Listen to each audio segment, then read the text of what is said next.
We're no longer warming up. It is story time. All right. If I recall correctly, let me open roundrobin.txt.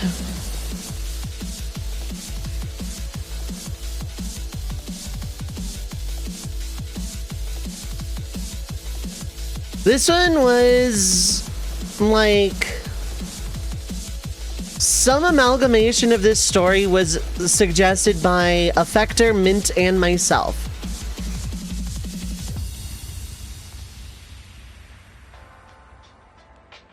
So, like, there's a little bit of narrative amalgamation going on with this particular story, which I will get to momentarily. But first, how is everyone doing? How is everyone? I hope everyone is having a good time zone. I hope everyone is having a good one.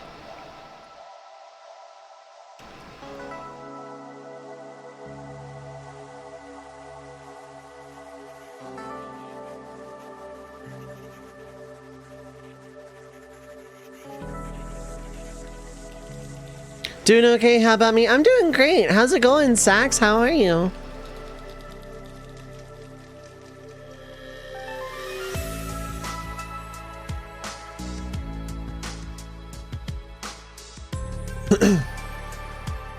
How's it going? How's everyone? Are we feeling good? Are we feeling sassy? Feeling good feeling?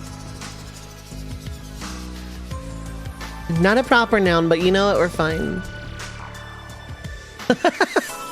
Oh my god, the freaking idle glow sticks for me just telling stories. Okay.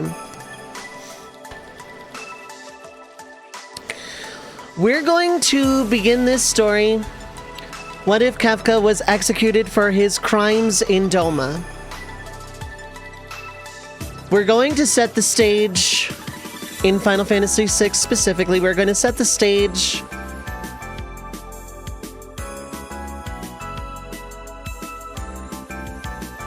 Sorry, I got distracted. There was something. We're gonna set the stage after the Espers break out of the sealed gate and attack Vector. And then fly off towards Tamasa.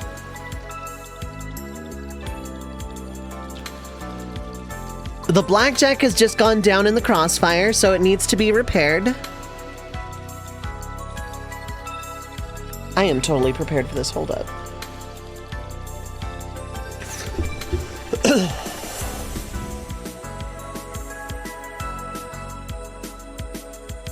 The Blackjack has just gone down from an Esper attack and has crashed near Miranda.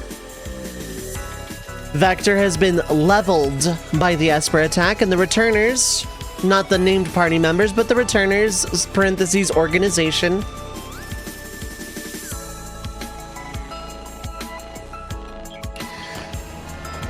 every time I get set up. User, thank you so much for the raid! Citizens of the Red Mage Village, magical sparrows in my chat room.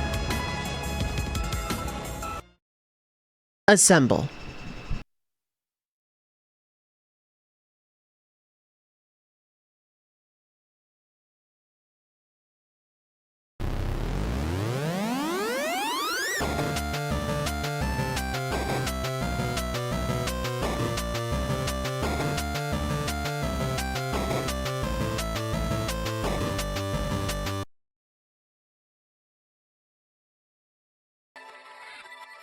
There we go. I was ready. Totally. User, thank you so much for the raid. Scalpel Factory, what is up? Hi, hello. And everyone else that came along lurking or otherwise. How is it going? I hope Crystar, however you pronounce that. I hope that was fun. I hope you had a great stream and are having a great end of the weekend time zone. Thank you so much for the raid. Thank you so much for choosing this amongst the sea of channels on this website. From the bottom of my heart, I appreciate it. Thank you so much. It was rough, but it was good, you know? I know the feeling. There's like this, really old Japanese Flash video I'm torturing myself with. It's also rough, but it's really good. I digress. My name is Dovei, pronouns are she, they. I'm a retro RPG enthusiast and professional red mage. I do a little bit of everything. Challenge runs, shufflers, randos, the occasional first play, and more. Basically, if you like Final Fantasy, feel free to hit the follow button. I'm anonymous, follows on, no pressure, no callouts, but feel free to hang out. Feel free to poke in and say hello. You caught me at a good time because I can just start this story off completely fresh. We had new story time today. I did 2 12-hour streams back to back this week, so I'm going to take it easy today. But this is my birthday week. All tips, bits, subs, etc. contribute towards adding games to the solo archipelago that I will be starting next week. Heretofore known as Shuffle Time Season 2. I made it on last night's run, yep. I made it. We actually got the sword, but really, really fast. I, in fact, did not beat the game afterwards because the final bosses can just decide you die and then you have to start over. So I decided not to bother when it was like 2 in the morning just to see the end screen.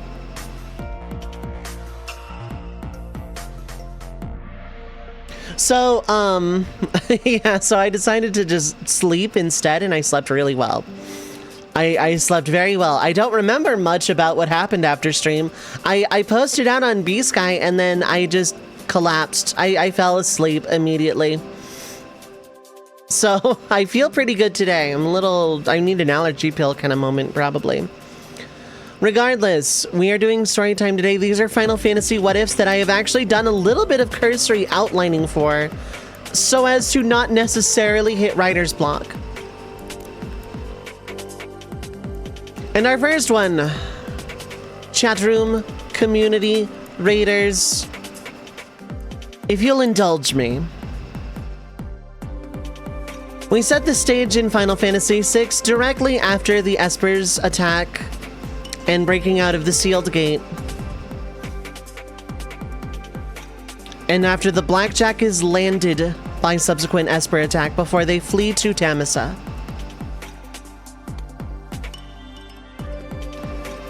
The Returners, parentheses organization, have already marched on Vector expecting, a fight, and what they came across was devastation. And this was not their intention. Meanwhile, the party of playable characters regroup at Miranda and make their way back to Vector. Do they walk? Do they take the chocobo? Who knows? They make it to Vector. And the Returners basically, yeah, it was just like this when we got here. The party approaches the Imperial Palace when they are brought forth, where they are met by one of the guards, one of the Emperor's elite guards,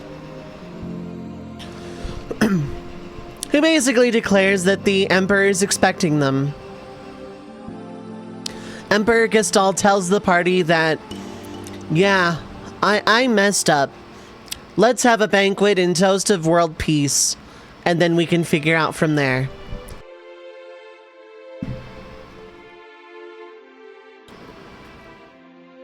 This is Rebecca E. Tripp doing a Final Fantasy IX song. I'm saving it to the jukebox, if you'll excuse me.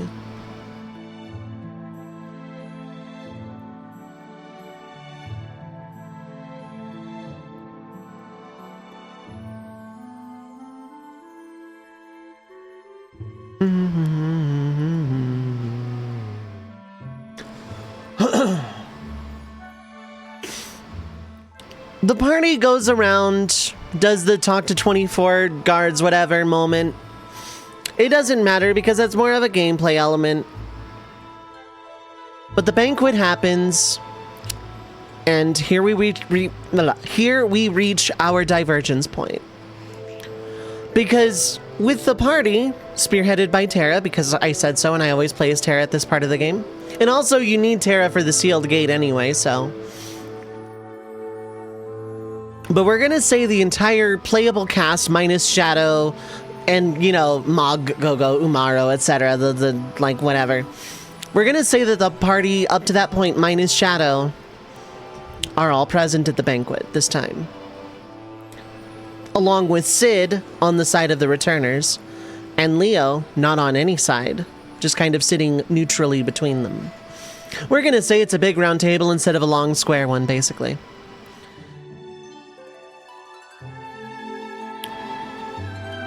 And in talking to all of the soldiers stationed at the Imperial Palace, who had to fight like crazy to keep it from being burnt to the ground,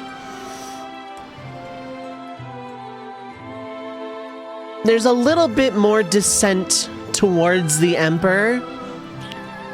And a rumor had gotten spread at some point that this was all because of the Magitech stuff. All because Kefka, the Espers were retaliating for Kefka going to the sealed gate. And that leads to more open dissent in the Empire, against the Empire. Because a lot of soldiers don't like what Kefka did in Doma. Namely, poisoning the water. Especially considering some of those soldiers in the Imperial Palace had friends who died as prisoners in Doma. Because, you know, it was basically, they were kept prisoner because Doma didn't want to kill them. Doma was peaceful. Well, not peaceful, but like they didn't want to go out and kill Imperial soldiers because they were Imperial. They wanted to, you know, show humanity. And Kefka didn't. And as a result, some Imperial soldiers, brothers, sisters, husbands, wives, fathers, sons, etc., longtime best friends, were possibly killed in Doma because of Kefka, not because of the returners.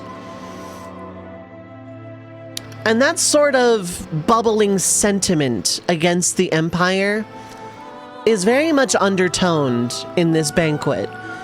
Because the soldiers of the Imperial soldiers have never spoken openly in dissent towards anyone in the Empire before this. Ever.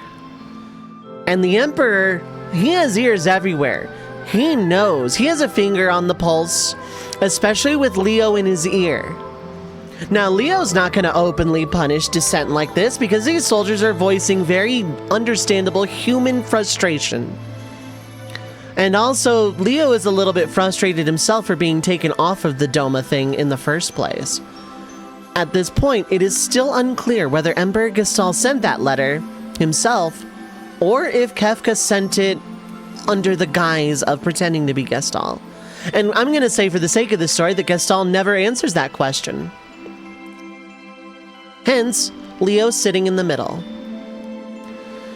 The returners at the same time realize a lot of the Imperial crimes against humanity, anytime something horrible was done under the Imperial banner, Kefka was at the front of it. And now with Imperial soldiers who had to fight a bunch of very crazy, mad, emotional, powerful Espers who had just learned that the loved ones they were here to save were all killed, they had to basically give everything they had in defense of the Imperial Palace. The rest of the city was leveled, burned to the ground. And with the returners now sitting at a table of peace, the Emperor realizes he has exactly one play. But he doesn't want to do it because he really does want power. He wants to find those statues and become as gods. And he really, really wanted Kefka to be there with him, because Kefka's really powerful, and in Gestal's eyes, a really powerful, useful, controllable fool. What he didn't know, of course, was that Kefka was very much unstoppable and planning to Starscream the second Kefka got a taste of real power. Gestal wants to keep his useful, jester, magical, crazy Magitech Knight power friend around as a tool. But between all of the bubbling sentiment, with Kefka's name being at the forefront, he knows that if push comes to shove, if it's down to himself and Kefka, or himself as the Emperor of, well, the Empire, he knows he's going to have to make a difficult choice. Sage, what is up? Hi, hello. And sure enough, over the banquet, Gaston gives his very fine, polished, rehearsed apologies. And with Cyan at the table, Cyan can't bring himself to forgive the Empire for what happened to Doma. He lost his wife, his son, his king, his countrymen, everyone he knew, his entire home, because of Kefka. Because of that poison. And because the Emperor still won't say whether or not he sent that letter. Because Cyan and Leo probably talked while the rest of the party were going around talking to the rest of the soldiers, as opposed to just, you know, one group of 4 going around talking to someone. I oppose peace. No, we're going to say all of the playable returners. And hell, Bannon and Arvis, why not? Went around to gather the sentiment and talk to the soldiers, and then just compared notes before the banquet. And Cyan looks Emperor Gaston in the eyes and tells him, I can't forgive you for this. And Gaston asks the question he knows the answer to, but doesn't want to ask because, again, he knows the answer. Emperor Gaston looks around the party of returners, including Leo at this point, and Sid, and asks what he can do to make it right. What can he do to show that the Empire is serious about peace?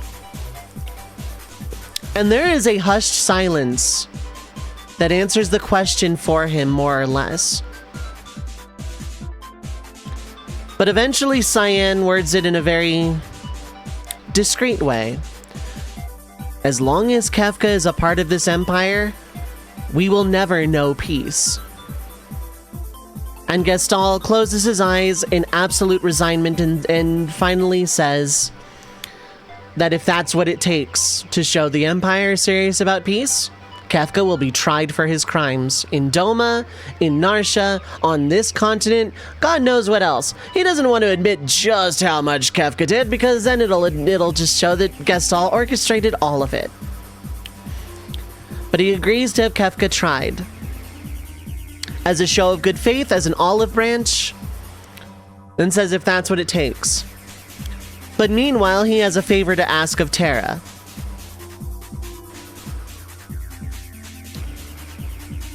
They need to go find the Espers, and they were seen flying off to an island up in the northeast, near a small little hamlet called Tamasa.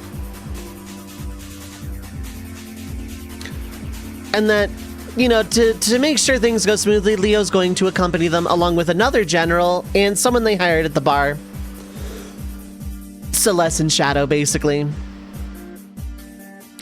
Terra agrees, Locke decides he's going to, and the rest of the returners go, yeah, no, we don't trust this as far as we can throw it.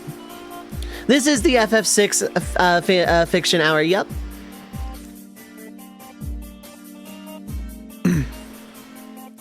The party decides they're gonna stick around and they're gonna make sure things are on the up and up. They have 2 objectives, Edgar says, before parting ways. The first is to make sure that the trial for Kefka is in fact carried out as, you know, promised, and that it's not one of those kangaroo courts where they secretly let him off and free him later. They need to make sure that Kefka faces justice. The other is to make sure that the Emperor is not lying to them, and rather to have a backup plan for when the Emperor inevitably starts lying to them. Events for Tamasa more or less play out as normal. You know, we have the Celeste giving Locke the silent treatment, then Locke giving Celeste the silent treatment for some stupid reason, as if he's entitled to being mad at Celeste for any reason. Shadow doing that, you know, I've killed my emotions thing, Locke having a moment of seasick levity, etc.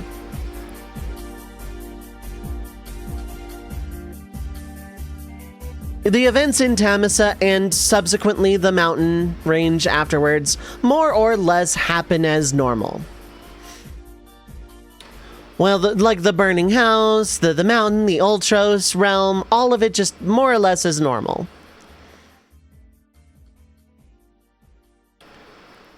While Terra, Locke, and Shadow are going through the mountain range with Strago and eventually Realm,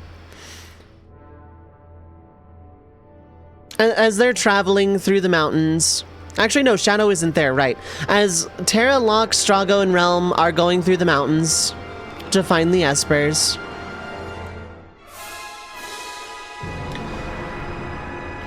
Shadow is recuperating from the burning house because he did take a little bit of, you know, smoke inhalation, and Interceptor got a little hurt, so he's kind of, you know, helping them recuperate. Celeste and Leo talk about Imperial business. Leo is just happy that Celeste is kind of back on their side, but Celeste, you know, kind of, you know, she was never really on their side. But, like, Leo is the human of, you know, of the generals, basically, that didn't defect. They talk about Kefka, they talk about the Emperor, they talk about all the things they've done in this war. Why Celeste defected. And, you know, her problems with Locke, of course, come up. They basically have a nice heart-to-heart. And Leo eventually reveals that, you know, his loyalty to the Empire, his homeland, is what keeps him around. Not Gestalt, who has been acting odd. And not really committing to trying Kefka for his crimes until the returners pressed him on it. Celeste is caught up to speed with events from the banquet, and sure enough, yeah, the details of Kefka is going to be tried for his crimes. Leo is optimistic, of course, and believes his Emperor because it's his job, but at the same time, he is a long-standing veteran of all of this affair.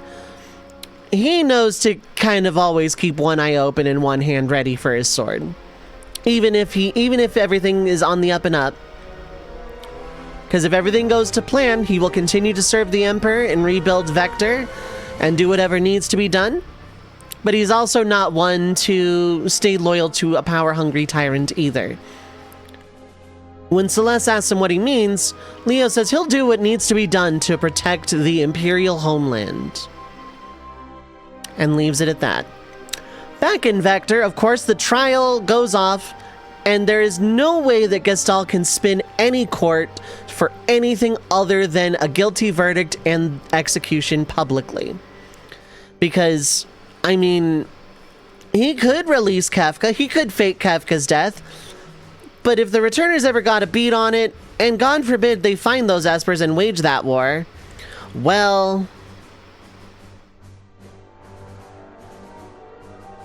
Besides, Gestalt, thanks to Kefka's machinations, knows where the Esper realm is, also knows that it is basically devoid of, well, Espers at this point, and that the statues would be findable eventually.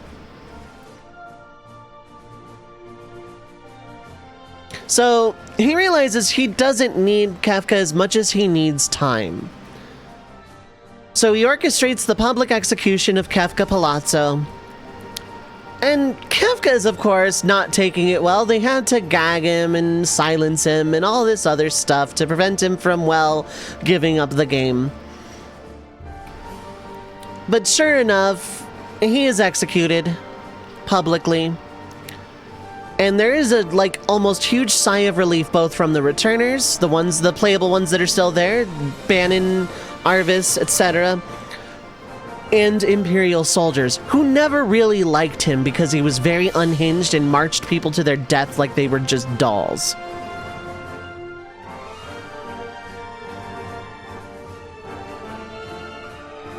So with the combination of relief from the Imperial soldiers and the returners, things seem peaceful. The very next day, of course, we're gonna say it's the day after the burning house in Tamisa to keep timelines aligned, the Emperor has completely vanished, without a trace. His guard has no idea where he went. Only a few token soldiers have gone missing.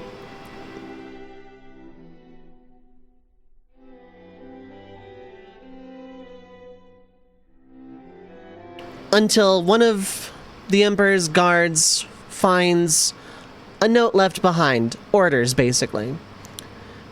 This is the setup to which Edgar later alludes. Of course, it's, you know, with the panic of the Emperor gone, the scuttlebutt of Kefka's execution, it takes a lot of time to mobilize, but hey, orders are still orders. And the Emperor, with Kefka gone, it was a convenient enough scapegoat for those who are still loyal to the Emperor and the Empire. But it's enough confusion and chaos for Edgar and crew to get away on the now fully repaired Blackjack. Back at Thomasa, the party had found the Espers. Terra and Yura communicated. Everybody went to Thomasa. We get that nice moment of levity. Everybody has a laugh.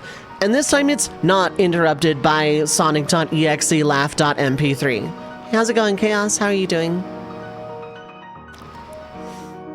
See, without Kefka, there is no Magitech attack on Thomasa.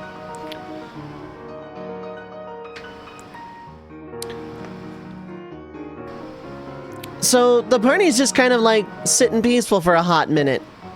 Shadow's fine. Leo survives this. Celeste and Locke make up. Edgar doesn't say a creepy line to Realm because I want to like Edgar as a character. And, you know, while everybody's just kind of trying to figure out exactly how to navigate this newfound peace between Esperkind and humankind, and the illusion of peace between the Returners and the Empire, it seems like there's almost just enough time for world peace. And kinder to Edgar than you are. Yeah. Opera Omnia made me kinder to Edgar than I normally would be.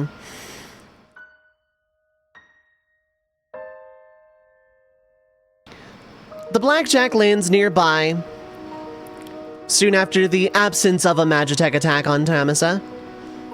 Edgar and party land. They come into Thomasa, reveal it was a setup, and that the Emperor had vanished. And Leo decides to make good on his word when he says he will do what it takes to protect his Imperial homeland from anyone, and offers to join the party proper. Cyan, of course, is pretty much okay with this, and the rest of the party is very much okay with this. And mechanically, Leo would be different, just kind of like maybe, you know, Shock would just be part of the skill set that Leo would have. Seiken, maybe, a la Beatrix, I don't know. But Leo joins the party proper. Without Kefka, of course, Gestalt has to kind of push the absentee Esper world invasion alone. And also, a lot higher up the list.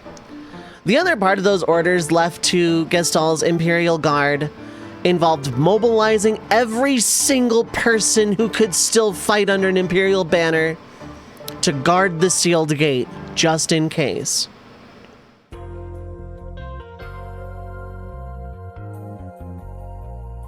I don't know what this game is or what this song is, but this is pretty good so far. I'm gonna jukebox it.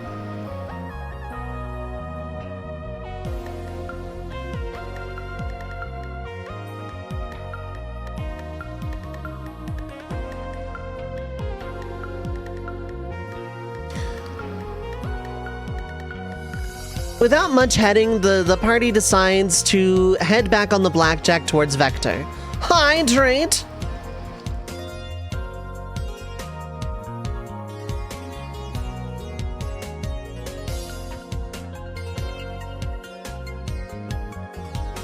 Now, given that the Blackjack, you know, only got there probably maybe a few minutes earlier, they get about halfway back to the former Imperial capital when Terra has her familiar, the world is groaning in pain kind of thing.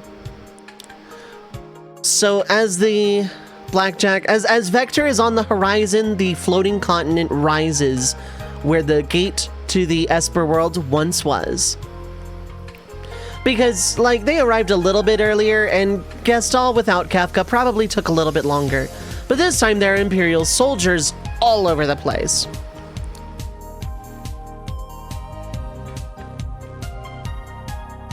Seeing Vector empty and seeing the floating continent, it's kind of obvious that this is now kind of a matter of time.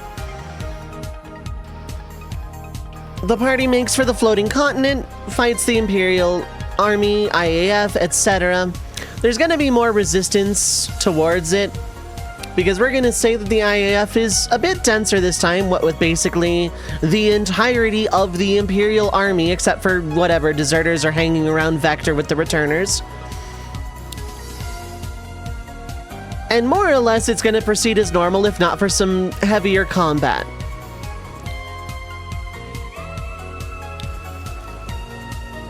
Up until the statues, the floating continent would basically proceed as normal. Replace some of those monsters with magically mutated Magitech soldiers at this point, because we're going to say the energy of the Esper world does things to lesser people. We're just going to say that it's a different concentration of magical energy. Because if Esper's coming into the human world makes them berserk, we're going to say that humans going into the Esper world that aren't ready for it, can't brace themselves for it, or otherwise lesser in constitution, mutate. We're just going to say. So we have some more biomechanical Magitech Imperial monsters, as well as the usual groups of like behemoths and brain pans and gigantos and all that fun stuff. And the party confronts Gestalt after beating the Ultima weapon at the statues. Gestalt is absorbing all of that energy himself. He has stood directly in the complete, equal, balanced center of where the statues are placed. And he is absorbing that energy himself, rather than letting Kefka absorb some of it. And of course, all that magical energy in an ordinary human would mutate him as well into sort of a God Gestalt, God Kefka style monster. Mechanically, in terms of a boss fight, this would first be like a fight against human Gestalt, then a force lost against God Gestalt. Rest of the party shows up. Three-way, not dungeon, but three parties split against each of the Warring Triad, nerfed, because this is just floating continent. And then Gestalt himself, sort of like almost a, not a true dancing mad, but like, you know, sort of a, you know, basically a lot of split party before group party, choose your order, God Gestalt fight. And it basically takes everybody to bring Gestalt down. But through everyone's efforts, the party manages to subdue Gestalt and take him out. Of note, while the Warring Triad's essence would be fought here, they wouldn't be their actual physical manifestations of the statues, just more of like, because again, they don't want to break that delicate equilibrium and throw the world into ruin. The statues are somehow undisturbed through all of this. But with Gestalt having absorbed a vast quantity of magical power and is now dead, the floating continent would start to crumble. We're gonna have another escape sequence, but since Shadow wasn't attacked and he's either in the party or in Tamisa, he's just, you know, you don't have to wait till the last 5 seconds. The party escapes. The floating continent then crumbles into the ocean.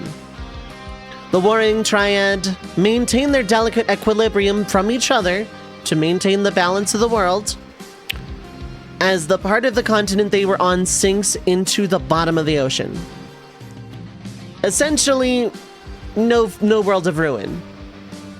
Gestalt is gone, the Imperial army is decimated, and any survivors probably just return to Vector. And there's, you know, Terra's struggling a little bit to maintain her connection to her Esper half. The very first thing she wants to do is go to Tamisa to make sure the Espers are, well, okay. She can feel a very heavy thinning of magical energy in the world. But considering the gate to the Esper world was thrown open, Floating Continent is basically the Esper world, and the Warring Triad, well, they sure were active for a hot minute. It would eventually balance out. And now the Warring Triad are sealed at the bottom of the ocean. In other words, they're not gonna get moved around. But Dovei, they're just stone statues at the bottom of the ocean. Erosion, pressure, currents. They're gods. They are gods sealed in stone, magically maintaining their balance with each other. They'll be fine.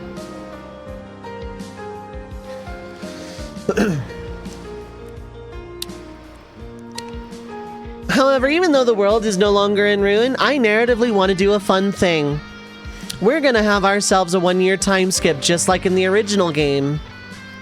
And just like in the original game, we're gonna be with Celes as a point of view.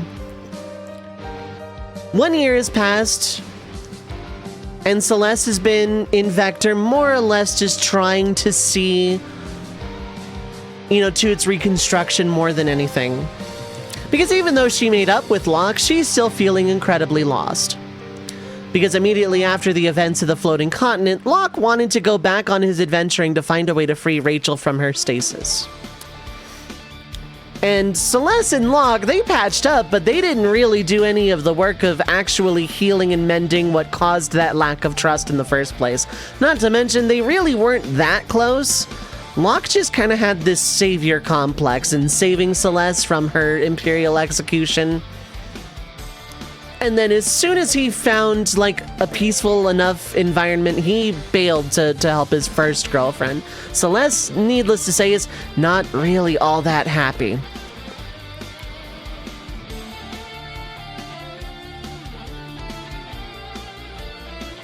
So Celes has been focusing on the reconstruction of Vector alongside Leo. Until Leo, who was pretty much picked by everyone in Vector, returners included, to be the new Emperor. Leo declines this, of course, because he's not a man who wants power, he just, you know, he wants to serve his homeland. And when it becomes pretty clear the people are not taking no for an answer, Leo leaves. To locations unknown. Of course, Celes does know where he is, she just doesn't say. When asked, he didn't tell me either, sorry guys. Terra asked Celes if she'd ever known love in Narsha, right before a battle. Yep. Terra had her priorities. It was understanding emotions and wanting to, like, come to terms with herself. The battle part was easy. She had magic.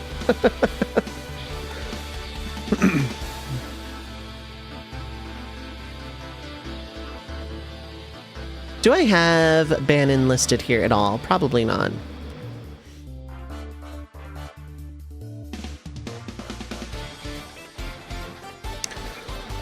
After about a year, Celes gets her first visitor. Now, she's been keeping in contact via carrier pigeons with all of her friends. She knows they are okay, except for Locke, who vanished to do the adventuring thing, and Gao, who just went back to the Veld. And Mog, because Moogle in Narsha.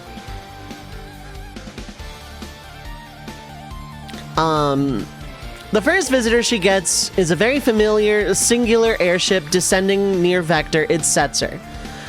And he's been just kind of flying the blackjack around the world as before. He's given up on the kidnap Maria thing because his adventures with the returners and bringing down the Empire, it's more than enough of a story, and he has more money than God. He does not really, he can just enjoy life.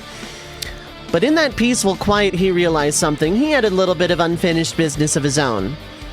He confides in Celes the story of Daryl, his friend who had the world's only other airship, and how they pretty much owned the skies, they loved flying, and that one day when Daryl went to try and break all the records, all of them, she never returned, and a year later that Setzer had found the wreck of the Falcon and laid it to rest with her. He reveals to Celes that he's, over the last year, and flying and running the casino and hanging out with his crew and going to the opera this time as a paying patron. And the impresario would definitely not turn him away because, well, he's incredibly wealthy. He has more money than Auser. He realized something was missing. He needed to make something right. So, if Celes isn't too busy, he would love to take her into Daryl's tomb to get something of value that he thinks would do the world a lot of good right now. And make things a lot easier. We're gonna say that Setzer has been maintaining the tomb to not let undead ghoulies settle in from time to time. Just because. I don't think Setzer and Celes could two-person Dullahan, is what I'm saying. So they go into Daryl's tomb where Setzer reveals that over time he's been fixing up the Falcon. And, well, as of about a month ago, it's skyworthy. And in order to repay Celeste for not only the hustle, but also the adventure and, you know, giving him a part in saving the world from Emperor Gestal, he offers it to Celeste in service to Vector. She, of course, in typical Celeste fashion, wants to one-up him again and say this will be in service to the world. After a little bit of a, here's how to fly it and here's a couple of men I've trained up to be, you know, your crew, Celeste now has an airship of her own to go visit her friends and survey the world. The first place she wants to visit, of course, is Figaro. Because, you know, how are the kingdoms holding up? How are the nations holding up? And Edgar, of course, has pretty much... Yeah, Figaro is now a completely independent nation.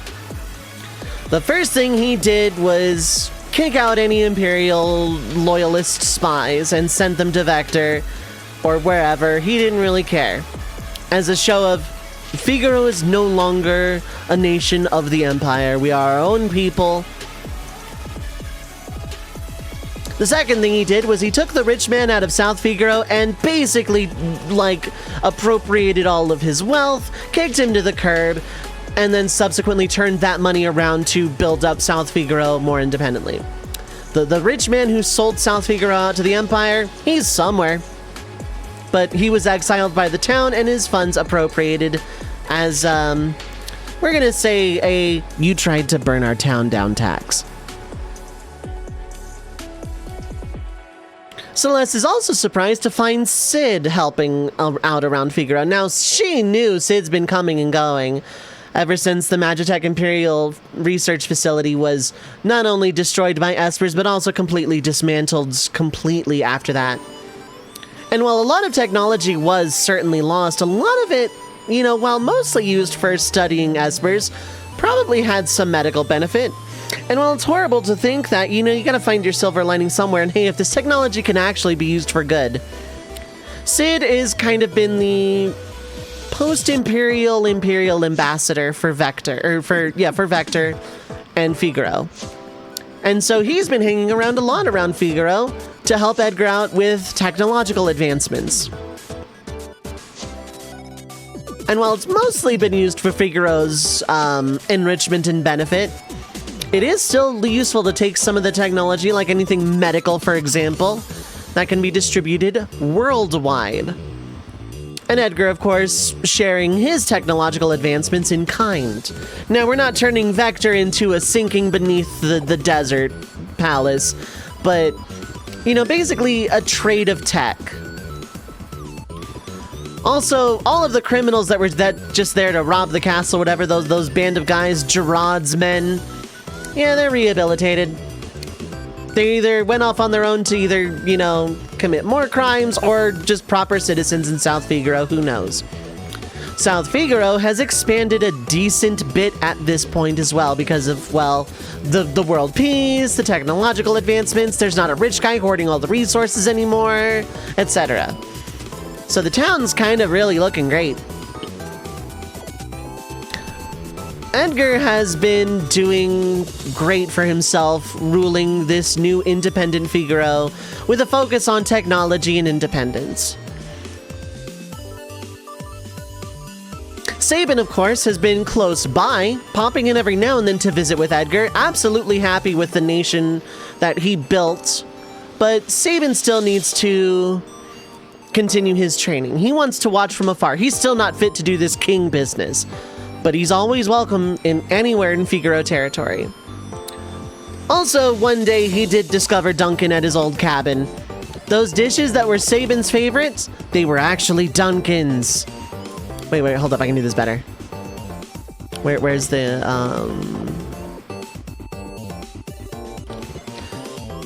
all those dishes and flowers and beds and carpets and doors and buckets that were Sabin's favorites, they were Duncan's.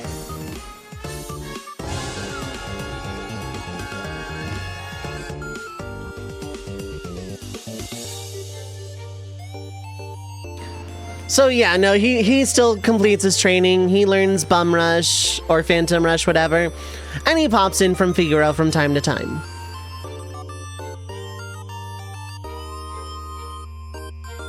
Immediately afterwards, after visiting with, making sure Figaro is good, not only are they surviving, they're thriving, the typical chat GPT whenever it tells a story response.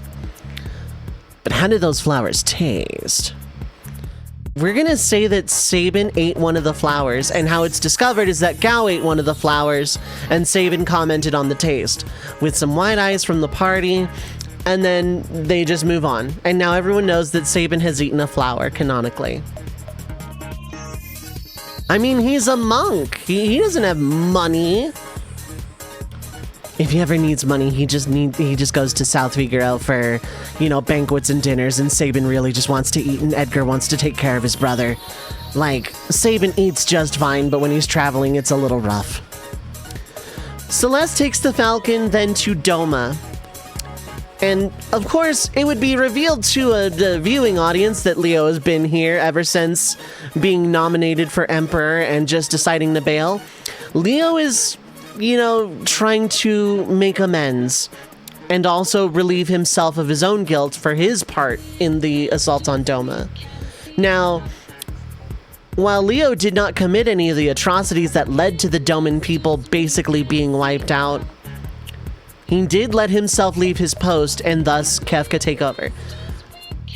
And Cyan is never going to hold that against him, because he knows that if Leo had stayed, then yeah, none of it would have happened, and thus Leo can't really be held at fault.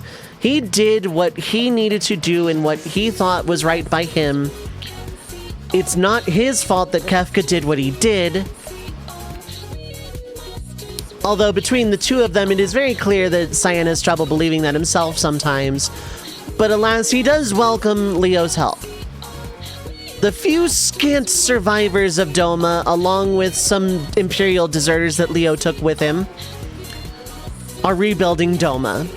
Cyan, naturally, is now the king of Doma, but, a king without a country, etc., etc. Basically, in terms of getting official business done, and by that I mean help from Edgar from time to time for materials and, funding and food and whatever, because the land has been ravaged with a poisoned water supply. But they've more than cleaned up the poison. The Empire was working on that, and with Edgar and Sid's technology, filtering out poison from a water supply wouldn't be too big of an ask. It is enough that Doma, over the year, especially with Leo's help and occasional, favors from Edgar, that Doma is rebuilt. And people are eventually going to come back to it and, populate this otherwise kind of empty castle. But this is where Cyan wants to stay. And Leo doesn't feel like he's in a hurry to leave either.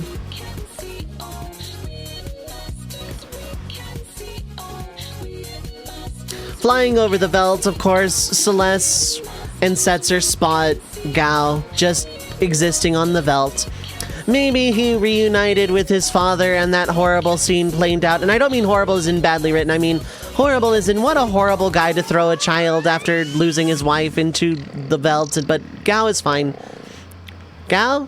He's Gao. He's fine. They just kind of see him running with a pack of wolves or whatever, and he's fine. The party probably over time, just secretly without saying anything, checks up on the boy to make sure he's okay. Maybe drops some, dried meat down there. And of course, Gao's gonna remember them. Eventually, he's gonna get old enough to where, he's fine. Gao is fine. He's in his element. He is enriched. At this point, though, Celeste would probably take the Falcon to Tamisa. And of course, she is going to be first checking in on the town. The first thing she noticed is that there are espers coming and going. And as if this was just completely normal. Because it is, at this point. The people of Tamisa, the descendants of the Magi and the espers, they're pretty much fine. Sure, the espers aren't as powerful as they once were, given the waning energy of magic and the effort of the Warring Triad to maintain their seal at the bottom of the ocean. Magical power isn't as heavy. There is still magic, and it can still be accessed by the Magi people, the Espers and Terra. but it is no longer a super destructive force where like half a dozen could level a city.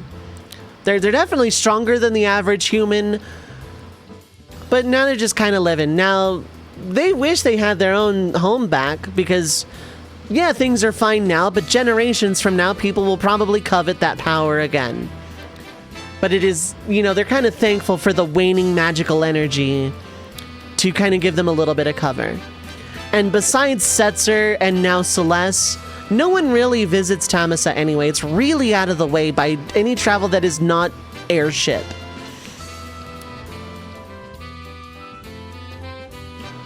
Strongo and Realm are the first to meet Celeste, and they have a nice cup of tea. Strongo tells the story about how he, Realm, Terra, and Shadow took down Hedon at Ebbets Rock, and Gung-Ho is there, and typical old man levity, and, you know, Realm kind of spills the beans that she orchestrated the events to give Strongo one last good run, and, you know, a good win into, you know, strike out any lingering regrets. Although he's still acting like he has one regret. And Realm was so sure that it was Ebbets Rock, because that was the one adventure he and Gung-Ho could never beat, but he's still walking around like he has a chip on his shoulder. And Realm's a very bright girl. She knows her grandfather very well. And she knows that even after that grand adventure, which he will tell to literally anyone and everyone, whether they want to hear it or not, she knows there's still something bothering him on a deep level. Something she wants to resolve before he passes away. Because he's old. Very, very old. Shadow, of course, has gone back to his usual. He's wandering, a killer for hire. He'll do anything for money, blah, blah, blah. And while he did help with Hedon at Ebbets Rock, he kind of didn't really stick around. Until about a month ago, he kind of is back. Won't say why, but you know, he's there. And he stayed there even long after being hired to take out Hedon or whatever, because Realm remembered that was Shadow's role. But like, he came and went, but he's now lingering for some reason. He won't say who hired him, he won't say for what, although Realm did eventually get him to coax out of him that, no, he's not here to kill anyone in Tamasa or anything. He was hired for a job, but won't say who, won't say what, and he's been there a few weeks. Celeste naturally also cannot get an answer out of Shadow because he's Shadow. When they ask about Terra, they reveal that yes, she has a house here in Tamasa now, but she spends basically every waking minute in the mountains with the Espers. So that's where Celeste goes next. Celeste, Setzer, and Realm and Strongo decide to go up the mountain to visit Terra. Sure enough, they find her there in human form. But basically, hey guys, yeah, I've been helping out the Espers. They've needed help acclimating to not only living in the human realm full time, because some Espers do struggle with it more than others, the same way humans struggled in the Esper world at the time. Not enough to mutate or become human. They're still magical beings. It's just a struggle without the concentrated magical energy of the Esper realm for them to bask in. So Terra's been helping out. And we're gonna say that, like, two things. First off, she is the unofficial ambassador between humankind and Espers, as well as the somewhat official ambassador between the Magi of Tamasa and the Espers. But also, she's kind of found that, like, TLDR, she had the exact same coming to realization of finding out what love meant to her in a sort of not maternal sense this time, because the Espers are, you know, pretty older than she is, but in a caretaker sense of, you know, finding something to care for and use her powers for good and for peace. In other words, she's at peace. She's found herself, and being a caretaker for the Espers and an ambassador for Espers and humankind as the very natural bridge that she is by existence, she's pretty much good. She found out what love meant to her, And it was in a much more broad global sense than, like, say, a romantic relationship. Because I, as a writer, do not want to write Terra in a romantic sense as discovering what love means to her, because I think, what does love mean? Oh, it means finding the right person. Not necessarily. It doesn't have to. Now, am I against anyone writing Terra in a romantic relationship? Absolutely not. It's just that to me cannot be the answer that Terra was seeking the entire game up to that point. I liked it being caring for others in a very broad sense. I liked it being caring for the children of Moblis, and I like it being the caring of Espers in the mountains next to Tamisa, and being this unofficial ambassador bridge between the two kinds. I like that being the answer. Now, if people want to ship her, by all means, I just don't like that being the answer of what does love mean? Can I feel love? Because she can. Now, she knows she can. She's at peace. And that's the recurring theme for basically everybody. Mog is still in Narsha with the rest of the Mughals who are very much alive at this point. Umaro is still a Yeti in the mountains. Gogo is... And then Locke, of course, vanished to search for the Phoenix Cave, or basically any way to restore Rachel. And word gets back to Celeste eventually after she's visited basically everybody she needs to in the world.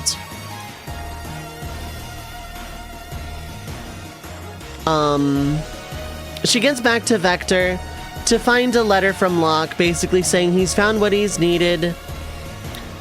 And he found the Phoenix Magicite, although it was cracked. He went back to Kolingen. It restored Rachel long enough for Rachel to say that, you know, he needs to let go. A lesson he should have learned when he lost Rachel instead of gaining a savior complex. And asks Celeste to meet him if she's willing. They meet in, let's say, Albrook, because that's where they had that moment by the river anyway. And they talk. Rachel, also don't trust Kefka, for the love of God. Yeah. How's it going, Mint? How's it going? She agrees reluctantly, and the two have a pretty awkward conversation. Because Celeste is not like silent treatment mad this time, because a year has passed. But she's still a little miffed that, you know, after their whole let's make up spiel in Tamisa a year prior, after the downfall of the Emperor, or right before the downfall of the Empire, that he went gallivanting off to try and, you know, save his first love. He chose the past over the future. And while that's a valid choice, that's his choice to make, they could try and rebuild a friendship, but he's gonna have to not disappear this time.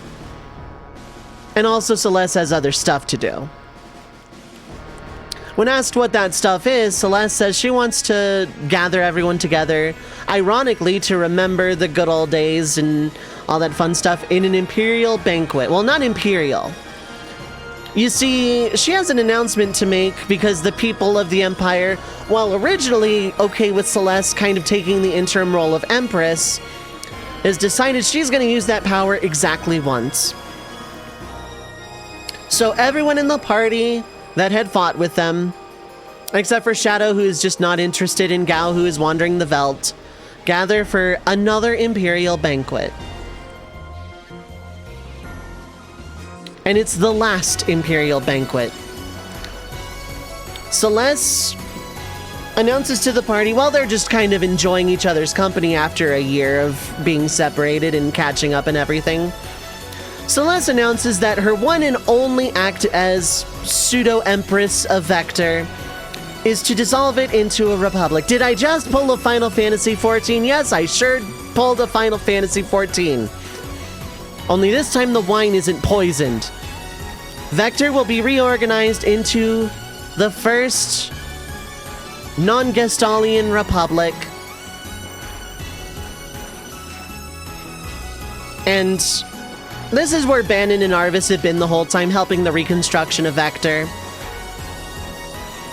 And they're gonna do a whole republic instead of an imperial system.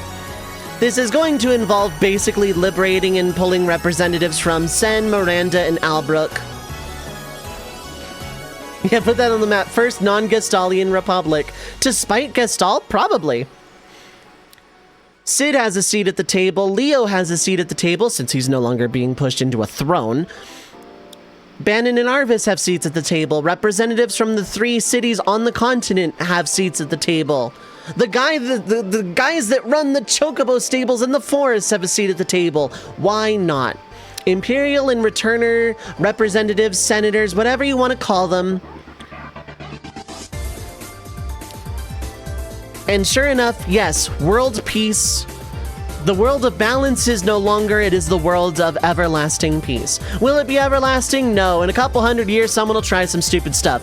Probably. Will it be someone from Figaro? Possibly. But if Kefka is executed, then boy howdy does the world get great afterwards.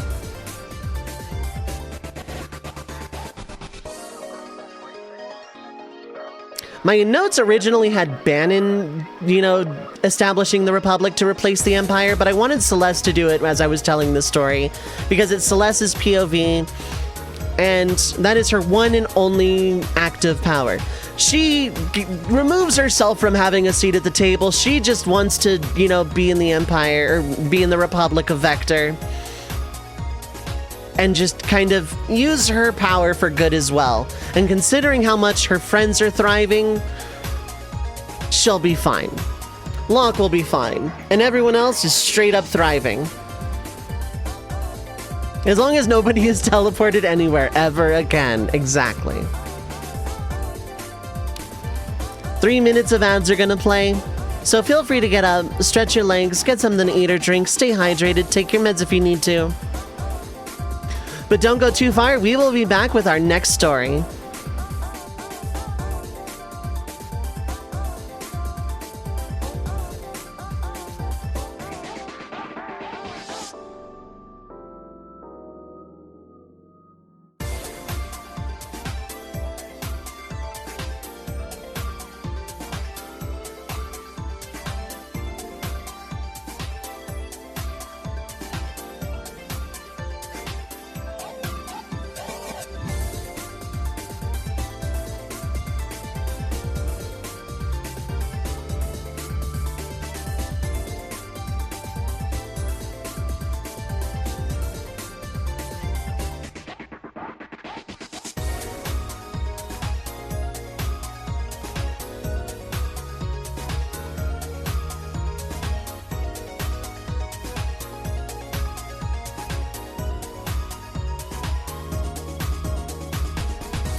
Alright, I am back.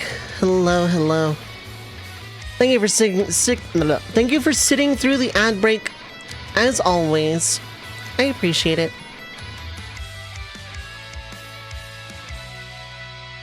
Yeah, no, I just straight up, like, Sunshine and Rainbow's golden happy ended FF6 with that. But also it leads to a little bit of, world building that I'm very curious about.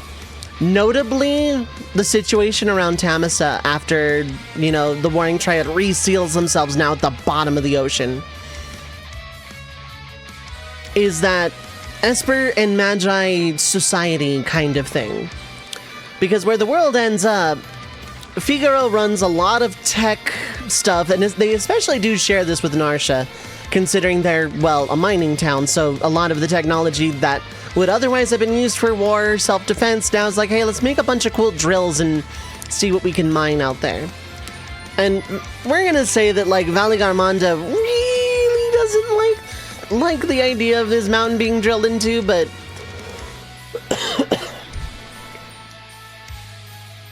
maybe Terra and a few other Espers come back at some point to negotiate with Valley Garmonda to allow the people of Narsha to mine and drill, but also give Valley Garmonda a sanctuary. And since we know nothing about Valley Garmonda's personality in FF6, other than, you know, boy howdy does he not like being sealed in ice, we're going to say that Terra is able to negotiate enough for either Valley Garmonda to relocate to Tamasa as its guardian, which, now that I say that out loud, I kind of really like, or for the humans to just, like, kind of leave parts of the mountain alone for Valley Garmonda to just stay. Of course, now I like the idea of Valley Garmonda being thought out and like, kept as, like, the unofficial ruler of Espers, like, sort of a Bahamut figure, and just kind of, like, being the guardian Esper of the Magi and Tamasa and the rest of the Esper people. Boy, am I not happy that I'm frozen in here and that you're out there and that you're the chief and that I'm frozen in here and that I'm out there. I just remembered, where's the Yeti?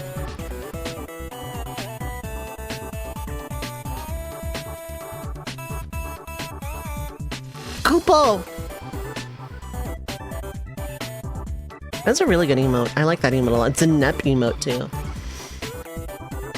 But, yeah, no, so we're gonna say at some point, Valley Garmonda was thought out. The people of Narsha now have super Figaro, not Magi tech to do a bunch of mining and like, couple that with, like, Figaro tech and Magitech and Steam tech with, like, rare minerals and stuff. That whole region kind of becomes a big giant tech supercenter over time. Not over a year, but over time. The Tamasa region, of course, is where, like, most of the magical energy in the world would focus, what with those being the only Espers ever alive at this point. Rebuilding their own society along with the Magi, whose powers would be strengthened by the proximity of the Espers. And we're gonna say the Warring Triad, sensing this, lets themselves drift in perfect equilibrium over to that part of the bottom of the ocean, let's just say. Again, over time, over many, many, many years. The Republic of Vector probably getting by, but, you know, advancement, ironically, will have come to a dead halt. Just, you know, they're just trying to live and, you know, repent for, you know, the whole Empire thing.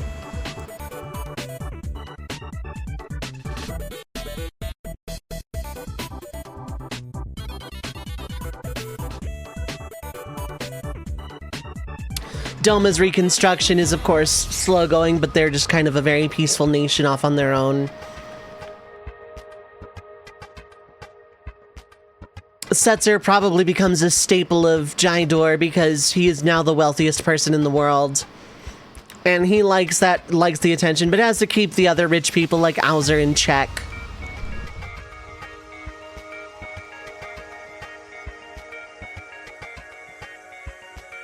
Probably has a lot to do with the auction house and the opera house. Liking my Hauser voice. I don't know that I can dip into it right now.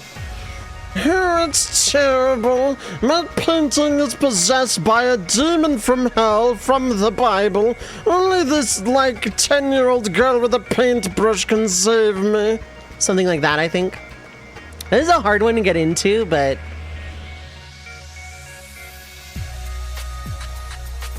Oh, I should not have done that. Oh, I do not have the energy. Alright, it is time for our second story, but basically the world build post World of Peace would see a lot of tech stuff built up. Misha would probably live in New Figaro because of all the steam-powered stuff and the Magitech-powered stuff and the Figaro-powered stuff, and Edgar and Sid, technological genius, building it up into basically that's what they would do with the rest of their lives kind of thing.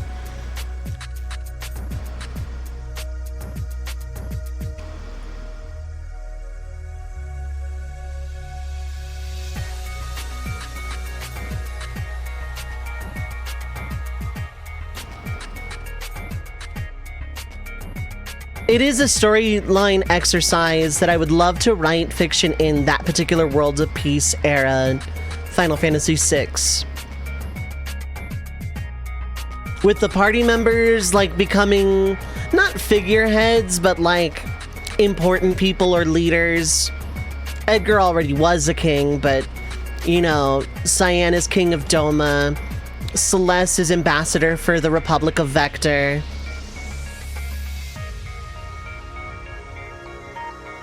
Terra is, like, ambassador for Esperkind under Chief Valigarmanda. Gao as Gao. You know, that sort of thing. Just the idea of that, and then generations going by and letting things play out as they were. Because Figaro, over generations, without proper precaution, could become the next empire, and history would repeat. But that's a story for another time. We got another one now. What if Laguna didn't become president of Estar? I'm gonna set the stage in the, you know, we're gonna set the stage in FF8 during the flashback era, where Adele was just thrown into space, basically. 3 Ragnaroks take the sealed Adele up into space. And Laguna would love to stay and keep an eye on that. But A, his natural adventure instinct. B, he wants to check in on Windhill. C, Elone wants to go home. And that was why he came here in the first place. And he can't really leave well enough alone, but, you know, since this is a global threat. But at the same time, you know, he could just pop out and back in, right? No problem. He can just come and go as he pleases, right? It shouldn't be that hard. The people of Estar want to nominate Laguna for president because they were ruled under a sorceress for so long and Laguna knows what he's doing. To which everybody who knows Laguna goes, wait, what? But yeah, the people of Estar are adamant. Laguna does not want that, and he realizes he can no longer come and go as he pleases. He needs to make a choice. In the original, he chooses to be the president of Estar to keep an eye on Sorceress Adele and make sure that seal is maintained. But we're gonna say in this that Kiros Ward, Doc O'Dine, and the others decide maybe this guy should not rule an entire nation with a military and technological advancements. To which Laguna is, of course, offended, comically so, but agrees, because Kiros would just look at Laguna, you want this job, man? No. So Doc O'Dine, who I'm going to say was in charge of the cyborg Estar Soldier division, decides, well, I have a brilliant idea, and decides to make a cyborg Laguna. Lifelike replica. They're gonna, like, disguise him in suits and garb and whatnot to hide all the bits they can't really disguise, like the mannerisms and whatnot. But they do create a cyborg/android version of Laguna, pretty much like the artificial Estar soldiers. And Laguna sticks around. Laguna, we have to stop Wiseman from making Estar disappear. Ladies and gentlemen, my name is Paul Heyman, and I'm here to make this village disappear in service to my tribal chief, etc., etc.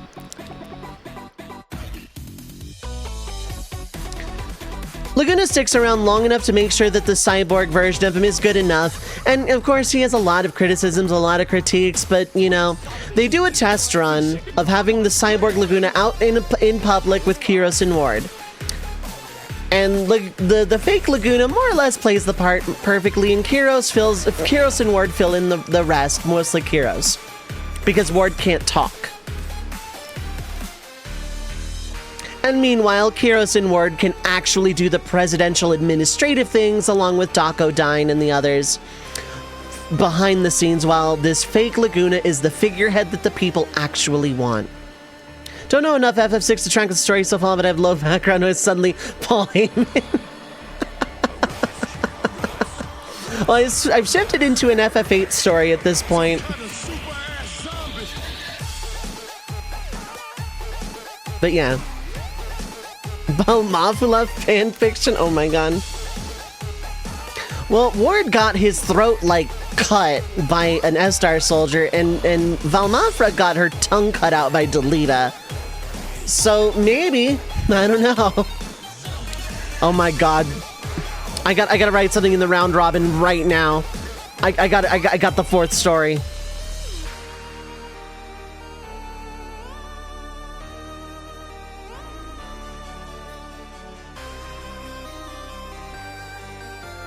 Okay.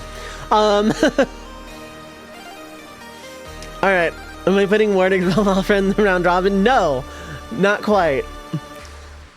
No, I got something more sinister in mind. So anyway, after making sure the fake Laguna can do the job well enough, Kiros and Ward are okay running the administrative side of running S-Star, along with Dovei and anyone else that was like kind of, you know, in high position in Node during Adele's time. Knowing that S-Star is fine, the real Laguna takes Elone out to Windhill. Of course, during all this time of getting the fake Laguna up and running, Laguna was writing letters to Rain in Windhill.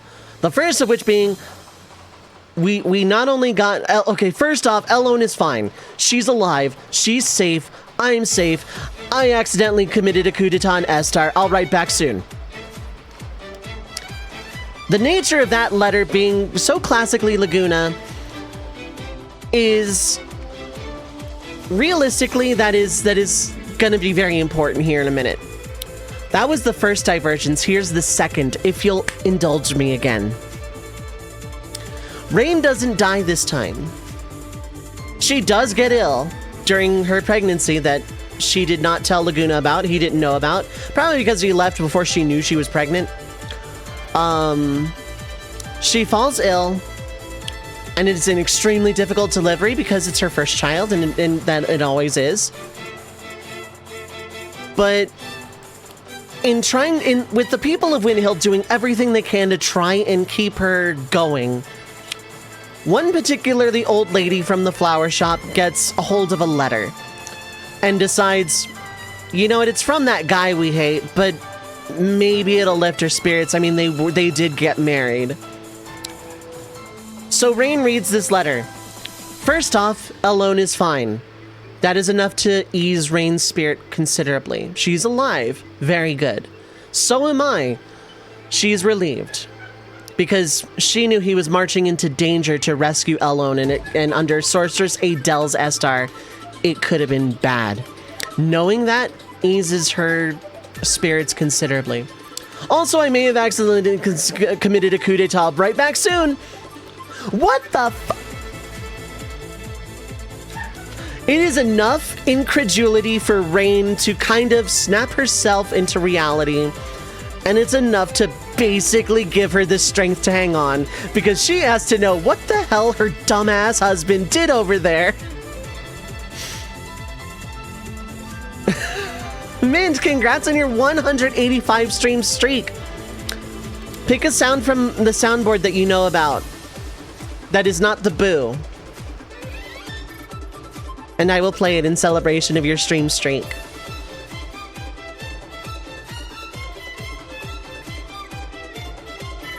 Pick a sound, any sound.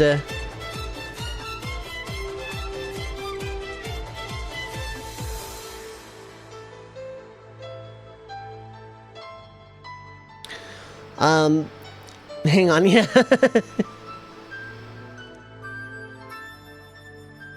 Actually, wait, you can still pick one, but I know how to celebrate. Congrats on your 185 stream streak. Say his name and he appears. I believe in Joe Hendry. I believe in Joe Hendry.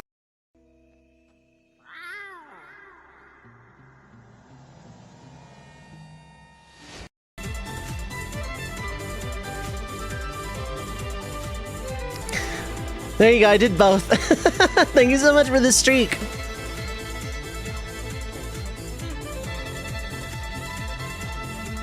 Where was I? So Rain basically gets the strength to hang on, not just to take care of her son, but what the hell has my dumbass husband done this time? And as letters pour in and more details come about, it's enough for Rain to kind of reclaim herself. She, you know, she gets these letters, and seeing her start to come out of, you know, to fight her illness just out of sheer incredulity over Laguna's antics, the people of Wind Hill softened towards him. I mean, it was enough that they let them get married before he left in the first place, but now with her having a baby, they want her to hang on at all costs, even if it means tolerating Laguna. So more of these letters come in, and it kind of becomes the town's soap opera as Laguna's details start to pour in. And for a very brief period of time, we're going to say like a few weeks to a month, the letters stop. But again, this doesn't really bother Rain. At this point, she has a baby to take care of that is like very definitively just a newborn baby she has to take care of. We're going to say that the course of action... No, I can define that later. But like the letters slow down, but Rain knows deep in her heart that like things are fine and in fact gonna get better real soon.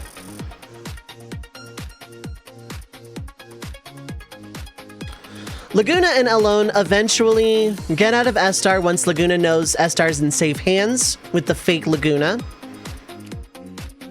and decides he wants to go back to Wind Hill to be with Rain. Now, she hasn't been writing back, but he knows deep down, he's Laguna, he knows she's fine. And Elone wants to go home and see Rain as well. And, you know, she hasn't been writing back, so, you know, he still doesn't know he has a little boy at home. We're gonna say in typical Laguna fashion, it is a shenanigan-filled, failed adventure, and at some point they're gonna cross paths with Matron Idea running an orphanage on the Central Continent. We're gonna say that yes, Laguna got lost enough to just try and walk back to Wind Hill for a little bit. Now Elone is fine.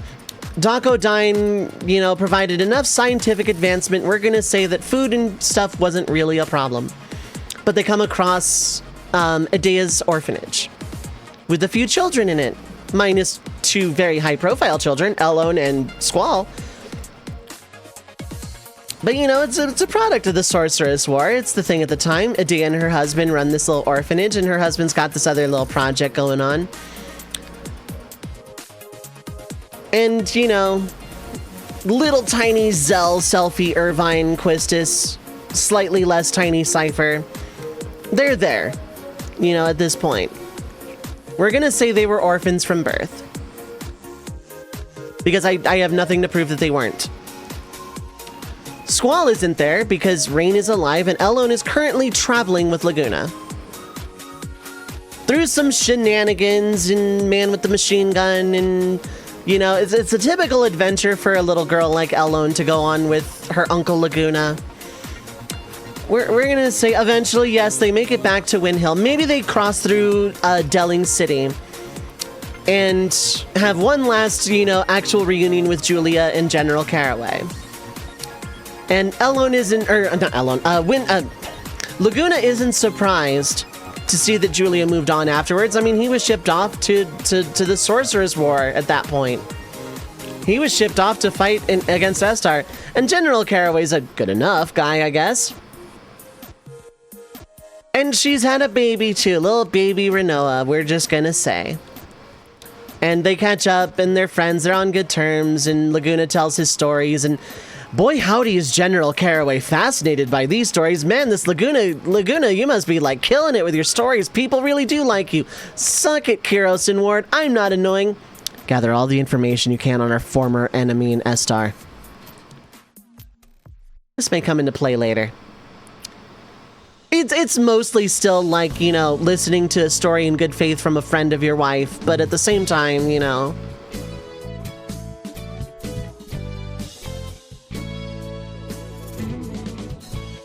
There's also a bit of, I'm gonna gather intel because I'm a general for the Galbadian army, and our former enemy just stopped fighting us one day.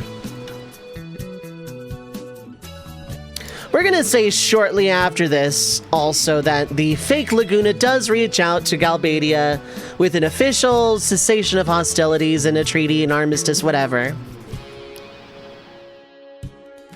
Let's just say, so peace is ratified, but Estar is still completely closed off.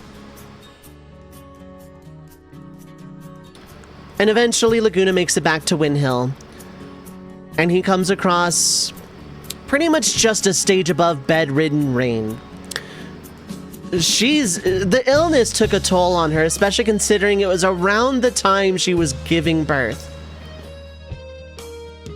To which Squall, like little tiny Squall, we're gonna say like a year has passed. So Squall's about a year old in this scenario and is brought in by one of the Windhill residents who's been helping Rain out because it takes a village. And Laguna is introduced to his son for the first time. And Rain asks a question while, you know, Squall's current babysitter was standing there, of course. Are you staying this time? And as Elone looks up at Laguna with really hopeful eyes, especially worried that Rain got sick, let alone had a baby that she didn't know about, and that Laguna didn't know about. I mean, Rain was in no condition to write back, necessarily, and they didn't have a return address.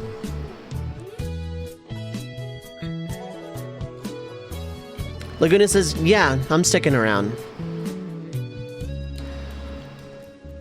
5 years pass.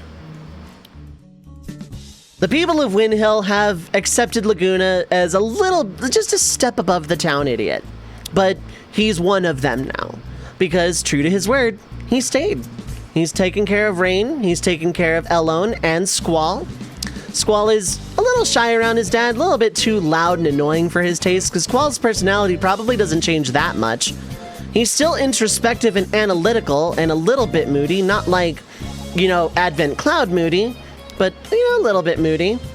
But mostly just the quiet, intelligent kind. And Laguna is Laguna. If you've played FF8, you know what Laguna's like. The personalities don't get along very well, but Laguna is a good dad. He does care for his son. He gives him space when he needs to, is there when he needs him. And we're also going to say at this point that over the course of the 5 years, Rain and Laguna have officially adopted, like legally adopted Elone. So she probably still calls him Uncle Laguna out of habit because it's a fun title, and Laguna doesn't really care enough to correct someone to like, no, I'm Dad Laguna now. He's not going to care.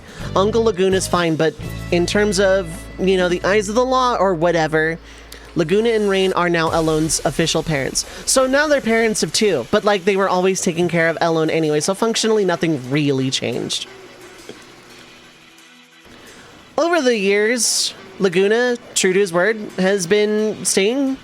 He's stayed in Windhill, but he's also been working as a freelance journalist, gathering information, you know, from people traveling in the area, gathering what he can, sometimes dipping out of town for very brief periods of time to gather info and report.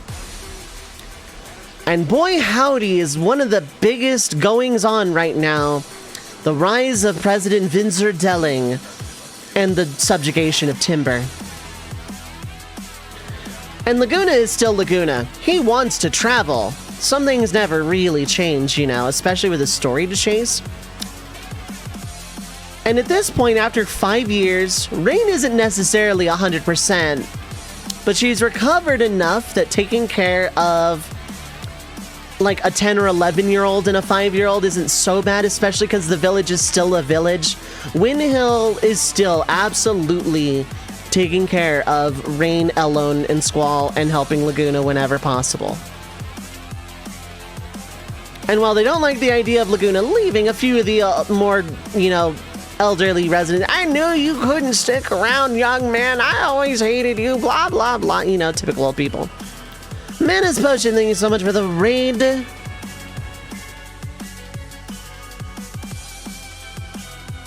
Ooh, Yakuza 6, let's go. I've seen like half of that game. Ooh, that one's good. I hope it's treating you well. I hope you had a great stream or having a great time zone.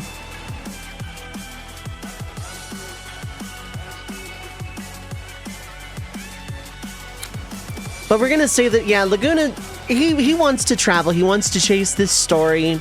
He wants to provide a little bit better of a life because the freelance journalist from the side, while having people come and go and going and coming himself and just, you know, gathering info and publishing little stories here and there, isn't really putting food on the table. And the village is more than happy to keep them housed and fed and all that. But he wants to provide. And he's low-key kicking himself for not having a president position. Of course, if he had known he was like going to be offered the president of Estar, he would have moved Rain and now his entire family in, but that's not really an option with the fake Laguna running things in certain ways. Because Kyros has been sending letters, of course, to keep the situation afloat. Because over the last 5 years, you are invested... Smile.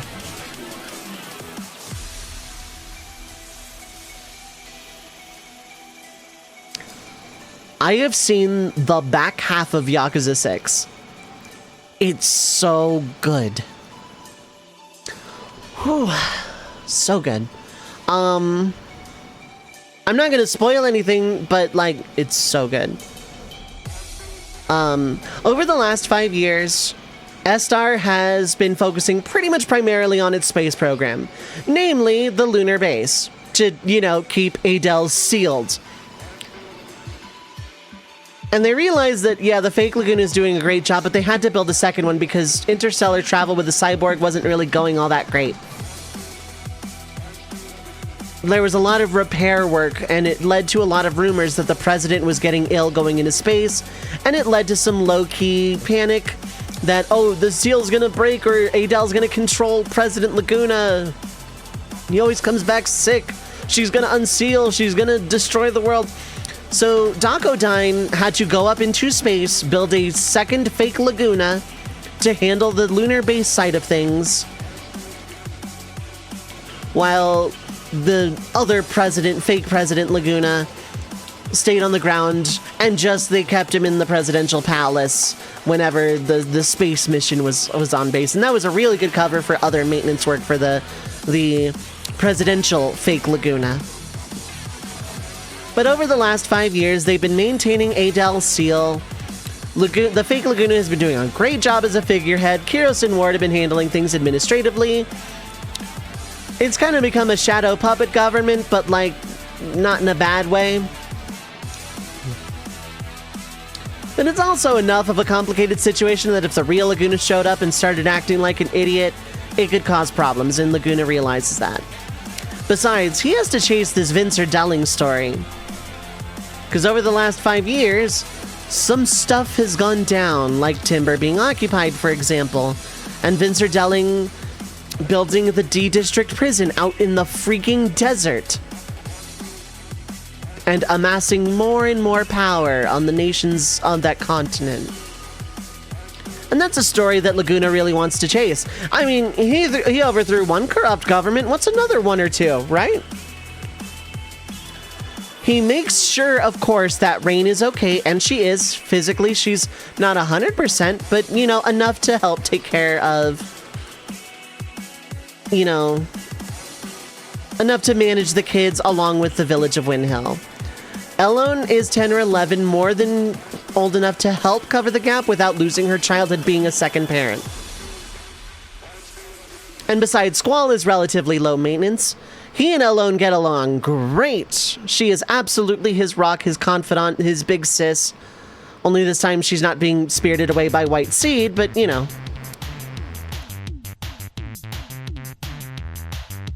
As for what White Seed is doing, well, we'll get to that.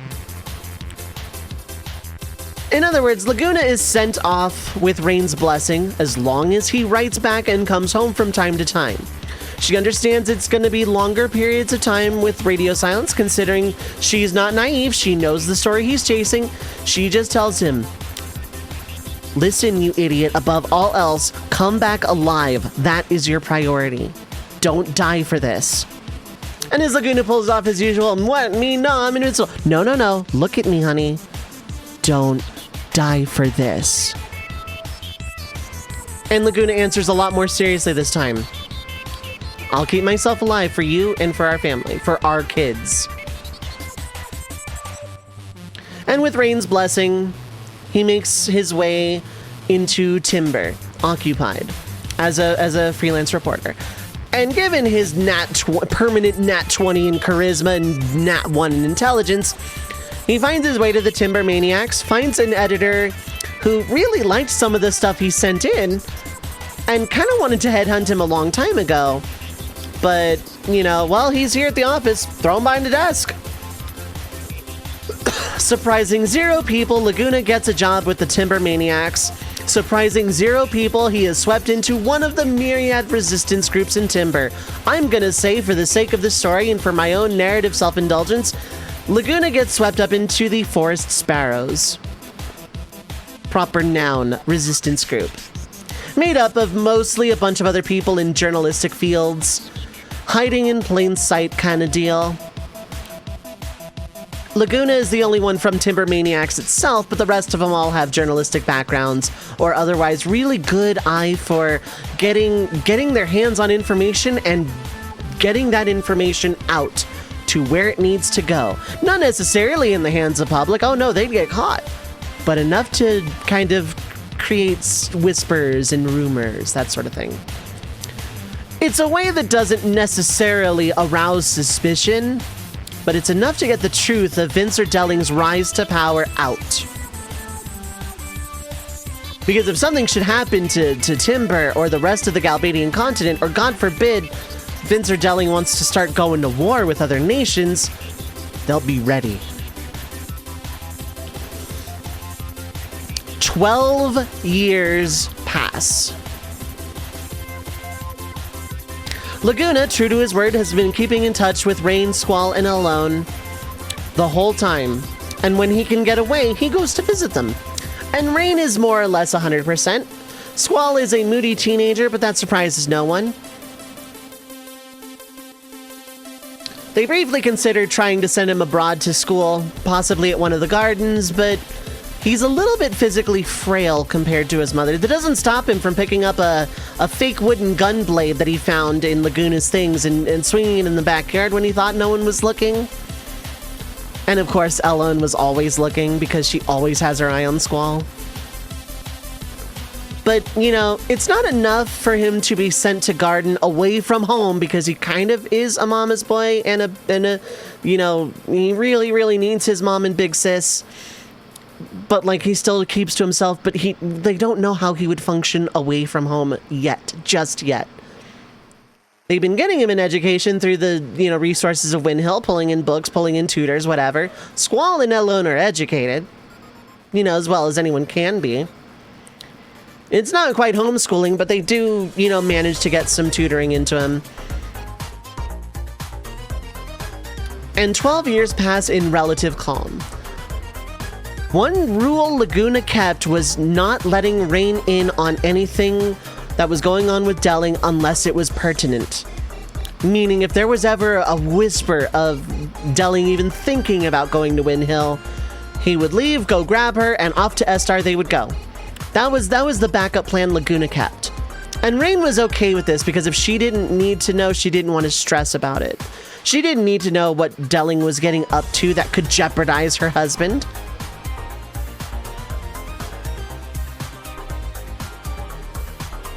And she was relatively fine with that. Ellen, of course, now, going into her early 20s, could have very easily left and found something else, but she's decided to just kind of help out around town. She doesn't want to leave her mother either. And she especially doesn't want to, like, not be there during a time where her dad, Uncle Laguna, comes home.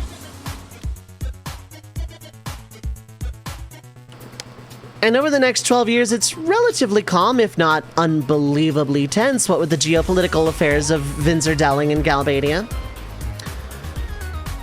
And then around Squall's 17th birthday, Laguna has vanished. The letters stopped coming, no sign of a visit, nothing. None of the other emergency contacts with the Timber Maniacs in case something did happen to Laguna, they're not responding either. And as an issue of the Timber Maniacs comes into Windhill, something seems very off about it. The stories are more or less the same, the magazine is more or less the same, but it's definitely missing its star editor journalist Laguna's touch. Almost as if the contents had been modified before print.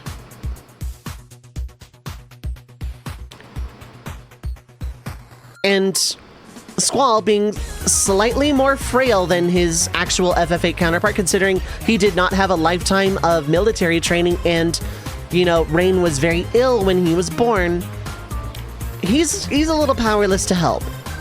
Elone has her power, the one she was captured over, but that can't really do much to help either because she wasn't there. And she doesn't have enough story to go by. She doesn't have an anchor to which to track Laguna's location. So, Laguna's kids are powerless to help him. And as they're kind of lamenting their helplessness and hopelessness, two very oddly dressed visitors, well, strangely dressed to everyone in Windhill except for Elone, who recognizes it instantly, they visit. They visit the town, and they find Rain, and they ask about Laguna. To which Rain says she hasn't heard from him in about a month or two. It's Kiros Inward, obviously, whom Elone recognizes and introduces to Squall right away. And Kiros and Ward catch up with Rain and Elone. They introduce themselves to Squall. Elone introduces them to Squall. And Squall is very, very hesitant and shy, of course. Well, not shy, but very hesitant around them because he doesn't know these people. But they know his dad. And the first thing Kiros says when Squall says, "So you're old friends of my dad," is, "Please don't hold that against us." Which is enough to kind of melt the ice a little bit, but that's still not who Squall is. He's not like the humorous type. But it is enough to kind of put him at ease. Like, you know, okay, we were friends with him, but we're not stupid like he was. It's very coded in a way Squall understands and also understands is very intentionally meant to be coded as, yeah, we're not stupid like your dad.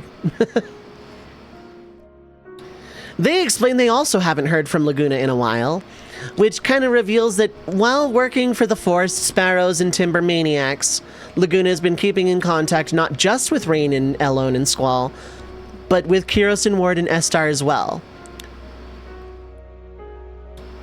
And they came to discreetly investigate, leaving matters in the hands of the fake Laguna, who is more or less, they've had to age him up a bit, but, you know, more or less he's been able to handle it on his own, and Doc O'Dine is there to maintain things if things go real bad.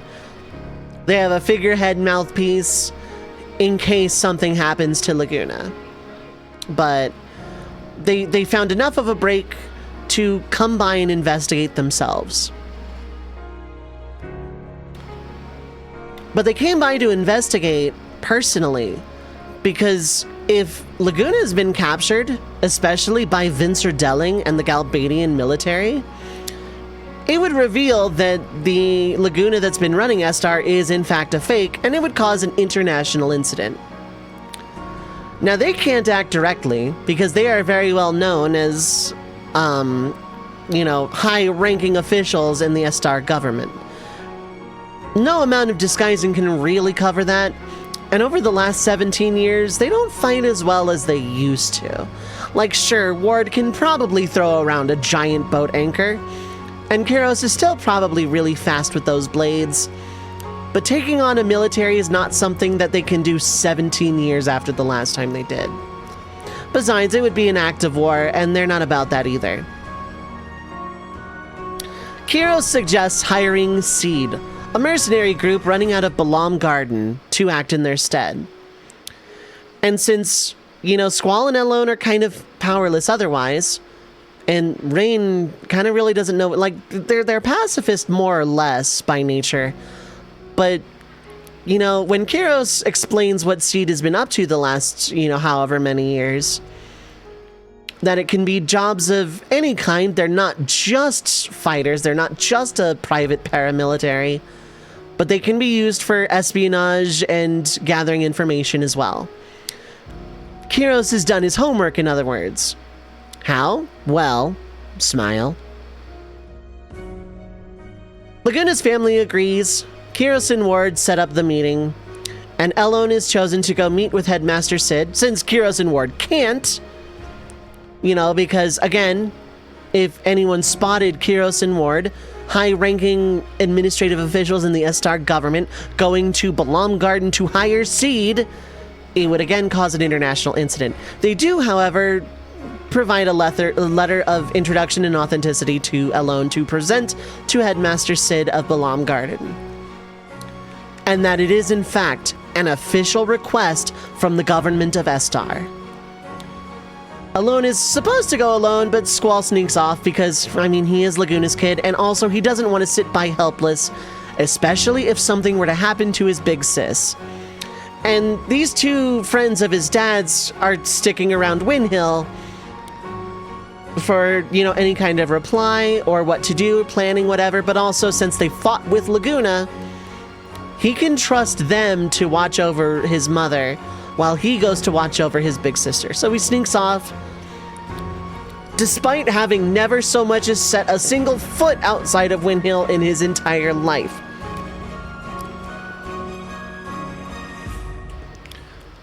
We set the scene at the Seed graduation party. The one where Squall was the most handsome guy there, basically. And while there, en route, Elone discovers Squall, basically stowawaying on vehicle to go to Balam. And, a little bit of chastising, but, well, you're already here. Hey, this will be good for you. Maybe you can, meet someone there and, be a friend. Hey, you want to sign up, become a Seed? Half jokingly. Kind of like some sibling teasing enough to kind of say, hey, I'm not really mad, wish you hadn't, but yeah, damage is done. On the night of the Seed graduation party from the game itself, Elone finds her way to Headmaster Sid, passing by a woman in a yellow dress, also having just met with Headmaster Sid.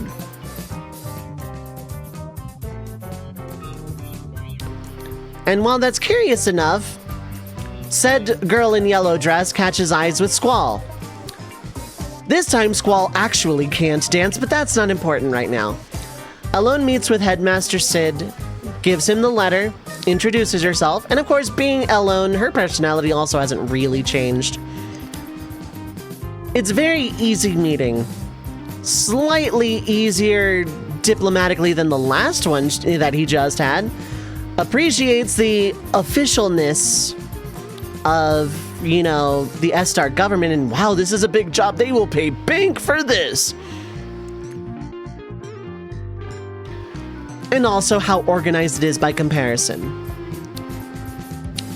Sid agrees and says he will dispatch some seeds to Windhill within a week.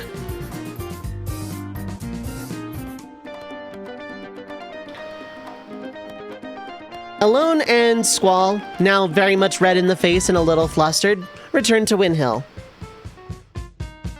Sid says that the Seed team sent to carry out this espionage mission, this information gathering mission about the whereabouts. The official mission is find one Laguna Loire and ascertain his status. Alive, dead, captured, safe, healthy, unhealthy, injured, whatever. Where is he? How is he? And report back. And then go from there. The letter also goes on to state that if he is captured, that part of the mission will include, liberating him, and that will definitely come with extra payment. Within the week, 3 people arrive in Windhill. A young man with a tattoo on his face, a mohawk, and way too much energy. A girl with curly brown hair and even more energy. And a very arrogant-looking young man in a long white coat with a gun blade resting lazily across his shoulder.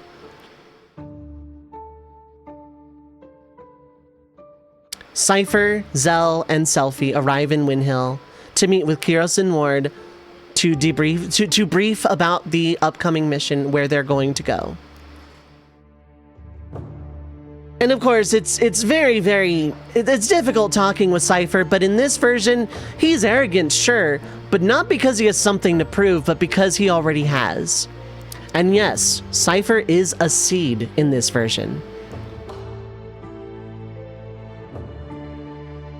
And while Kiros and Ward don't necessarily appreciate his attitude, this is an official meeting and he hasn't really done anything to prove that he's incapable. It's not like talking with Laguna or anything, but it's definitely an exercise they're more than used to. Wish they weren't. The plan is for those 3 specifically, and a small contingent is very much paramount to, espionage and information gathering, although these 3 might not be the best choice for it, but I digress. That the 3 of them are to infiltrate Timber, to contact the Timber Maniacs, and try and ascertain Laguna's last known location and follow a trail from there.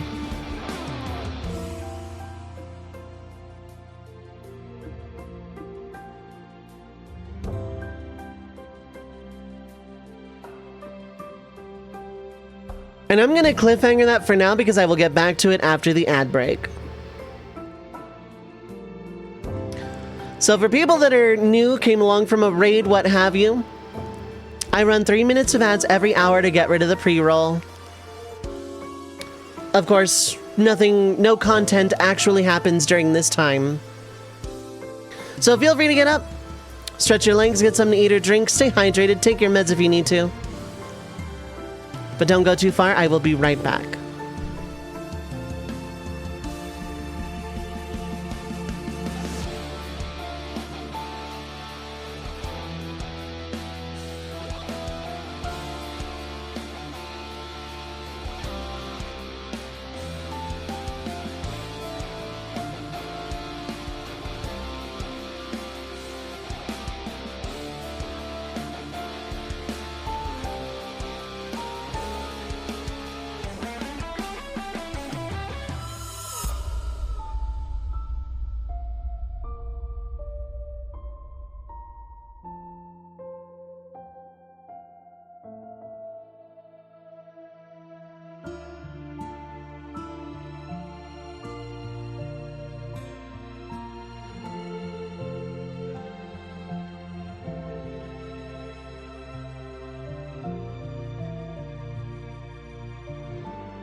I am back. Hello, hello. I need to see if this is one of the things. Oh, I might know this mix. I might know this remix. It is. Yep. No, I remember this one. I remember it. Oh, this is nostalgic. This is an old OC remix. Chat, indulge me. I want to listen to this. Also, yes, thank you so much for sticking through the ad break as always. I appreciate it.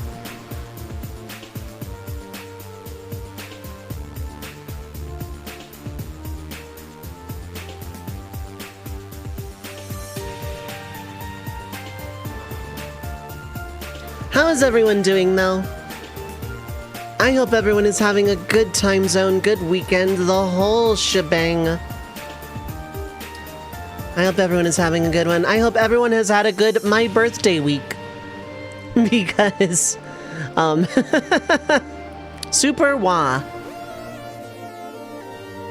This is a level of Super Wah that has gone beyond the Super Wah.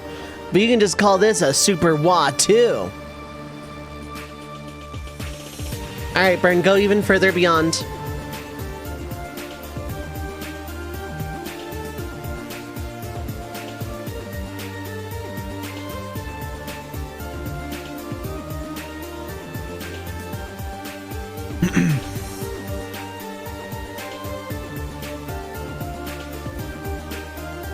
Just at the end of the stream, will I be showing that list of games tonight?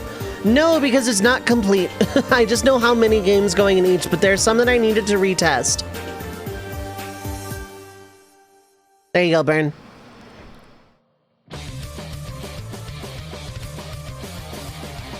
Oh my god, is this another one I recognize?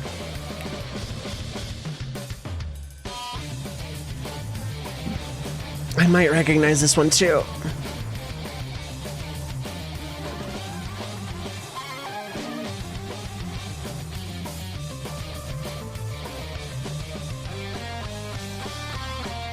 See, chat, that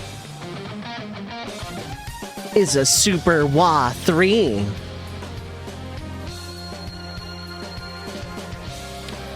I can tell you some of the games that are going to be on it if you want, Triconics.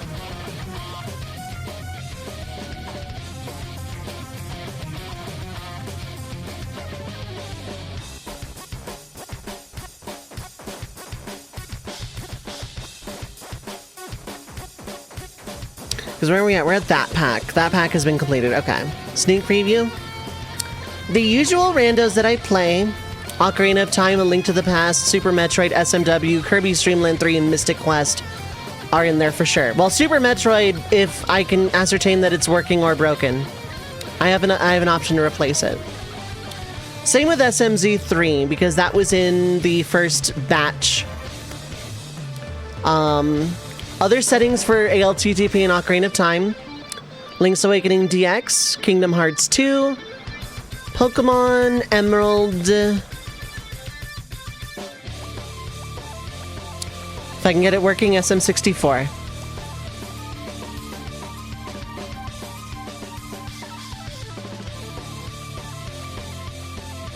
I'm gonna be a busy bird, because I'm gonna have to beat all of those randos. We are, by my math,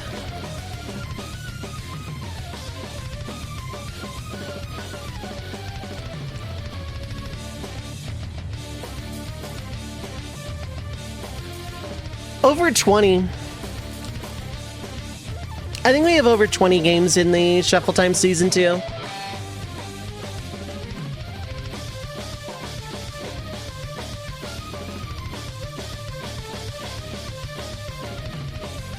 It's no longer relevant, but I'll pin it anyway. Because, of course, any subs, bits, tips, etc. will contribute. And every milestone we hit will add more games to the solo archipelago. And yeah, if I need help with Cage 2, I will let you know. I've done a rando I've done a couple of those randos before. They're really good.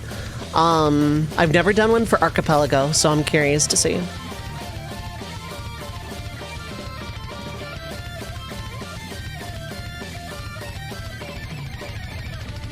But anyway, let's get back to story time. Just to catch everybody up to speed, this is what if Laguna did not become president of S-Star.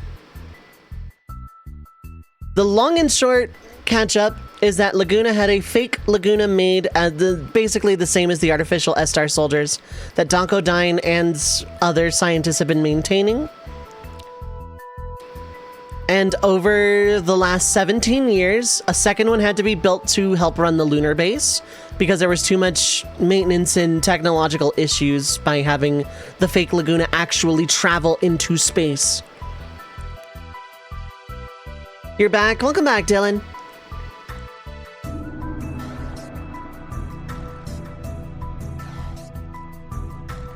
And that S-Star has more or less been run as a shadow government by Kyros, Ward, Danko-Dine, and various others, while the fake Laguna is a figurehead that everybody really wants. Laguna himself has gone back to Windhill with his wife Rain, his son Squall, and his adoptive daughter Elone. And over the years, he's been working either as a freelance journalist or eventually with the Timber Maniacs proper to cover the rise of Vincer Delling and disseminate information all across the globe just in case under the resistance group the Forest Sparrows of Timber. But that at some point, for the last couple of months, Laguna has been radio silent. No sign of him. No sign of him has been found. And no one has heard from him. Kyros and Ward showed up from S-Star and bid Elone to contact Seed and hire them to do some sneaky treachery and espionage to ascertain the whereabouts and status of one Laguna Loire. Seed showed up in the form of 3 Seed operatives: Cypher Almacy, Zell Dinkt. God, what is Selfie's last name? I actually forgot. Tilmit. Selfie Tilmit.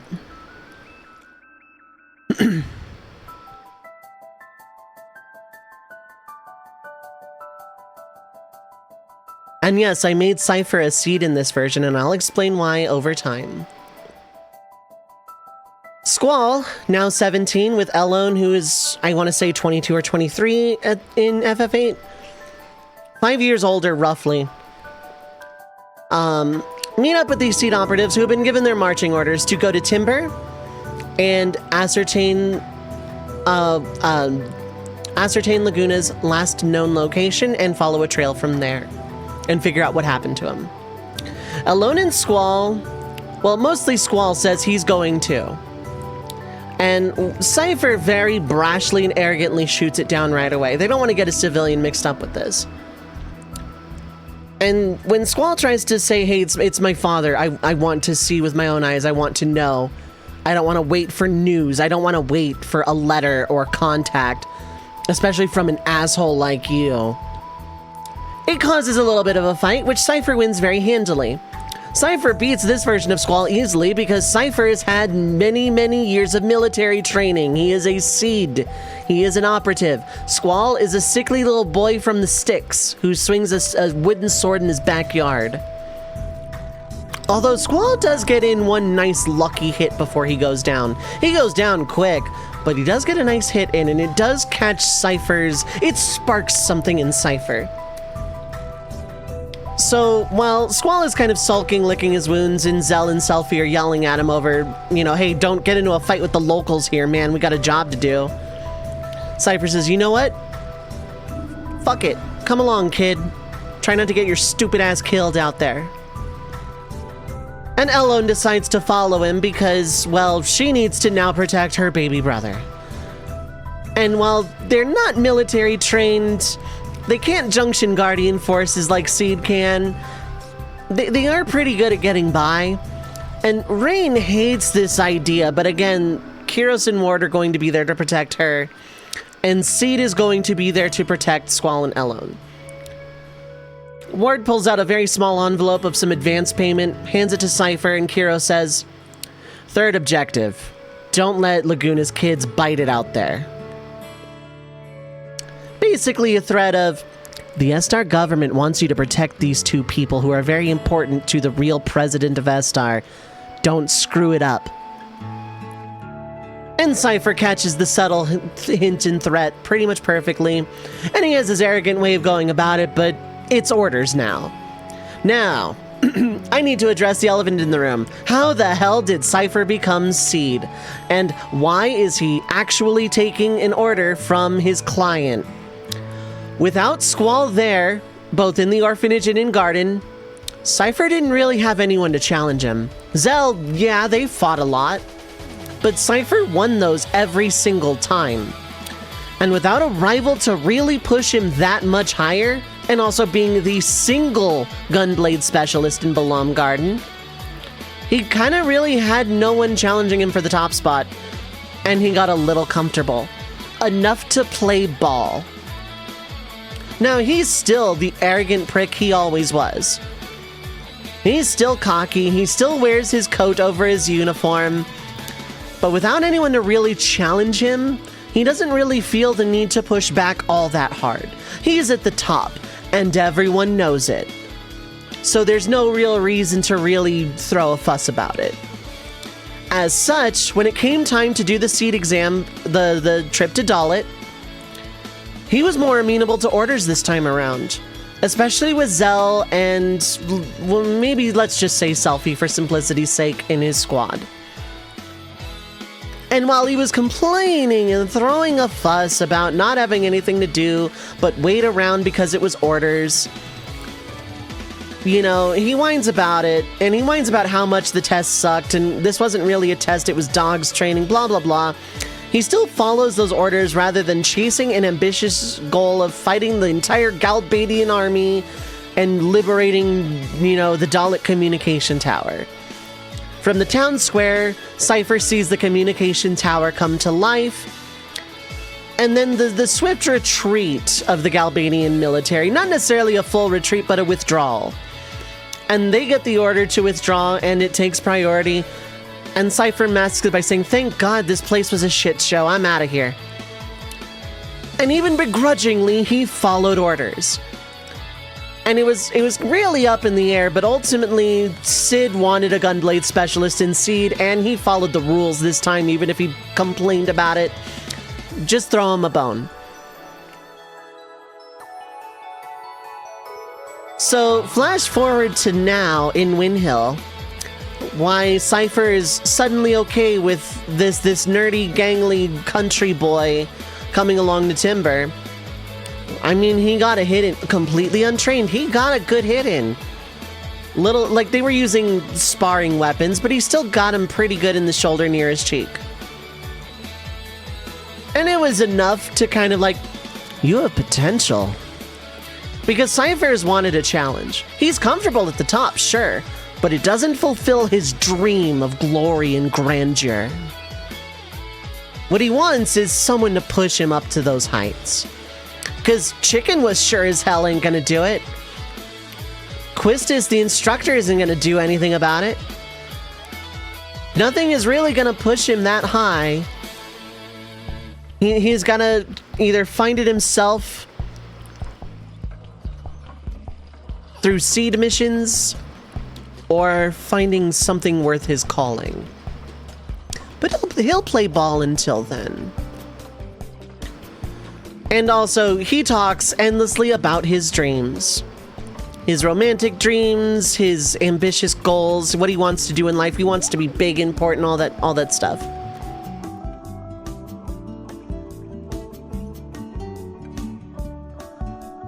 So the group, the 5 of them, travel to Timber, and they very swiftly are met at the entrance to Timber. They probably get in by the last train in.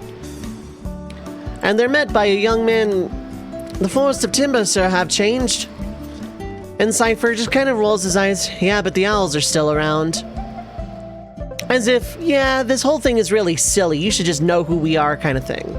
But it is part of the orders, and Cypher's playing ball for now. The group of them are welcomed into the Forest Owls, including Squall and Elone, because as far as the Forest Owls are concerned, they don't know how many Seed members were sent. And Cypher thinks this is just going to be way too funny when it blows up in their faces. Yes, Zell and Selfie are the same age as Squall. I think Cypher's a year older. I'm not sure. He's either same age or a year older. I honestly forget. But yeah, they're about the same age as Squall. Squall is 17. Zell and Selfie, I think, are also 17. Cypher is either 17 or 18. At this point. The difference in this story is that Squall was never sent to Balam Garden because, well, he was never orphaned. He's in shape. He's intelligent. He was tutored. He swung a toy gunblade around for a long time when he thought no one was looking. And Elone was always looking. But otherwise, yeah, no, he's a little bit more sickly, a little bit less fit physically. He can't do the military stuff, but, you know, he can get by.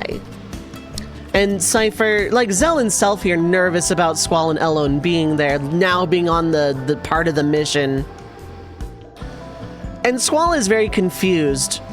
When he gets a moment to himself, when he gets a moment with Zell off in a corner, but the mission was to ascertain Laguna's last known whereabouts. What is this Forest Owl stuff? And Zell just kind of sighs, slumps his shoulders in typical Zell fashion. Man, it's complicated. I'll fill you in a bit, okay? Just don't worry about it. Just blend in, okay? Just here's what our salute looks like. Just you're a seed now, okay? We'll figure this out, kind of thing. Just, you know, not wanting to like get under Cypher's skin because Cypher is still the squad captain and he wants everyone to know it. Watts tells Cypher to go get the princess so they can start the meeting. Yes, they refer to Rinoa as the princess. I don't know why, and it bothers me. To which Cypher delegates such a menial task to, I don't know, someone else in his squad. How about you? What was your name again? I don't care. Go wake up the princess. Squall goes to get Rinoa just as in the main game, only this time he's not a seed. And he's very flustered when he finds it's Rinoa, that strange girl he danced with at Balam Garden. Or danced is not the right word because he didn't know how to dance, but you know. Little bit of awkward flustering ensues. Keep in mind, this version of Squall is still introspective and a little stoic and a little guarded with his emotions, but he had a normal life up to this point. He had both parents for the majority of his life in some form or another. Like, yeah, Laguna was working at Timber Maniacs for like the last 12 years, but he visited frequently, he wrote frequently. His dad loved him, his mother loves him. You know, he had 2 parents and an older sister. He had a normal life. He's relatively calm and happy, just a little bit quiet and stoic and analytical and introspective. But a lot less guarded about his emotions. So seeing Rinoa, that girl who just kind of dragged him onto a dance floor at Balam Garden while Elone was talking to the headmaster, flusters him a bit. He explains why he's there, to which Rinoa does the exact same thing, the jumpy hug. Seed is here, things are gonna be great forever, huzzah! I'm gonna say in this version that Cypher and Rinoa... Wait, did I actually write about them?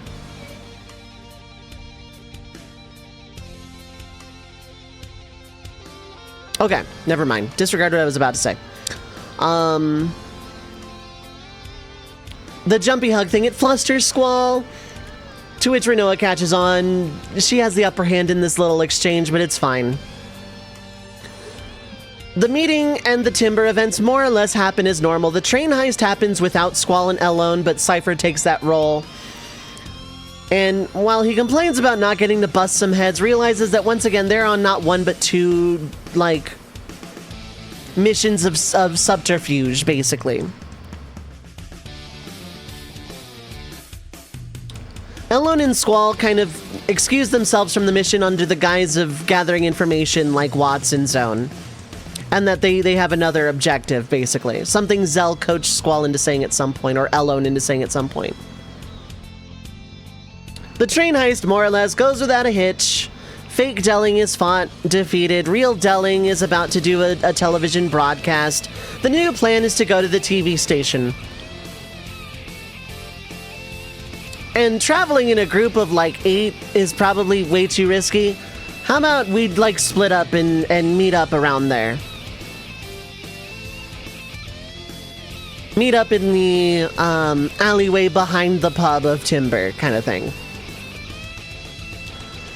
And through that time, Zell and Squall actually get to talking. Zell introduces himself properly and Squall... properly.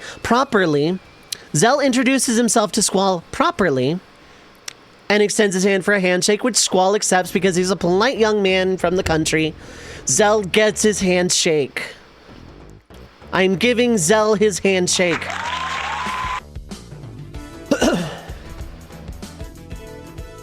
And they get to talking. Zell's like, why did you want to come along? This is a military operation.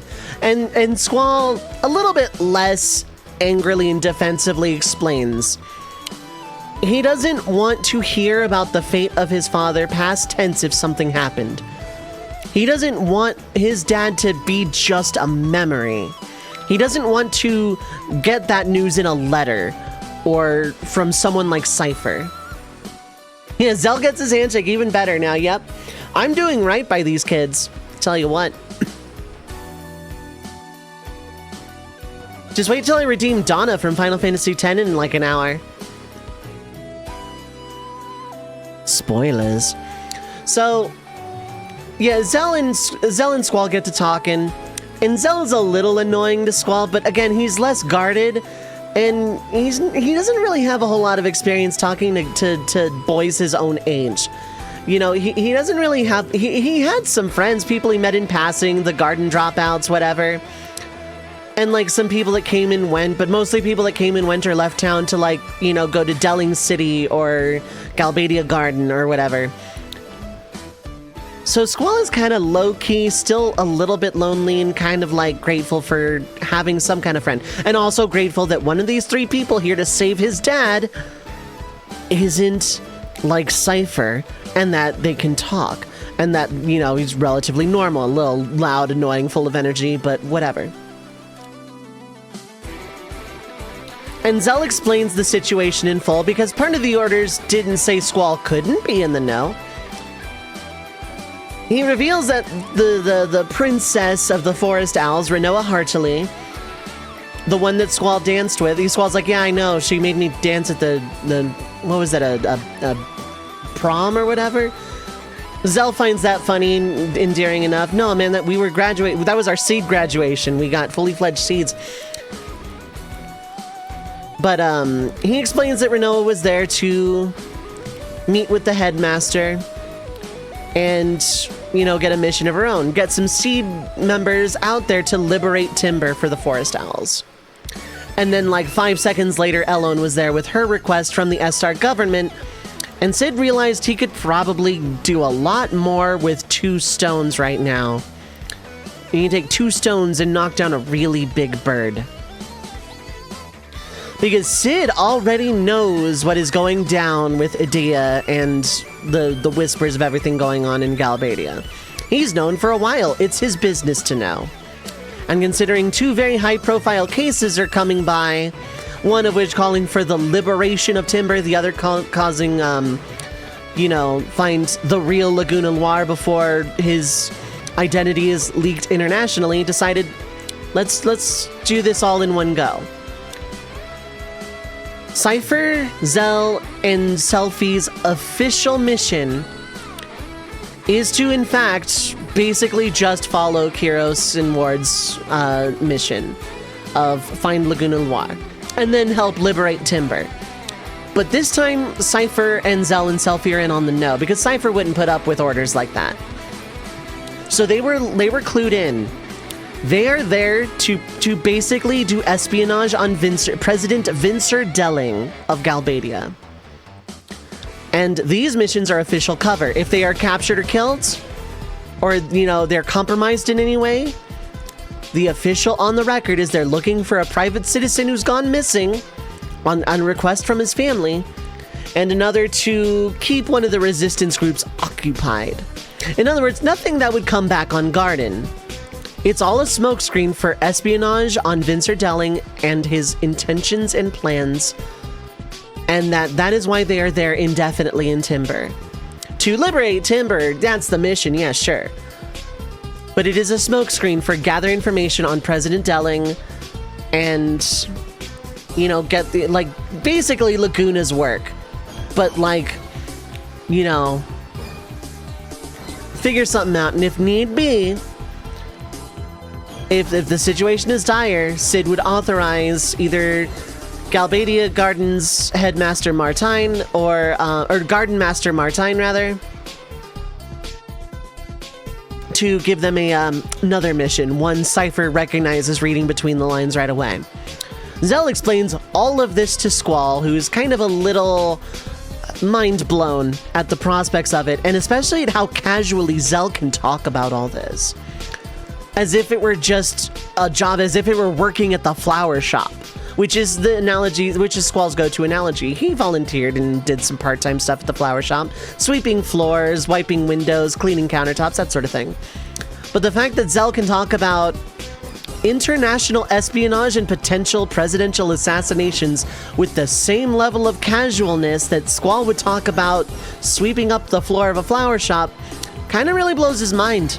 He doesn't know how to feel about that. That is just so unbelievably, like, are you even human? Do you even feel anything? This, that.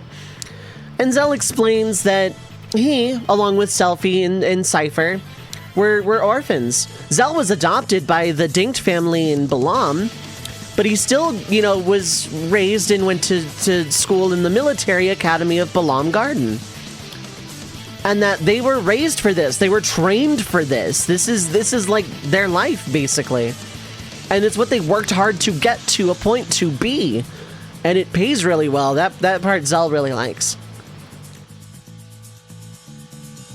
And Squall can't wrap his head around it because, again, he had a normal life comparatively. Like in this version of the story, Squall had a very normal life. And Elone is much less surprised by all of this. But she's been keeping an eye on things for a long time, and she was wrapped up in the whole Sorceress Adele thing. And over the years, Laguna would have absolutely regaled all of that to Elone when she inevitably asked what all of that stuff was. Why was she taken from her home as a child? Like at 4 or 5 years old, why was she kidnapped? Why was she in a strange science lab. What was all of that about? Turned into, why did the sorceress want me or my power? That she came to understand as she grew up. Come to, this was a big freaking deal, and Laguna's really great, isn't he? My dad, Uncle Laguna, is really great, isn't he? She wants to save him because she knows what kind of man he is. Squall wants to save him because it's his dad. And as Zell explains all of this, they make their way to the television station, to where Rinoa and Cypher are briefing, let's just say. And it kind of bums Squall out a little bit, but like, you know, there wasn't really anything there other than caught feelings, so it's whatever. He hides, he masks well enough. I'm gonna go ahead and spare the whole Cypher holding that over Squall's head thing for a little bit, because I got other ideas for Squall, don't worry. In other words, I'm sinking that ship real early. Why? Because I can. Because also, you know, this is my throwing Cypher a bone story, really, realistically. So, Rinoa and Cypher are hanging out, waiting for the group to rendezvous by the television station.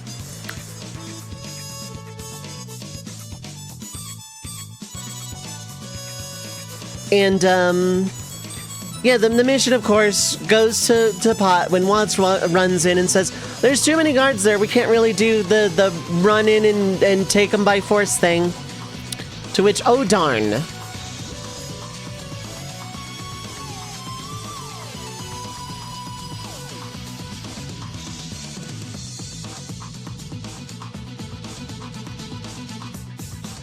So, as a result, President Delling's television, Draconics, you know me way too well. Yes. Long story short. The television broadcast from Galbadia goes off completely as intended. President Vincent Delling announces his ambassador, Sorceress Idea. Which Zell and Selphie and Cypher kind of recoil a little bit. Yes, I'm doing something funny here, don't mind me. But again, their training kind of precludes them to actually showing anything other than the mission right now. And, you know, President Delling announces the ambassador, some diatribe about world peace, about letting go of past grudges, and the sorcerer's a bridge for that, blah, blah, blah, blah, blah, blah. A typical fascist dictator, you know, hey, look at my shiny new weapon kind of speech veiled as world peace, you know. Very, very typical Vincent Delling fascist ploy of, this is our ambassador, a living sentient nuclear bomb. Let's talk peace. Kind of, very thinly veiled threat.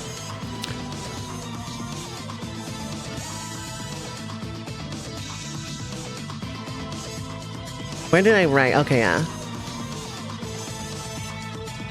The major difference here is that with Cypher still much calmer in this timeline, he isn't tempted to Idea's side at all.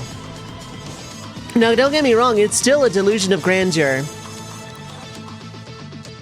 But notice how I had them react to Sorceress Idea.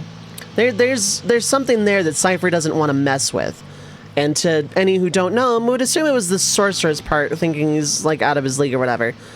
Although that's not true at all. Knocking off a sorceress would kind of put Cypher on the map and make him never shut up ever, but he's not tempted to her side because, well, he didn't ransack the television studio this time. Thus, Idea didn't, like, capture him into being her knight. President Delling is not captured at sword point on international television. Thus, Balam Garden and Seed are completely unimplicated, rather than just like being treated as an isolated incident and Balam Garden is lucky. It's no, Garden is just, what's a garden? Who cares? That's our sister school, right? Who cares? The big kicker about the television broadcast is that Laguna's name is not mentioned in any capacity.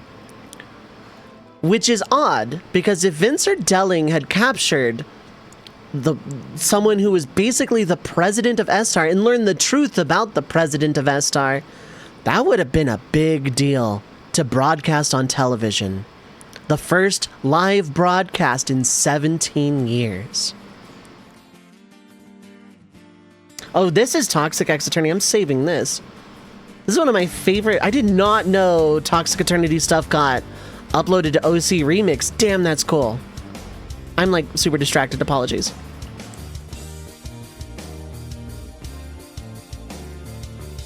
Hydrate. Oh god, I need one of those.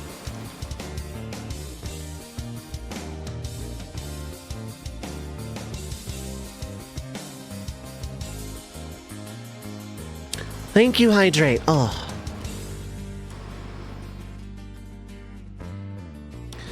It is most surprising to Seed and Elone that Laguna was not mentioned in any capacity. And as they regroup on Renoa's train, the Forest Owl's train, they realize one of two things. Either Laguna was captured and is in D District prison until Vincer-Delling has the right moment and opportunity and information. Either Laguna is in D District prison and hasn't talked yet, basically, or he's somewhere else in hiding and can't risk communication. Elone asks Renoa, since she's in the Forest Owls, do they know the Forest Sparrows? To which Renoa says, yeah, we know them. We don't really talk that much since they're more into like the journalist stuff, but I know a couple of them. We hang out. I saw one like last week. But Renoa doesn't really know anything about Laguna.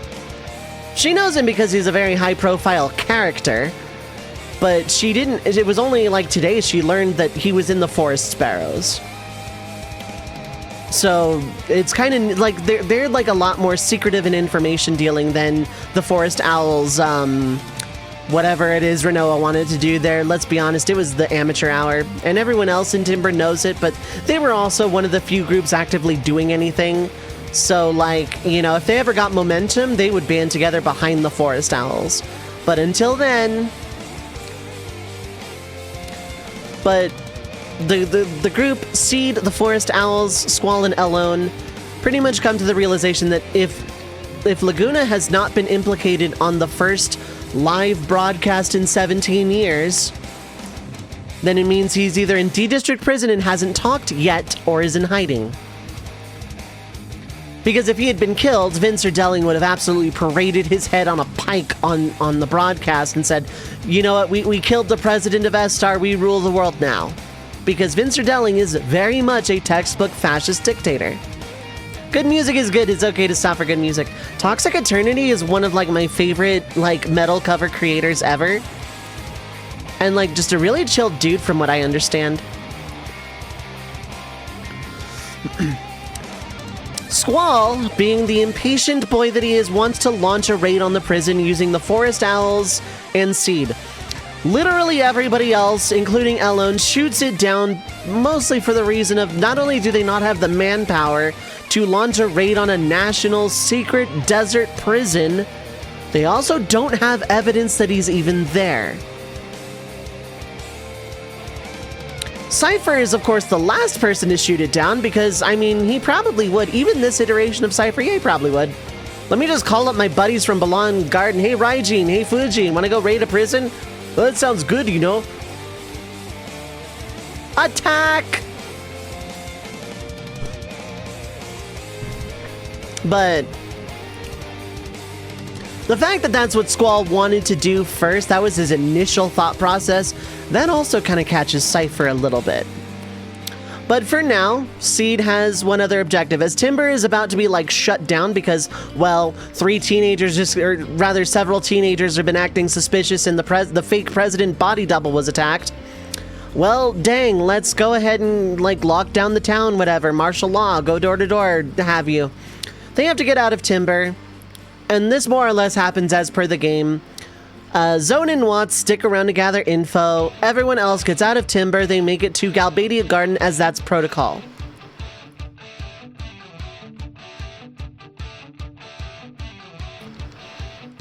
The group regroup at Galbadia Garden. And none of the Laguna Dream sequences happen because, well, they don't need to. Elone grew up with the man. she got what she wanted, basically, in the end. What she was trying to do with the dream sequences in the first place. It was to try and, like, get Laguna back to Rain to, like, hey, Rain had a baby, you dolts, go be with her. Well, this is exactly what happened. So Elone has, like, basically not used her power in literal years, at least consciously. She's done it accidentally a few times, much to Squall's annoyance, and Squall is very well versed of her power. They both know not to talk about this power to literally anyone outside of their house. Not even the people of Windhill knows that Elone has this power. The only people that do are Laguna, Kiros, Ward, and Rain, and herself and Squall, and that's it.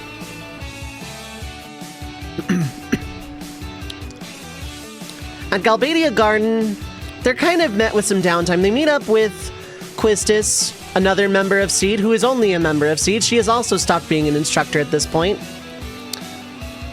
Although Cypher was probably less of an asshole in listening to her problems about it. Just more arrogant, but like actually listening. So, you know, pick your poison, I guess.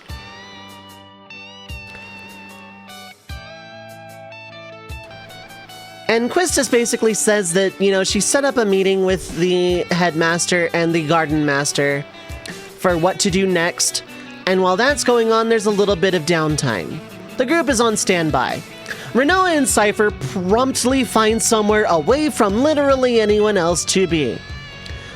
I have sunk the ship for good. Renoa and Cypher are a thing. Selfie and Zell kind of do their own thing and explore. Selfie is looking for, you know, stage theater stuff. Zell is doing push-ups in the hallway. And Elone looks for the library. And I know that we don't see a library in Galbadia Garden when we go there in the game, but it's a garden, it's a school, it has a library. And that's where Elone goes. Squall meeks to follow her, but Quistis pretty much pulls him aside. So what are you doing here? You're not a Seed. And Squall very kind of naively asks how she knows that, and then Quistis introduces herself properly as another Seed from Balam Garden. Of course she would know he's not a Seed because, well, she's from Garden. And that's enough of an icebreaker. Squall is still shy, especially like considering, you know, the last girl he had feelings for kind of ran off with some douchebag guy. But Quistis being Quistis, even though she doesn't know Squall at all, they've known each other 5 seconds, can see through that wall. Being an instructor at the age of 18 kind of has given her insight sociologically and socially. She knows how to read her students because she had to get the job in the first place. Holy heck, what is with Rainwave being literally made for me right now?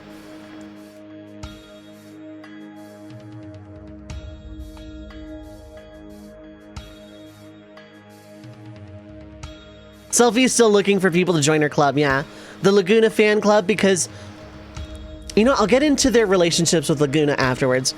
Quistis and Squall sit down and have a talk in that weird little meeting room where they, in the main game, announced that Cypher had been executed. In this game, no, it's just a meeting room, it's a waiting room. And Squall was going to follow Elone to the library, but Quistis kind of wants to see who this guy is in the first place. And boy howdy was Elone way too fast in getting out of that room, and Quistis is going to have to settle. They talk for a while. Squall is a little guarded. He's a little nervous, a little gun shy, especially the last time he tried to talk to a girl that wasn't, you know, related to him. And no, he doesn't really have anything for Selfie. She's too loud for him. But, you know, he does appreciate her as a friend at least. Or will in time, whatever. Quistis can see through Squall's wall and do that, you know, weird mind-reading thing that she can do with Squall. Because he's not the first quiet kid that that Quistis has had to deal with growing up and being an instructor. And probably won't be the last. And this Squall is much different. Again, he had a normal life. He grew up with a mother, sister, and most of the time father. And therefore doesn't have abandonment issues. Separation anxiety, yes, but not abandonment issues. He starts to open up to Quistis a little bit, and they kind of click and become friends pretty much immediately.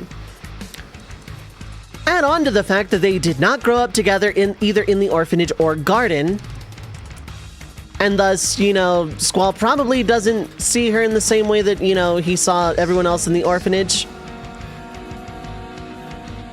This one is lyrics, but like... This is doing a lot for me, this song, holy hell. Basically, while waiting for Garden Master Martine to come back with the next plan of action, this is giving me like Smashing Pumpkins, Deftones kind of vibes. I'm sorry, I'm detracting from the story, holy heck. Yeah, this is almost like, yeah, it's giving me a lot of like Perfect Circle kind of vibes. Like Perfect Circle mixed with Smashing Pumpkins. Does anyone else hear that? Is anyone else getting that from this song?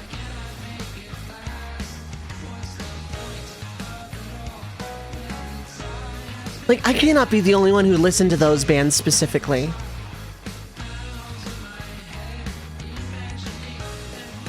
Did anyone else listen to A Perfect Circle back in the day, or is it just me? Am I old and crazy? Anyway, I'm sorry, I got super distracted. This is like my taste in 90s rock music, basically. Like 90s, early aughts, 90s era, like, stuff on the radio. And I really liked A Perfect Circle. Like, A Perfect Circle or Deftones chord progression, but like with Smashing Pumpkin vocals. Almost, but like... The voice is definitely Smashing Pumpkins, but the chord progression? This feels more A Perfect Circle or Deftones.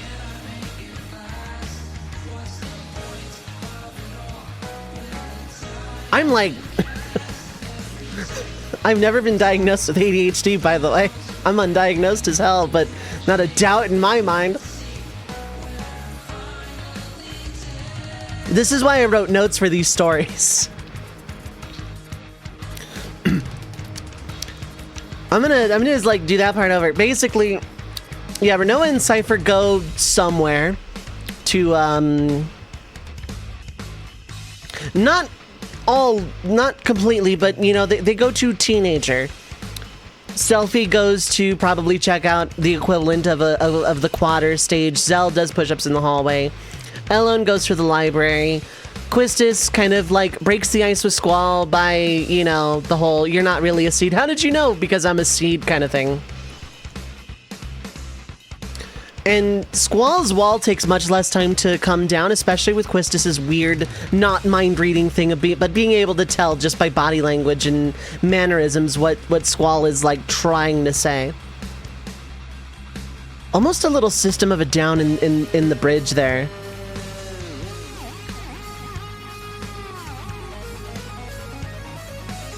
Now we're just 80s, okay. I'm looking this one up like immediately after stream. But without Squall's abandonment issues, considering he grew up with a mother, an older sister, and a lot of the time a father, a normal family, and basically a normal small village, he had it pretty good this time around. He actually does eventually open up to Quistis. They become pretty fast friends, and after a few minutes of talking, add in the fact that Squall and Quistis didn't grow up together in the orphanage and in Garden, and with Quistis being like an authoritative figure over Squall for most of it, they actually kind of hit it off. Because Quistis doesn't have to be the teacher figure or the trying to replace Elone, because she didn't know Elone or Squall in the orphanage. All Quistis was just herself, and yeah, she wanted to be like that, you know, authoritative big sister figure.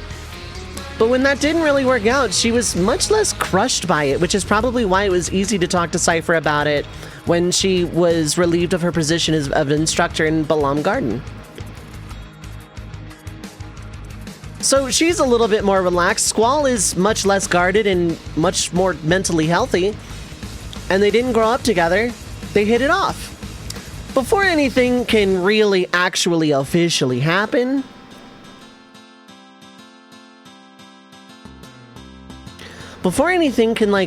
actually happen officially, Martine enters the room and the group reconvenes. Cypher and Renoa are, of course, comically the last two entering, but, you know, whatever. The mood kind of shifts into more of a business-like mindset at this point, and all parties involved, Rinoa included, Squall included, Elone included, are at attention.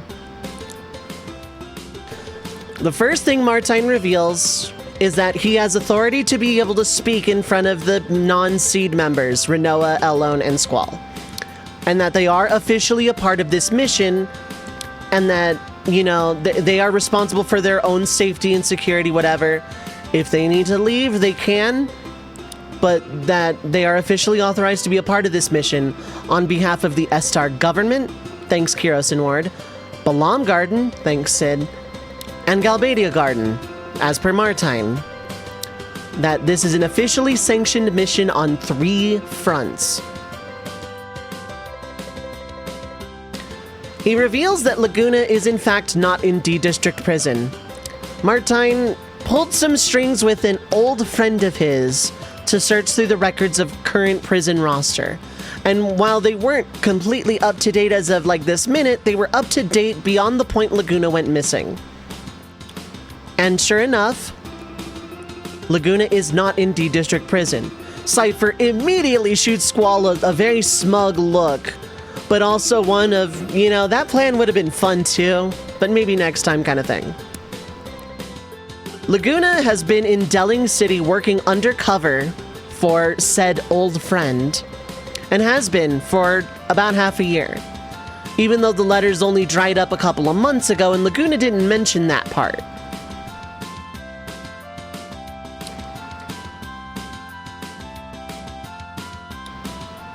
And when asked why Laguna couldn't make any contact, it's because the work he's doing is far too dangerous to contact anybody. There are 3 objectives for this mission, the first of which is to relay this information back to Kiros and Ward in Windhill, that Laguna is in fact alive and working undercover, but for them not necessarily to go back to Estar just yet, but to like kind of keep everybody that's in the know in Estar in the know. The second is to go to Delling City and investigate his whereabouts, because his contact has also not heard from him in about a week. And the third comes from this mysterious contact themselves, and has been authorized and approved by Galbadia Garden, Balam Garden, and hopefully the government of Estar as well. Assassinate Sorceress Idea. This is where Irvine would kind of be introduced to the group as well. Probably hitting on Rinoa, shot down by Cypher, Quistis, defensively guarded by Squall and Selfie. That ship can happen, why not? Screw it. The group is to go to Delling City, and their 2 objectives are to make contact with Laguna Noir, and then assassinate the Sorceress. To, you know, prevent another Sorceress War. And Elone realizes it suddenly makes a lot of sense why Laguna would go radio silent, because he's done this sorceress usurping thing already once before. It is the thing he's most famous for in Estar, in fact. And from there, the group would in fact go to Delling City and meet up with this mysterious benefactor, the one who's been helping Laguna stay undercover in Delling City to gather this information. The one who relayed this mission to Galbadia Garden, the one who pulled the D District Prison records.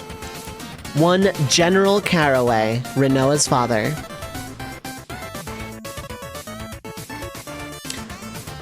And from here, basically, it's up to... You know what, I'm gonna do this. What do you think would happen? It's end of Disc 1 stuff. Would the group succeed? Would they fail? Would they get captured? Would they get killed? Would they have to flee? Because Laguna's very much alive in Delling City. Just, you know, probably in hiding or on the run. To the point where even Caraway can't get a hold of him anymore and hasn't been able to for about a week.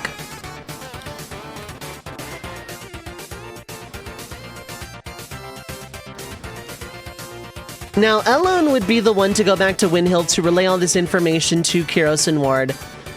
And Squall would hate to be separated from his big sister, but at the same time, you know, you gotta do what you gotta do, and at least Elone will be safe back in Windhill kind of thing. Squall would volunteer to stick around because he wants to see his dad with his own eyes.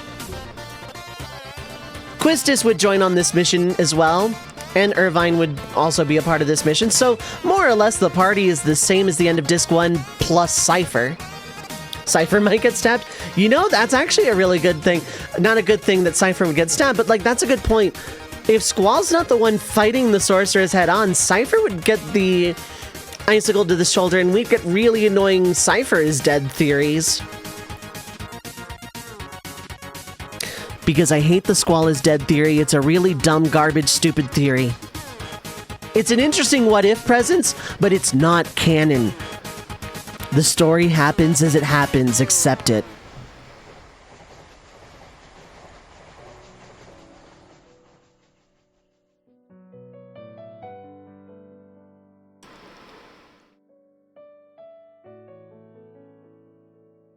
Someone someday is gonna make me do What If Squall Was Dead, and I'll do it. I'll give it my bargain bin best, but... The director likes the theory, yes. The director in that same interview, in that same breath, said they would have to write the rest of the game around it in a hypothetical remake to make it work. The director likes that theory, but also says it isn't canon. In the same breath.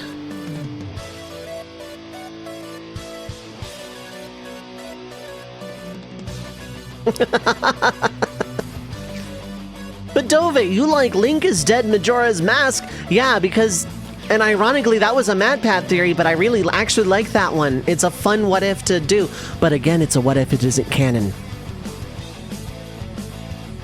Oh yeah, if FF8 got a full-fledged remake, yeah, people would be stupid loud about that theory. They would. They absolutely freaking would, and it would drive me up a wall. It would drive me to drink again. I left the end of Disc 1 stuff ambiguous because I might continue this story someday. And I didn't want to tie it down to a specific chain of events if I got a burst of muse somewhere else. I will tell you a few things about this particular hypothetical what-if story, though, if this particular timeline. Amnesia doesn't happen. I'm going to drop that bombshell right now. But Dovei, you hate that mod that takes away the amnesia subplot. You say it's fanfiction. Yes, and I'm writing fanfiction. I'm just not pretentious enough to say that I'm not. So, they don't have amnesia in this subplot. I don't have a good reason for it. But Cypher, Selphie, Zell, Quistis, and Irvine remember their time in the orphanage with Idea. In this timeline, in this what if, they remember their childhood, all of it. And they still junction Guardian forces, they still fight, they still had their military careers and whatnot, you know, child soldiers and all that fun stuff, woo! What is that record? Like what? Like 0-3? Woo!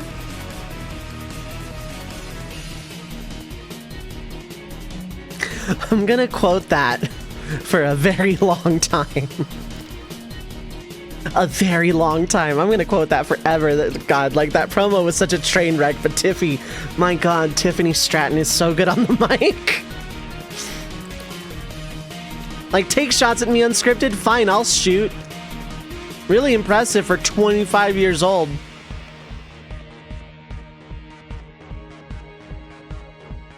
Balam and Galbadian School War might not happen. Probably not. Because Cypher doesn't become like the head of Galbadia Garden the same way Squall does at Balam, kind of thing. So the first thing is I've taken out the amnesia subplot. So when Cypher, Zell, and Selphie react to Sorceress Idea, it was because Matron was now a sorceress and they had to deal with that.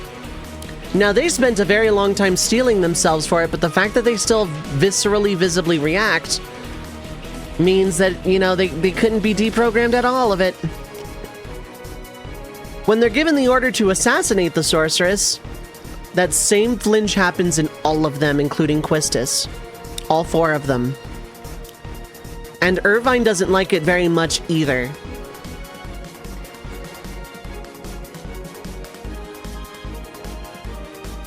But it's their job, and they know that's what Matron would want, because Matron isn't the type to, like, take over a military and conquer the world. The other major thing I changed was calming Cypher down. Will Renoa still have sorceress powers? That really... Oh, how would Cypher react? He would burn the world down to save her in this timeline. If Renoa became a sorceress, he would be her knight, but he would do everything in his power to, like, help her, like, otherwise, including trying to knock sense into her in the space station kind of thing. He would go after Ultimisia with a vengeance.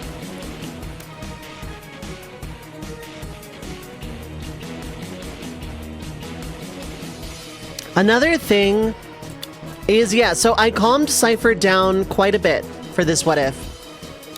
I kind of wrote it in a way that without a rival to push him, he got comfortable at the top because no one could challenge him. And over time, yeah, he and Squall would turn like very fast-tracked DC EU rivals. I say that like, you know, Batman versus Superman levels of rush to catch up with the MCU Civil War.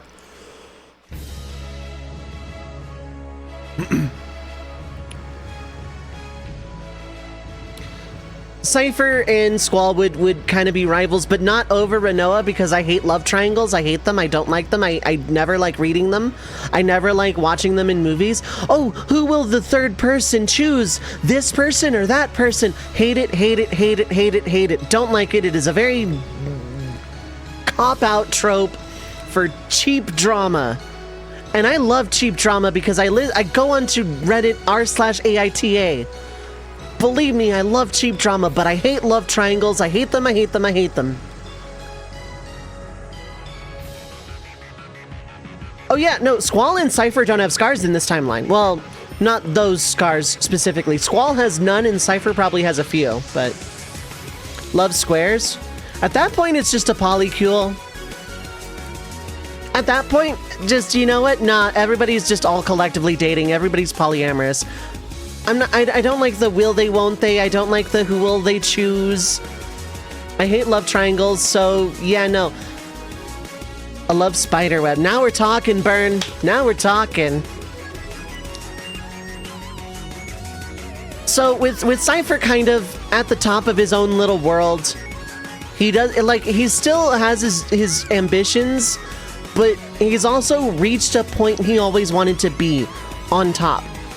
And, you know, he had that fling with Renoa the summer prior, and then they meet up again on this mission, and, you know, yeah, Renoa pulled Squall onto the dance floor, flirted with him, whatever. But Renoa went back to Cypher because they had history, and Cypher's still a jackass, but he's calmer. And, like, Cypher's life is pretty much okay. So I you know, threw him a bone. He and Renoa are a thing. And yes, in this timeline, I am shipping Quistis and Squall. But, you know, that was more to eliminate the love triangle and also to, like, kind of give Cypher a little bit more characterization. That said, they would still rival over each other, just not over a girl. They would rival over each other because that's their personalities. Just like you can find the meaning of love without a romantic partner, you can have a rivalry when it's not over a romantic partner as well. Are you seeing a trend with how I feel about certain things in writing, especially when it comes to romance? I will also say that Laguna is in fact very much alive, probably hiding out in the sewers. General Caraway has been covering for him. Julia still died at some point when Renoa was very young. Renoa and Caraway are still estranged. And my idea is, of course, the assassination does not go off completely without a hitch. That they either have to flee or do the D-District prison thing. I'm leaning towards fleeing because I've written around Galbadia's tensions with Balam this far. So tell me what you thought about that story while we have ourselves a nice healthy break time. Oh yeah, Guardian Force still exists. That's the world. It's the world building. 3 minutes of ads will play. Feel free to get up, stretch your legs, get something to eat or drink, stay hydrated, take your meds if you need to. But don't go too far. When we get back, we have a little bit of a doozy.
I am back. Hello, hello. I hope everyone had a nice, relaxing break time. And we have a doozy for the last story for the night. Because I realized, yeah, I only have time for the 3. But sticking around this one a little bit, yeah, I think I'd probably have them flee with like a combination of Laguna, Caraway, and Irvine's help. And make it back to Balam somehow. With Elone still in Windhill. Elone would be in Windhill with Kiros and Ward and Rain. Squall and everyone from Seed and Laguna would make it back to Balam Garden. And I could probably get a really good part 2, but what do y'all think, chat? Do you want a part 2 to that one? Do you want to continue this timeline?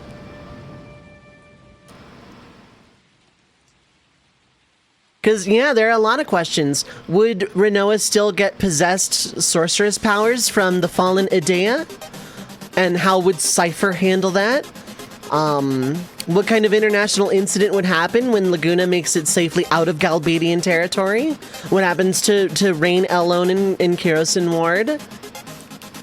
You know, how does Balam respond to, you know, the fact that a dangerous sorceress just had an attempt on her life? How will she respond? How will they respond?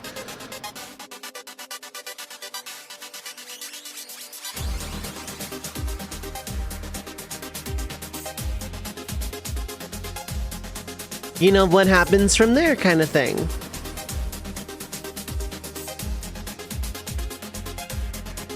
So yes, this is the story time where I do full complete stories and still leave them on cliffhangers. By God, I am not sorry.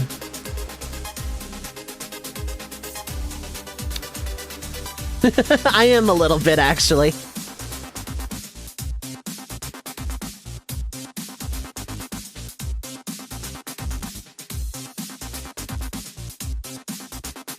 How do I phrase the title of this one?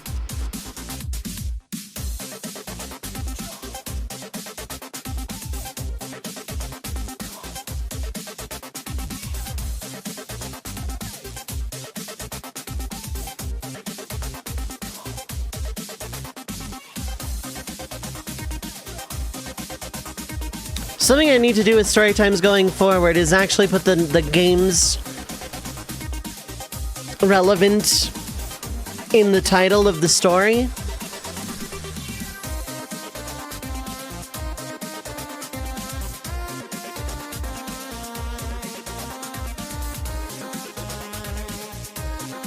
So this is one that like really got my eye, and this one is unfinished. Not by design this time, so I'm just letting people know, but it's also probably my longest so far. I have to do 2 setups for this one, but this is what if Rydia somehow went to Spira. A cross story between Final Fantasy 4 and 10. And for people who's looking to do the redeems, crossover between Final Fantasies is allowed. I've done a few of them, but they are allowed. This is what if Rydia somehow went to Spira. We're gonna set up 2 different timelines here. The first of which is in Final Fantasy X. We're gonna set the 10 stage at the very beginning of the game, Otherworld. As if you, the viewer, player, whatever, had just clicked new game. And, you know, gotten through the listen to my story bit. That part doesn't happen.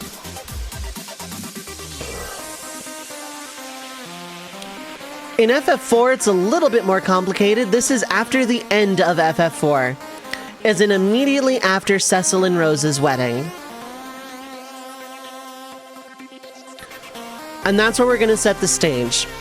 Immediately after Cecil and Rose's wedding in Baron Castle, Rydia returns immediately to the Fey March. Because Edge was acting a little weird, but not enough for Rydia to really notice anything. Whatever, back home. Not 5 minutes after getting back to the Fey March, she is immediately summoned into King Leviathan's chambers. This is where the divergence point happens, so chat, if you'll indulge me. Rydia, pretty much 5 seconds after returning to the Feymarch, is summoned not only by Leviathan, but when she gets into Leviathan's chambers, Queen Ashura is there as well, but so is Bahamut.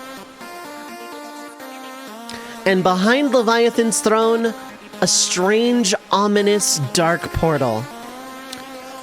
Bahamut explains quite quickly and briefly about the Void. Sorry, the Void. I wish I had Sage on call. Sage can do that really well. And how Bahamut and Leviathan can both sense very familiar but different energy, similar to the Eidolons of the Feymarch. And Rydia is called to investigate because she is the only capable summoner alive at this point. And a summoner is more suited than an Eidolon for this particular mission because Eidolons are sustained by magical energy, humans are not. Quite simple. I came up with that just now on the fly. Rydia pretty much agrees without any hesitation.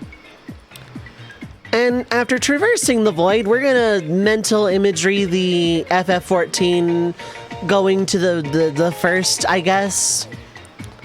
Kind of floating through crystal space, whatever. She finds herself on a beach. On what is very obviously an island. And upon pretty much getting her bearings and shaking the cobwebs off, she can sense an Eidolon very nearby. And two strangely dressed men who seem to be patrolling happen upon her. As someone who just kind of washed up on shore, but at the same time, she's very oddly dressed. Not many people in Spira have green hair and wear really oddly ornamental green robes. Nor do they typically carry whips, well, not often, but, you know, to each their own. They recognize her as someone eccentric and have a guess as to what she is, but don't want to make any assumptions just yet.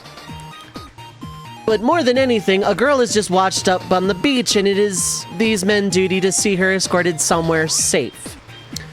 And they, Gata specifically, because it's Luzu and Gata, pretty much specifically mention the village by name. They're taking her to Besaid Village. And Rydia is very quiet and vague when she's introducing herself. She recognizes right away she is very out of place in terms of her outfit, and that Bahamut had warned her she'd probably end up in another world, rather than somewhere else in, well, FF4 world. And Gata, being the young greenhorn that he is, kind of gives her the out of offering, you know, the sin toxin excuse trademark. You know, that little bit of plot contrivance that Tidus leans on annoyingly for the entire gamer half of it. To which she takes completely without hesitation and cold reads her way through learning about her surroundings. She arrives at Besaid, and Luzu and Gata pretty much, you know, offer her a place to rest.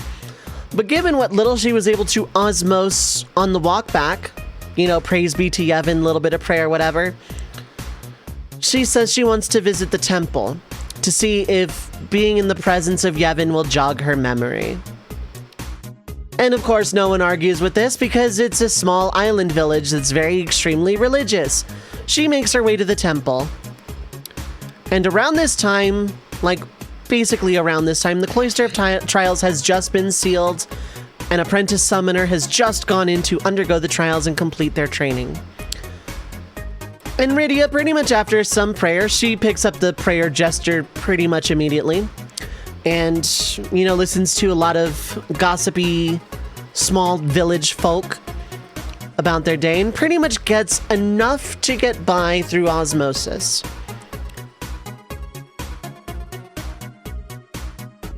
And after she pretty much gets enough information, as far as she knows for now, she goes back to the Crusaders' Lodge to actually rest.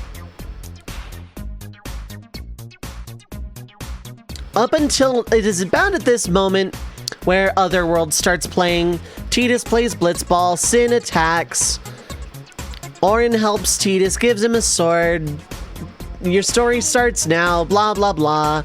Beginning of Final Fantasy X pretty much happens unchanged.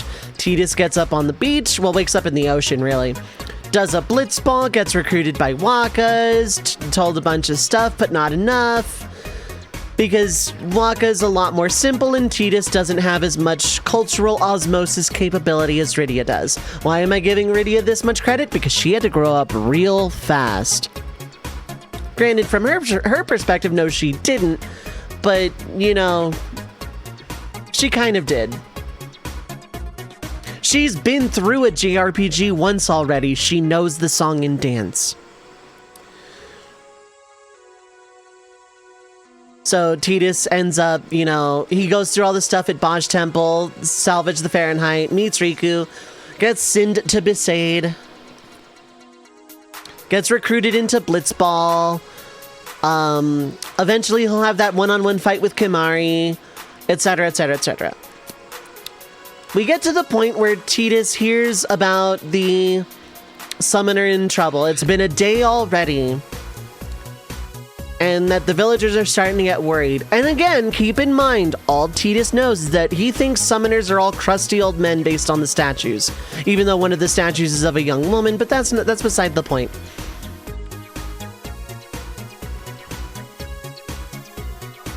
That someone is in trouble and he wants to help. And he wants to just run into the Cloister of Trials and help this summoner. Even though it's a forbidden preset. And as he runs into the temple to do exactly this, you know, someone else who is also out of place and oddly dressed kind of intervenes. When hearing all the hubbub about this apprentice summoner in trouble, and that's kind of why Rydia is hanging around the temple specifically to wait for this apprentice summoner to come out, because she is a summoner and she wants to, you know, kind of get the feel for the what she thinks is Eidolon's situation at this time. Although now she would know they are Aeons, you know, through villagers helping out another patient of the sin toxin phenomenon and asking just the right questions to get enough information. So as Tidus is throwing a fit, this girl with green hair and green clothing steps in the way and asks what the commotion is.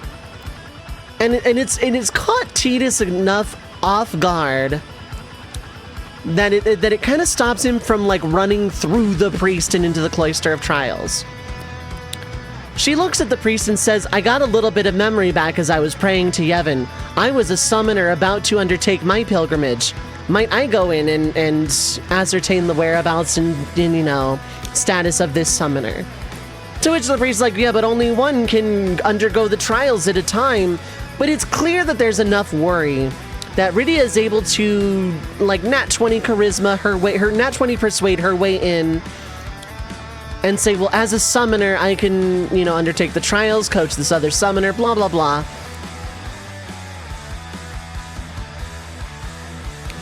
And Tidus doesn't like the answer of, well, no, I'm not going to send someone to do my work, I'm going to go too. To which Rydia offers Tidus the position of guardian. Falcon, what is up? Hi, hello. How are you doing? And while Tidus is very confused, the priest pretty much takes Rydia's offer, Rydia's status as a summoner, as far as they know anyway, and Tidus's eagerness, and just, you know, alright, heck it. Summoner, what was your name? Rydia. Summoner Rydia and your guardian Tidus. You have my blessing to go into the Cloister of Trials. The summoner apprentice is one of us, and so on and so forth. As they enter the Cloister of Trials, Rydia and Tidus have brief introductions. They get each other's names. Tidus thanks her for basically covering for him and also letting him in, but also on the up and up, because he realizes, like, a few steps in, he was kind of acting a little bit rash. He just wanted to help someone. Didn't realize it was such a big deal. The two also realize very quickly that they are not necessarily who they seem to be. Neither of their stories really work, but they both really like that Sin's Toxin bit. It's, it's enough for them to realize, okay, no, I'm not really a summoner under Sin's Toxin. I'm a summoner from somewhere. And right now we just gotta help this apprentice summoner. Obviously. Thanks for the happy birthday. Thanks for popping by. I appreciate it, Falcon. Get yourself some good rest.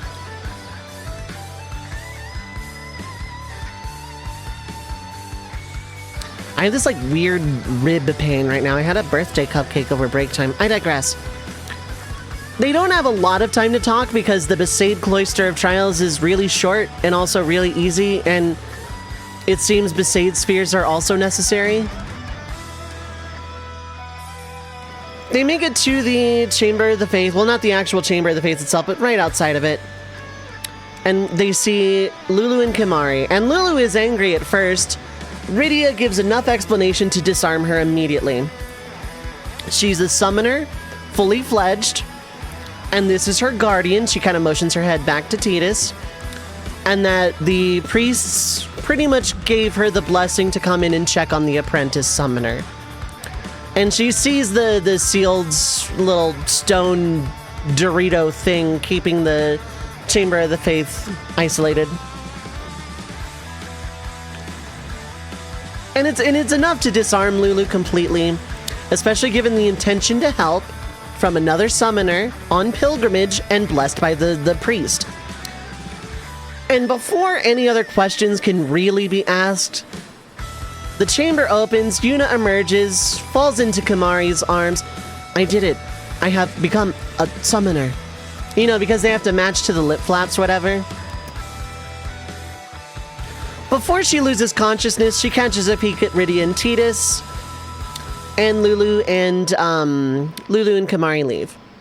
Tidus offers to go with them, but shouldn't you be protecting your summoner, Guardian? Rydia doesn't really seem to care one way or the other because she can sense an Eidolon's presence 5 feet away from her.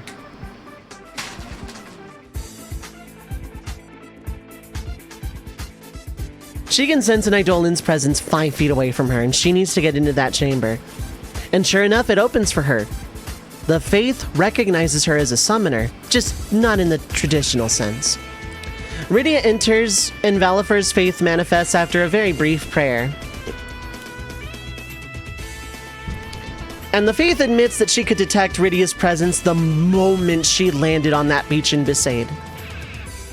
The same way that Rydia, and subsequently her version of Bahamut, Leviathan, and Astra could sense Eidolon presences through the void, so too can an Aeon in this case, or a Faith, or an Eidolon sense a summoner.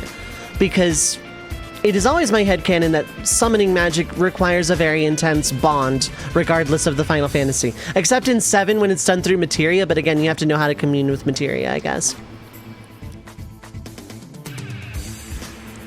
Valifer's Faith, rather, and Rydia talk for a bit about the void, about Rydia's Bahamut's warning about something opening it or coming through it. And, you know, just basically here to investigate to make sure something doesn't happen to her home, her world. She has to correct herself because she realizes by now she's in another world completely. The Faith doesn't really have an answer, but as kind of this weird Faith hive mind thing, because I'm pretty sure they all talk to each other. I could be very well off base with that. But Valifer's Faith basically says you should go pilgrimage and meet with the other Faith and see what they think. Because something is felt off for a little while now and no one, they can't quite put their finger on it. But something doesn't feel right, and having an otherworldly summoner probably is the answer they're looking for. And then Valifer joins with Rydia, officially marking her as a Spearin summoner. And of course it feels different having an Aeon as opposed to having the bonds with the Eidolons, because it's one thing Rydia noticed pretty much immediately on landing. She can't summon any of her Eidolons. Most painfully, she cannot summon the Mist Dragon. Oh yeah, we isekai'd Rydia, absolutely. We isekai'd her into Final Fantasy X. But Rydia starts to feel a little bit better now that she can summon something again. she probably makes to summon Valifer right away, to which Valifer's faith, no, don't do that here. Do it somewhere way more open. Why? You'll see. Rydia emerges, she and Tidus go back to the village, and pretty much are accosted by villagers in the exact opposite way of the main game, pretty much thanking her for her aid. And also Tidus being shown proper respect, not only for his restraint, but also, hey, he's a guardian, he's now a respected figure in Spira. Good for you, person who is also suffering under Sin's toxin, etc., etc. So, you know, and he also didn't bowl through a priest to go break into the summoner sanctum, whatever. So, no, we do not, in fact, get stay away from the summoner. Is that a button on my site? Hold up.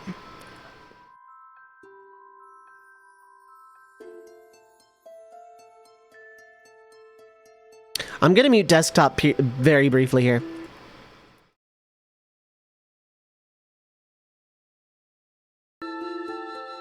So yeah, we do not in fact get... Stay away from the summoner! I found a button for it. The next day, Yuna shows off... Well, not the next day, I think it's after recovering. Whenever it happens in-game. Yuna shows off Valifer, dismisses Valifer, and then Rydia does the same. To which Rydia finally understands, oh, that's why you didn't want me to summon in the actual Cloister of Trials. That makes sense. Yuna and Rydia very briefly converse. And Rydia doesn't really give too much away, kind of leaning into the spin toxic, but like in a way that makes a lot more sense. She offers a little bit more information because, as far as everyone knows, she's been recovering through prayer, which is not something she's proud of, but she knows enough to get by. And Yuna then offers to have Rydia accompany her to Kilika, because they don't necessarily need to undertake the whole pilgrimage together, because, I mean, after all, only one summoner can fight Sin, right? To which Rydia... Yeah.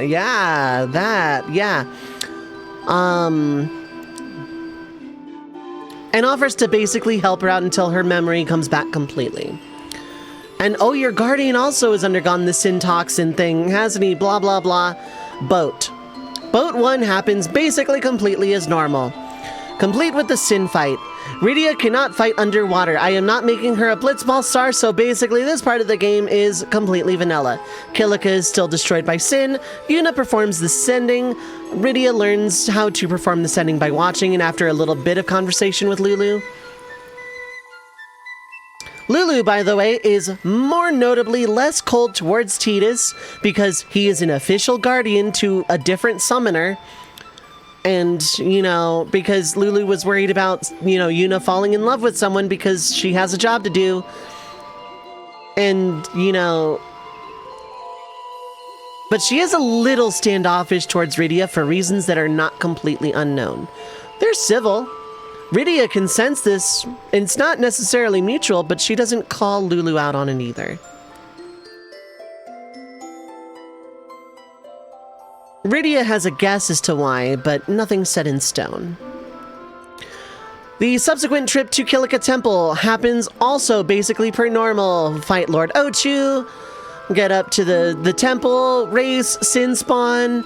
Waka sees Tidus is actually pretty solid as a guardian for his summoner, just like, you know, they all are for Yuna. They all get along just fine. Up to the temple, accosted by the Luca goers, horrible meeting with Donna and Bartello, etc., etc. The only thing that changes here is that Donna does not, in fact, throw Tidus down an elevator shaft into the Cloister of Trials because, well, he's with a summoner. Like, it's not gonna do it. They're not gonna excommunicate Yuna because someone else's legal guardian, legal on the up and up, bodyguard guardian officially sanctioned by Yevon from the teachings. In other words, it does Donna no good other than to just say a few mean words and then be on her way. Yuna takes the Cloister of Trials first, emerges much faster than a full-fledged day this time, And then Rydia and Tidus take their turn. I'm gonna spoil this now. All of the Cloister of Trials happen pretty much. They are the Cloister of Trials and Summoner gets to the Aeon. I don't have to comment on the puzzles because nothing changes in them. It seems that Besaid Spheres might also be necessary.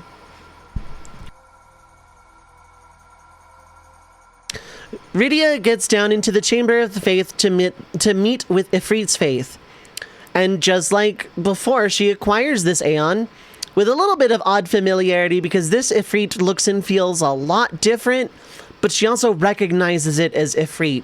Just very different from the Eidolon she knows in the Feymarch. Auron and Rydia and Luca? I'm getting there. But, as she acquires the Aeon, Ifrit's Faith warns her about something unsettling the Dreaming Faith. They're not sure, but they think that either you, Yevon, or the collective faith on Mount Gagazet are beginning to experience a nightmare, which is very much not normal for the type of dream and sleep that the faith are doing. Second boat happens to normal. Tidus gets the Ject shot. Pretty much everything is largely the same in Luca, Blitzball tutorial, and the kidnapping. Yuna is taken at the bar while Kimahri is fighting with Biran and Yenke. And Lulu, Kimahri, and Tidus and Rydia in tow go after. Rydia, about halfway through, says, "Wait a minute." Pointedly lets herself get taken, falls back behind the rushing group and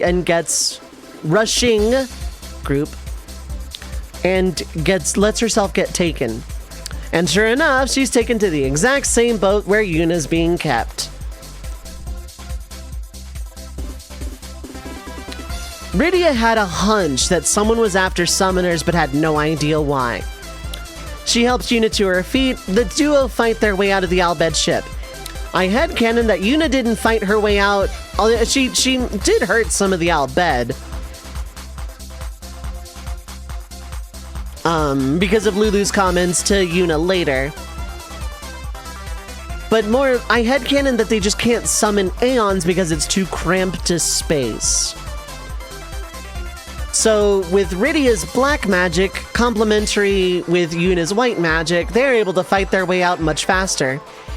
Around the time that the Obliterator is, well, obliterated, and given that it happens much faster, Lulu sends up the signal-fired magic thing, and since this takes pretty decently less time, Wakka is decently less beat up during the game against the Sykes. In other words, they can win because of plot armor much, much faster. And as a result, Wakka and Tidus both get to play at the same time as the goers, so whichever Auroch was like, "Am I on the bench capping?" is on the bench capping. So yeah, considering Tidus and Wakka are both like really, really high skilled, and considering the Ject shot, it's a sweep. It's pretty handily, very decidedly an Auroch's win. Why do I do it this way? Because screw Bixen. Screw Bixen the Dixon. No one likes him. The goers can just like lose every single tournament in any what if I do that involves the Blitzball tournament. Okay? Am I gonna make Leviathan canon? I don't know because there's not a temple for it in FF10. Meanwhile, events of Fiends in the Sphere Pool happen as normal. Auron doing his cool FMV, taking off half of his jacket to do a sword thing and cut a lizard in half in one shot. That happens as normal. Seymour summoning Anima happens as normal as well. From Tidus's perspective, after meeting up with Auron, the same sin is your father thing happens. Seymour joins as Yuna's guardian, very pointedly as Yuna's guardian, and like Lulu, is a little bit wary towards Rydia. He's much more subtle and stoic about it, a lot of less passive-aggressive comments, But when no one is looking, he's passing a glance back her way. And just like before, she notices this and chooses not to comment on it. The trip up the Mihen High Road happens as normal. You know, you get Chocobo Eater defeated, you get Yuna making her last will and testament, and so on and so forth. Everything pretty much on the up and up. And then they reach the Crusaders' blockade.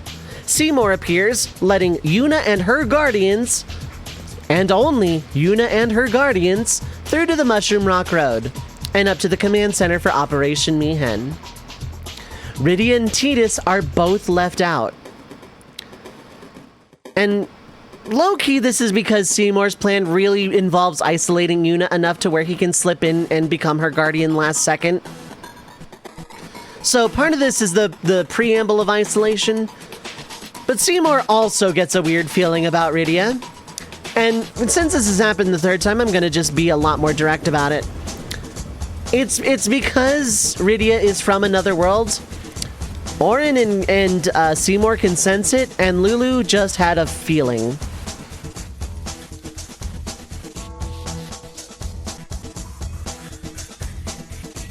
I got distracted. I had to pet my cat.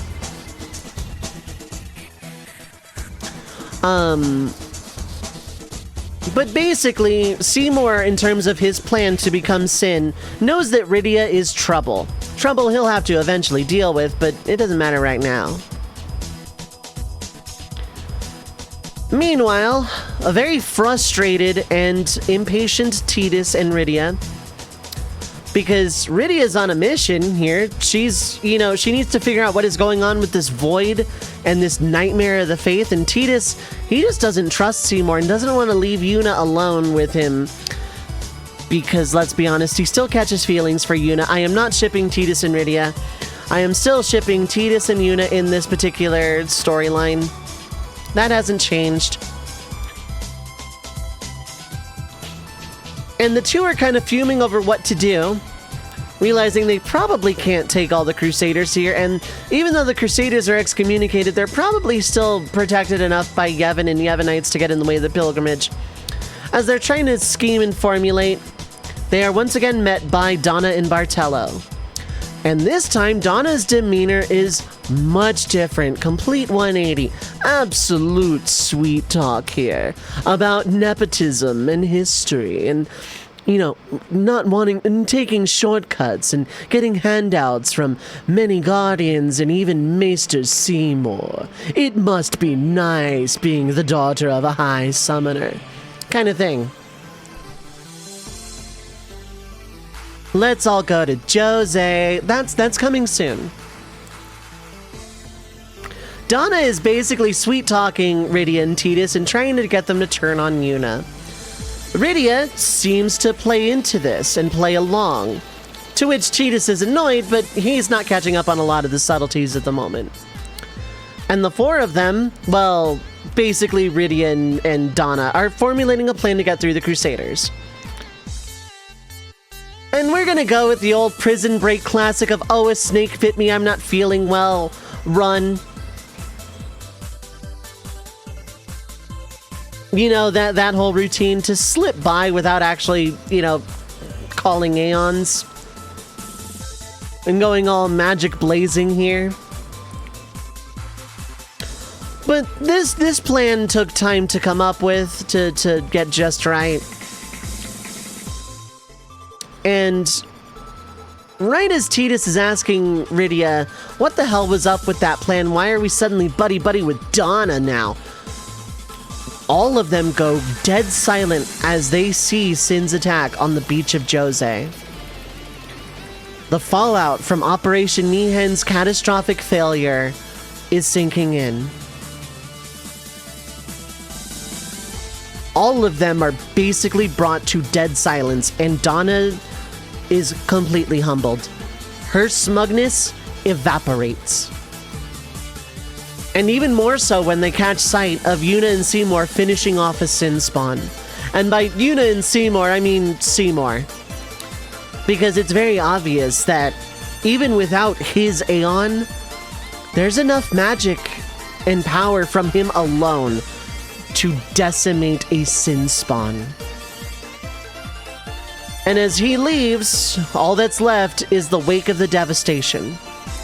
Luzu and Gata are both dead, along with many Crusaders in Albed, some of which who didn't even leave bodies. Many Chocobos.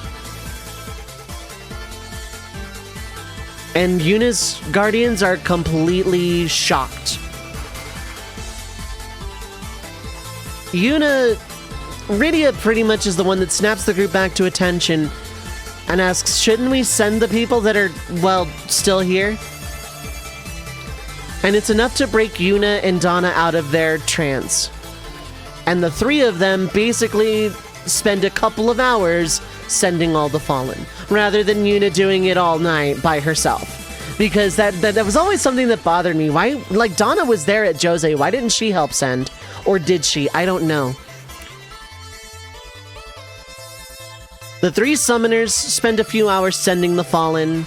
Seymour has long since left. And the three summoners and all guardians travel to Jose. They meet with Isaru, who Donna pointedly ignores. And now this is the third summoner that Rydia has met from Spira, so now she has a lot more perspective on how a summoner should act and what the overall goal is and all that. It should be noted at this point that Rydia doesn't have any aspirations of fighting Sin. She's here to meet with the Faith, to gain summoner powers, to connect with these Aeons, and figure out what is up with the Void. If this Sin is behind it, then fine. Because in all of their time talking at this point, because Rydia and Tidus have absolutely been talking whenever there's a private moment, considering he's, you know, her guardian, the two pretty much know that they are not from this world. Tidus thinks he's from 1,000 years, either in the future or past. He's from in the past, yeah. He's from 1,000 years in the past. Oh yeah, Bartello's absolutely getting the Auron handshake. I'm not changing that. I wouldn't change that in any story I write.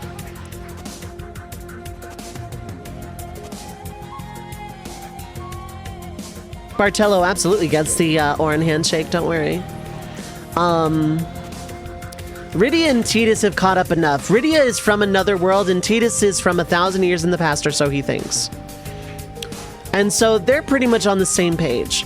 And Tidus is in the know that Rydia is really only after the cause and solution to this void she came through. And to make sure it's not a threat to her world. And Tidus is more than willing to help out in as far as that's concerned. Because he's looking for a way home. He's looking for a way to get closer to Yuna. And, you know, being a guardian to a summoner is decently prestigious enough to where they can talk as well.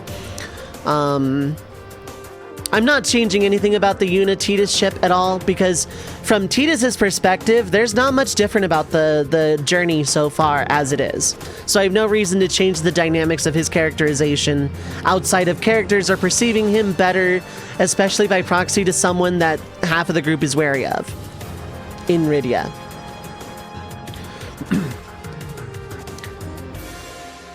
Rydia has no aspirations of fighting Sin unless Sin is, like, responsible for opening the void to her world.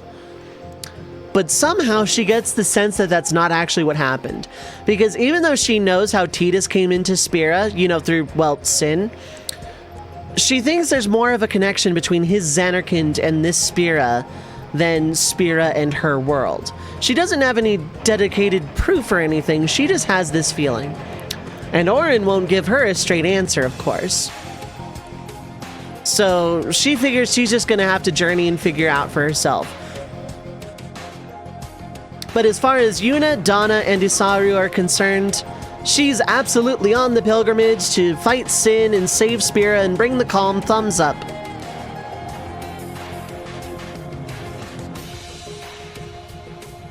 Donna takes her turn first in the Cloister of Trials this time. She regained a little bit of her smugness, not a lot, but enough to kind of save face. And given that Donna helped with the sending at Jose Beach for several hours, no one really objects. Yuna and her guardians go second. Bartello and Auron have a handshake, and Donna is notably less disgusted by it this time. Seeing Operation Mihen fail with her own eyes definitely shook her a little bit. Not enough to stop the pilgrimage, more enough to actually remind her why she went on it in the first place. So when Bartello has his hand shake, she doesn't threaten to cut off his hand, but she still does the "don't touch me with that hand ever again" kind of thing. Enough to save face, but she continues on her way. Just a bit more humble. Yuna, of course, goes second, and then Rydia and Tidus go in last. As before, as Rydia acquires the Aeon Ixion, Ixion's faith tells Rydia a little bit more about this Nightmare of the Faith, as it's officially known. And that whatever this phenomenon is the source of the void opening. Whatever this Nightmare of the Faith is, it has opened the rift and is trying to either gain something from another world or find its way through it or escape it or something. But the more that the Aeons bond with Rydia, the more clarity that the Faith gain, because they are bonding to an otherworldly summoner. They're linking with someone from another world, so the Faith are gaining a little bit of clarity. Meanwhile, stuff at the Moonflow happens completely as normal. Again, Yuna and Rydia are both captured. Yuna is freed by a combined effort from Tidus and Wakka, and while it looks like Rydia is about to be captured, Thunderbolt go brrr, and she frees herself. Now, she can't breathe underwater like a Blitzball player can. She can't hold her breath that long, but she was thrown overboard as a child by Leviathan, so she's not helpless in the water.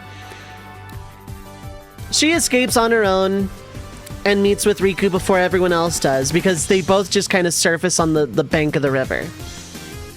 And the two very briefly talk with a big giant "what the hell was that" from one to the other and vice versa. And Riku basically kind of barely about to elaborate that she's like afraid of thunder. And right as Rydia asks, "Okay, what are you doing going after summoners?" Because Rydia notices pretty quickly that A, this is now bad given the Machina, and B, it's only ever summoners that are targeted, the Guardians are not.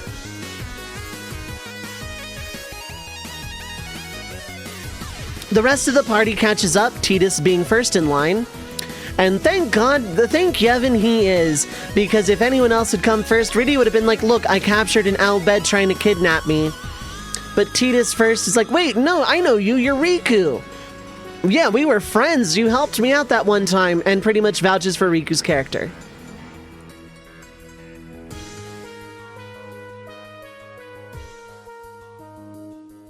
Riku then joins as Yuna's guardian, basically as normal. When Auron doesn't sense a connection between Rydia and Riku, he pretty much lets it go, and Yuna decides, yeah, no, this is fine. They have their, girl talk, TM, and Riku joins as Yuna's guardian. The group then makes their way to Guado Salam, pretty much as normal, at least for Yuna and company. Tidus and Rydia are once again left out of Seymour's manor. Because, Seymour only has an audience with Yuna and her guardians specifically. And Rydia and Tidus are not Yuna and her guardians. They are a completely unrelated summoner pilgrimage as far as they're concerned. The two are, at least passive-aggressively politely, invited to go check out the far plane. Which they do. Tidus' mother manifests. That conversation pretty much just happens between Tidus and Rydia instead. Because realistically, that wasn't really part of anything that fanned the flame of feels between Yuna and Tidus. So yeah, Tidus' mother manifests, as does Rydia's mother. Which is odd, Rydia points out, because neither of them were sent.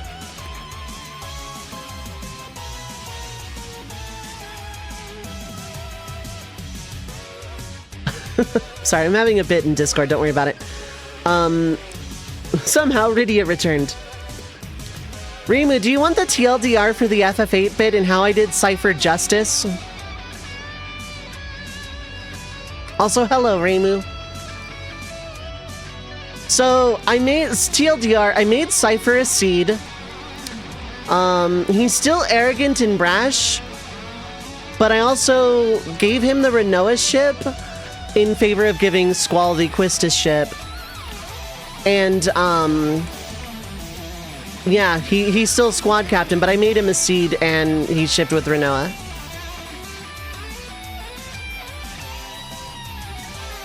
And also, he doesn't get persuaded to join Adea. Lucky Squall. I know, right?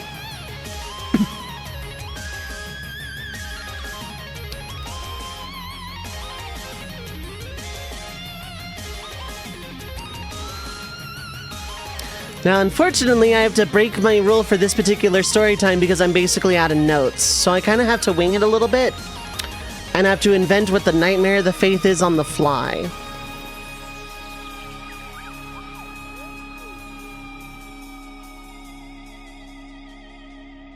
So, yeah, so the far plane scene happens between Tidus and Rydia, with Tidus's mother and Rydia's mother both appearing, even though neither were sent. So we leave out the part where Rydia hypothesizes that Tidus's mother accepted death while alive. And Tidus just kind of chalks it up to weird summoner thing. You must have always been a summoner kind of thing, even in the other world. And the two probably have a little bit more of a talk of their respective situations.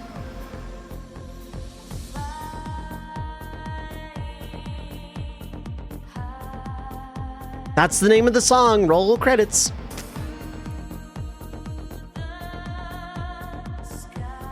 I like this song though. It's come up a few times. Afterwards, the group reunites. And, you know, Yuna and Ko take their turn in the far plane. Rydia and Tidus are just still there, just to avoid any kind of weirdness. The scene with Jiskel coming out of the far plane and dropping a sphere for Yuna to take happens per normal. And the group get ready to journey through the Thunder Plains. It is about at the usual spot where Yuna announces, the bit where they're under the weird gazebo thing to talk. Is when Tidus and Rydia pick up on the news of Seymour's proposal. Tidus flips his lid because he wasn't there to, like, hear the news in person and also doesn't know what Yuna's gonna do about it, blah, blah, blah, blah, blah. Basically, same as normal, but Tidus is a lot more uncomfortable and upsetty spaghetti by it.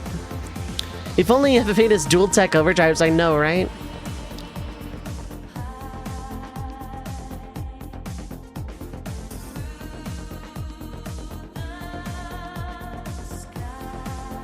The group gets through the Thunder Plains pretty much as normal and into Macalania Woods, where they come across Bartello, who is beside himself because Donna has gone missing. Rydia immediately knows what happened because, well, she got not a lot of information out of Riku, but enough to kind of know the Albed are kidnapping summoners for a purpose. But Rydia, who has been willingly taken once and forcibly taken a second time, who also witnessed Yuna being taken twice, knows that the summoners are being taken unharmed. They're not being taken to, like, be hurt or ransomed or anything like that. Rydia knows that there's something going on with the Albed and these summoner kidnappings. Auron handles the talking to Bartello pretty much as per normal. And Tidus notices that Rydia is kind of, like, much more contemplative and staring off into space. She knows something. And Riku knows she knows something, but doesn't divulge anything. They get through to Macalania, where they are once again invited to Macalania Temple because Seymour wants to meet with Yuna there privately. And then the Guardians step in. It's like, oh, your Guardians are welcome, of course. And Tidus and Rydia make a big stand up, yeah, we're going there too. No, Maester Seymour was quite specific. Only Lady Yuna. And Rydia, pretty much out of frustration, summons Ifrit right then and there. I'm a summoner too, on pilgrimage. Yuna's not the only summoner. Oh, I didn't mean to imply, you see, after the meeting you could... The temples are not your playground, sir. Now, she doesn't attack Trommel with Ifrit, but she does make it clear that you know, he's kind of pushing the boundary on what's taboo and against the teachings, even if it is for a literal maester of Yevon. Which puts Waka in a very awkward situation, given he's a very deeply pious religious man. He doesn't want to impede another summoner and a friend from their pilgrimage, but also they're going up against a maester of Yevon, and Yuna's been acting odd, etc., etc., etc. And so Trammell eventually relents and like, oh, okay, but just to be clear, the meeting must take place for something, blah, blah, blah. This one comes up a lot too. The fight against the Extractinator, or whatever it is that Brother sends out, happens per normal. Pretty much exactly the same as normal. And it's here that Trammell really realizes he has no choice but to kind of let Rydia and Tidus in to the temple, because they did just save Yuna, and now the Guado kind of owe them a favor, and this is the favor they're cashing it in. We're even. Goodbye! Riku is outed as an Albed, surprising literally nobody except Waka. And, you know, the weird motorboat, skyboat, not boat, snowboat to the temple happens with Tidus and Rydia. I could split them up, actually, to have Rydia have a conversation with someone else. Actually, no, yeah, no. Rydia and Lulu double up, and Tidus and Riku. Why not? En route to Makalania Temple, Rydia, without even looking back at Lulu. So, I know you don't like me. You don't have to. But I just wondering what the hell I did to you people. And of course, Rydia is referring to Yuna's guardians, specifically Lulu, Kimahri, and Auron. It's not that we dislike you per se, but it's because I'm from another world, isn't it? And when Lulu doesn't viscerally, visibly react, is all the answer that Rydia needs. So when did you find out? And Lulu reveals that Yuna's guardians, specifically, again, Kimahri, Auron, and Lulu, have been comparing notes about Rydia, because how oddly she's dressed doesn't really jive with how oddly dressed other summoners are. And while that cold reading thing works on villagers and priests and simple people just fine, Lulu and Kimahri are much smarter than that. They realized that Rydia had cold read her way in the whole time, and that she's been getting by. So again, it's not that we distrust you, we just don't know what your intentions are, because we know you're not actually out to fight sin. And when Rydia doesn't viscerally react, the silence answers the question all the same. Rydia has basically no choice at this point but to divulge everything. Who she is, where she's from, and why she's here. Because, I mean, getting the trust of Yuna's guardians would be pretty handy in solving the mystery of the Nightmare of the Faith. And when I say Rydia divulges everything to Lulu specifically, she divulges everything to Lulu specifically. Coming from her worlds, from the Fey March, from Bahamut's orders, traversing the void, meeting with the Faith, and learning about this phenomenon known as the Nightmare of the Faith. She does leave out the bit about Yu Yevon, because the Faith have been upcoming about that, but knows that this whole Yu Yevon thing would probably put a big damper on Yuna's pilgrimage. And while Rydia doesn't know the full truth that summoners literally sacrifice their lives to defeat sin, not because it's a dangerous giant gravity-spewing space whale, but because it is literally the final Aeon will sever the bond and kill the summoner, Rydia doesn't know that part. But she knows enough to know not to mention Yu Yevon by name.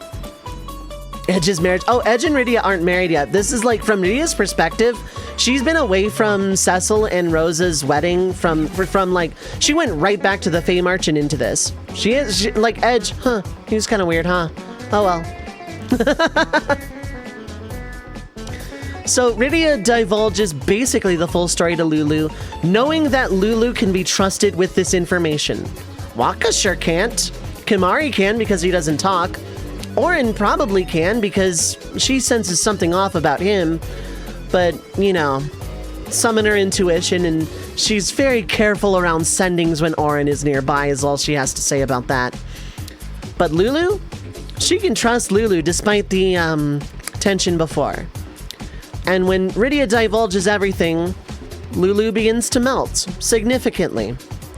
And realizing that she's not here to impede Yuna's pilgrimage, she's not here to, cause any harm, she's not here to steal the spotlight, but also that she's not here to fight sin, knowing why now is enough for Lulu to tell Rydia that, okay, you have my trust in as far as this is concerned.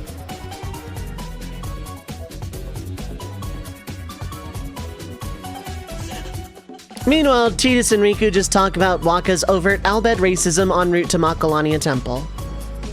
3 minutes of ads are gonna play. Feel free to get up, stretch your legs, get something to eat or drink, stay hydrated, take your meds if you need to. But don't go too far, we will be right back.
I am back. Hello, hello. Thank you so much for waiting through the break time.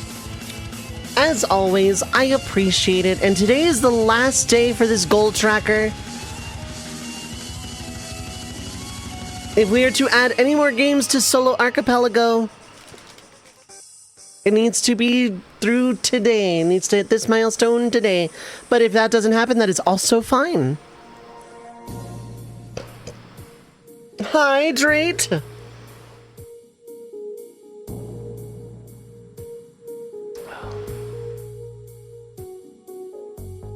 Thank you, Hydrate. Just to recap what we've gone through thus far, basically 5 minutes after Cecil and Rose's wedding, Rydia returns to the Fey March, is directed to the Void by her Bahamut and Leviathan and Ashura.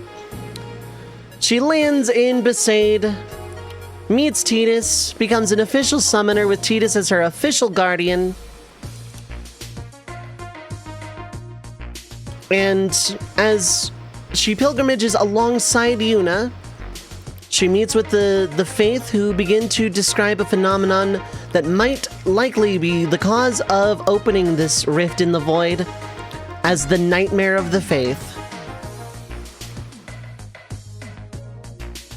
Yuna's guardians have, with the exception of Wakka and Riku, Yuna's guardians had been standoffish towards Rydia, knowing that she was kind of cold reading her way through. And, like, they were smart enough to see that she was absolutely just, like, going along with what people said in order to gain information. And learning that she actually was not actually out to fight Sin as much as, you know, whatever goal she actually had.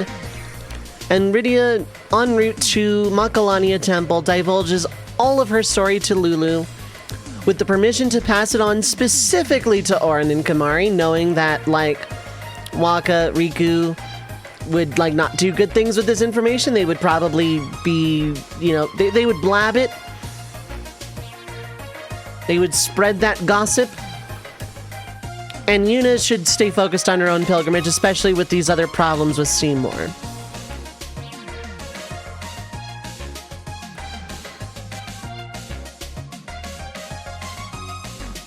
This time, Rydia decides she's not listening to this Seymour guy anymore, and not letting him have his way with, you know, the summoners, and treating Spira like a playhouse. She tells Tidus, come on, we're going first. And since the Cloister of Trials can only allow one group of summoners at a time, one summoner and their guardians at a time, rather. And while the priest is basically very much in on the know that Seymour is already waiting for Yuna, decides, I mean, the precepts must be obeyed and I'm literally a priest and this is literally my job. Okay, summoner, go ahead. Because Seymour, as a maester, is allowed to go through the temples at his own convenience and do whatever he wants. I have messed with the timeline a little bit and said that, you know, Yuna did not immediately go with Seymour into the cloister by herself for her guardians to catch up later, because why would a priest not let a summoner's guardians into the Cloister of Trials while their summoner is literally there? It is in the precepts. That bit made no sense to me.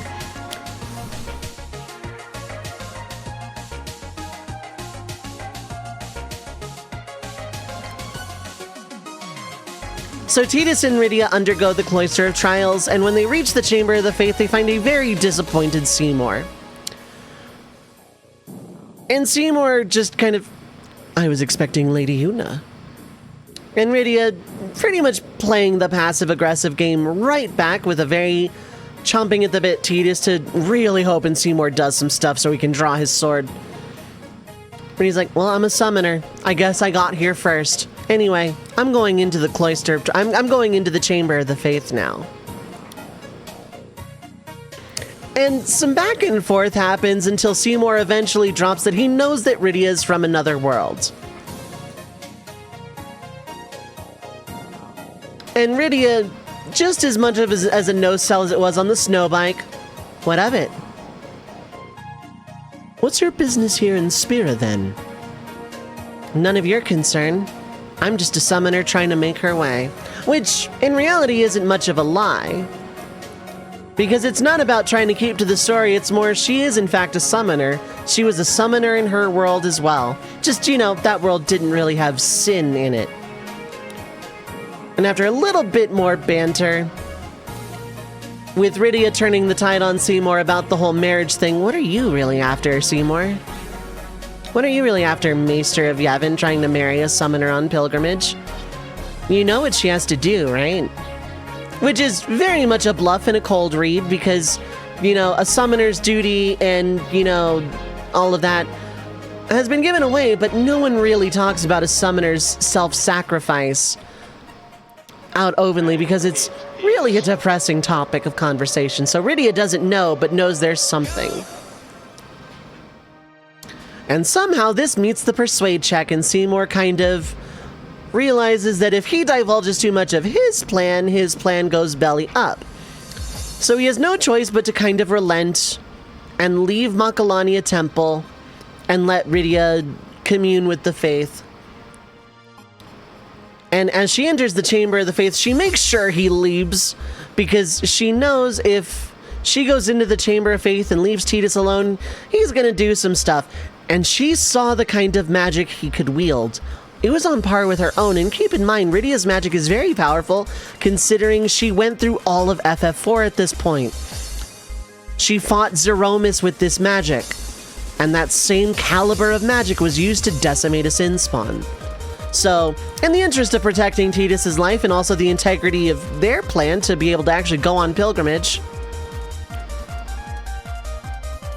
Rydia makes sure that Seymour leaves first. This does mean that he's not there when Yuna inevitably goes through the Cloister of Trials herself. It also means that because they had to, you know, quote the precepts to the priest to be allowed in, they're not going to be hounded by the church over this, at least not outwardly. They can't be, because what are they going to say? You are arrested for breaking the precepts for not letting us break the precepts. They can't. Seymour can't spin this. He just has to lick his wounds and try something else later. Besides, it won't be long before they're in Bavel anyway.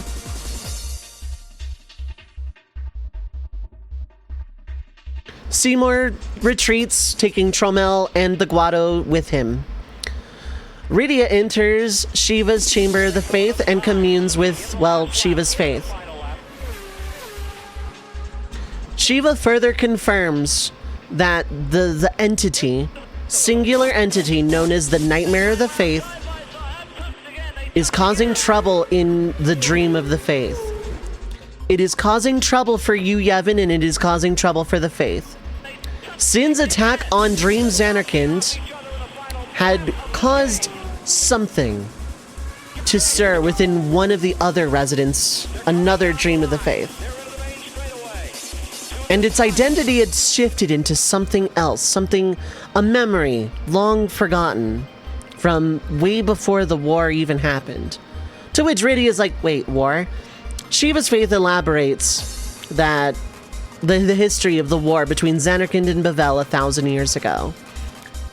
And that one of the residents in the Dream of the Faith had taken on one of those memories as its identity from something completely different.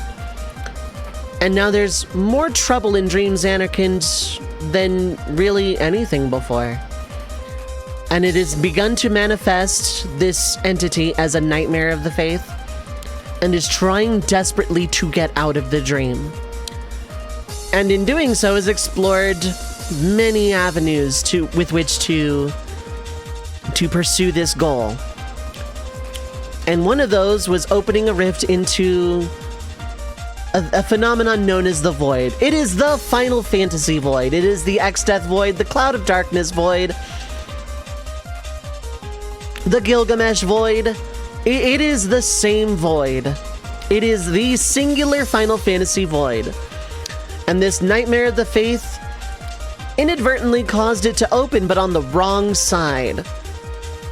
Basically, beckoning a one-way gate from Rydia's worlds, which was chosen by happenstance, into Spira, but not out. And definitely to Spira and not Dream Zanarkand.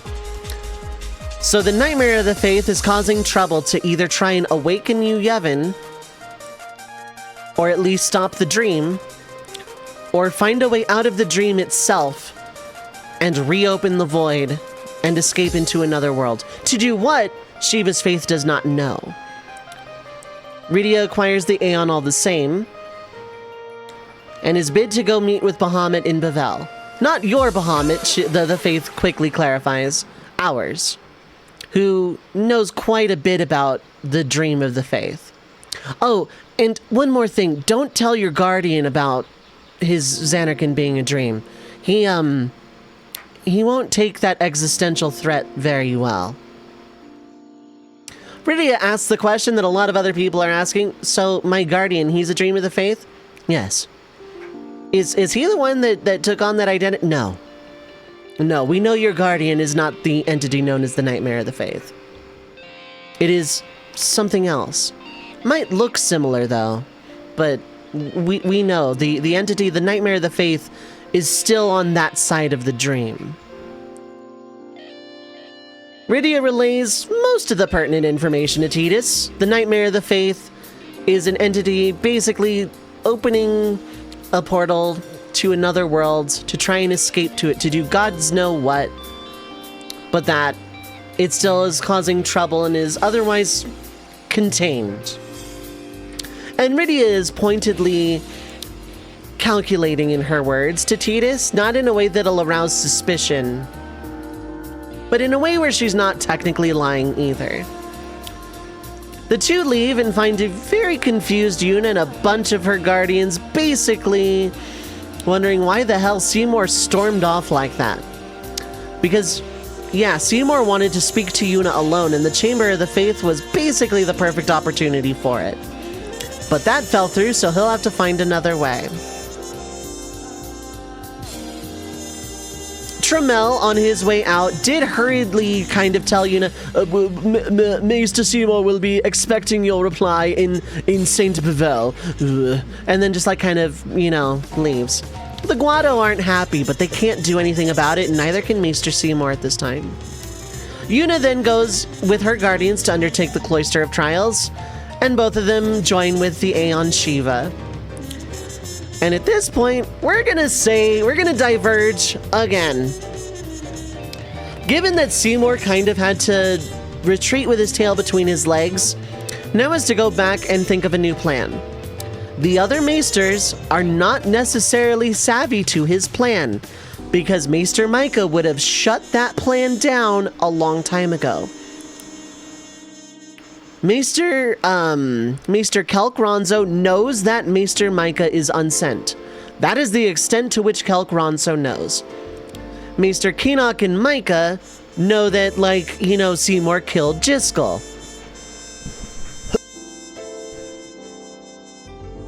And that's all Keenock knows.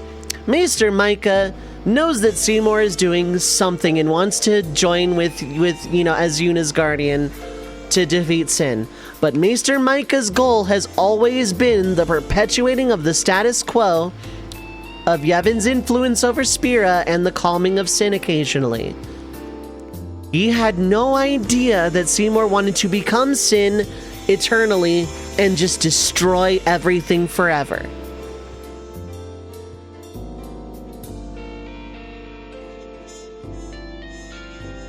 So Seymour basically can't really confide in any of the other Maesters to try and calculate a plan. Nor can he with the Guado, whom he also doesn't really like all that much because they exiled him and his mother in the first place. Now that he has power, they're following his every footstep and listening to his every word. But before that, they didn't care about him at all. So he has to kind of scheme on his own. He has two objectives of his own. The first is to keep to the plan and join with Yuna as her guardian at Zanarkand and become the faith of her final Aeon to become Sin. His other is to take out Rydia before she catches on to his full plan and divulges it to Yuna, making it this weird passive-aggressive, cold arms race. As the group are leaving Macalania and getting ready to go to Macalania Woods and subsequently to Bavel, a Machina re-emerges, and this time Rydia is captured proper with a magic dampener.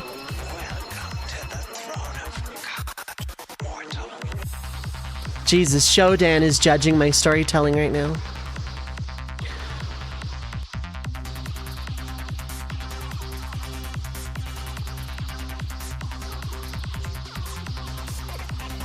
Rydia recognizes brother, but she can't really do much at this point. It's too cramped to call an Aeon, and the magic dampening makes her magic ineffective. But pointedly, despite her pulling out a whip and subsequently being disarmed and held at virtually gunpoint, she recognizes really quickly that they are in fact not actually out to harm her. So she calmly picks up her whip in the back of this transport, asks where she's going. Now, of course, none of these Albed actually speak Spearin, so the conversation doesn't really get anywhere really fast. And from her point of view, she is just transported from one area to another, to another, to another, to eventually under the ocean, and into a desert, and into a strange facility, not a facility, a strange construct, to which the Albed are only saying one word that Rydia recognizes: home. From Tidus's perspective, he experienced firsthand what Bartello just went through and that his summoner was taken. Now, Tremel, Seymour, and the Guado have all hecked off at this point. And since Seymour is recalculating, he's not going to be going after Beaconell Island at this time either, especially because Yuna's not there. Because it was Sin that kind of took them there, but now they kind of need another transport. Because, you know, Waka pretty much begins interrogating Riku, who spills the beans right away.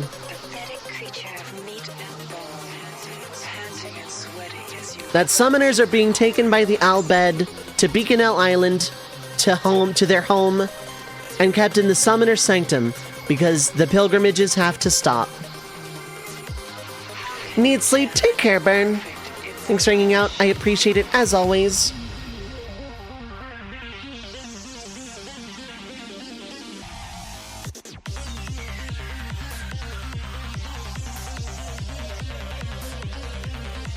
Yuna, her guardians, and Tidus all come up with a plan to try and get to Beaconell Island to rescue Rydia, but also the other summoners. Riku is against this plan, but Yuna is pretty much not taking no for an answer.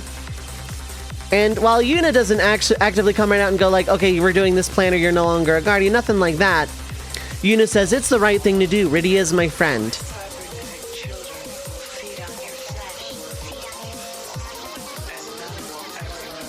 Lulu backs Yuna up, kind of surprising the other guardians by saying, yeah, I trust Rydia.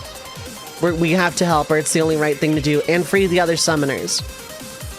To which, this is where the talk of what happens to Yuna and what happens to all summoners who reach Xanarkand and get the final Aeon, it happens here.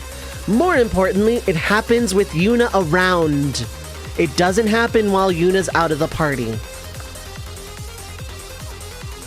So as the party leave Macalania through Macalania Woods and into the crossroads between Macalania, Thunder Plains, Bevelle, and the Calmlands, realize they need a plan, they need a transport, they need to get to home and fast. Well, maybe not fast, but Yuna's in a hurry because she doesn't like that, you know, summoners are being kidnapped, and she doesn't like that Riku knew. She doesn't like how this is going down, and whoever's in charge of the Albed, whoever's in charge of this operation is going to get a piece of Yuna's mind. They come up with a plan, but Riku says, you're not going to like this, Yuni. The plan, of course, is to use Yuna as bait to get kidnapped, for Riku to then overtake a transport machina and get them back to Beaconell Island. The most expeditious way to do this would be through the Calmlands. So, while Seymour is in fact waiting in Bevelle, the party very briefly hit to the Calmlands to execute their plan, making it look like Yuna's off on her own, for an Albed to come in and try and take, only for the group to overpower, and Riku to drive a transport that turns into a submarine through the desert, and into the Albed home. Seymour is still in Bevelle. Albed home is not under siege. Well, not by the Guado. Soon to be by Yuna and her guardians. When Riku and Ko arrive at home, Riku's the first out, and they meet Sid immediately.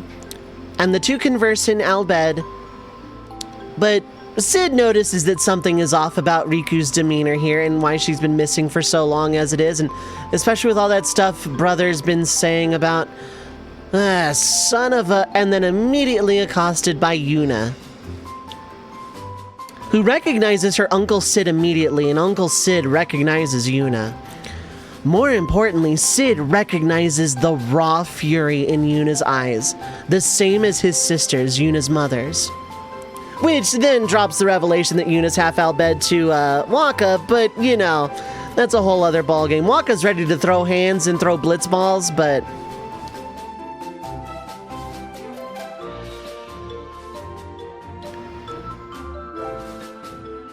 you know, Yuna taking point is enough to basically prevent anyone from even so much as raising a weapon. Because the few Albed that are gathered around Sid raise their guns, and Sid promptly shuts that down right away because they are pointing weapons at his niece.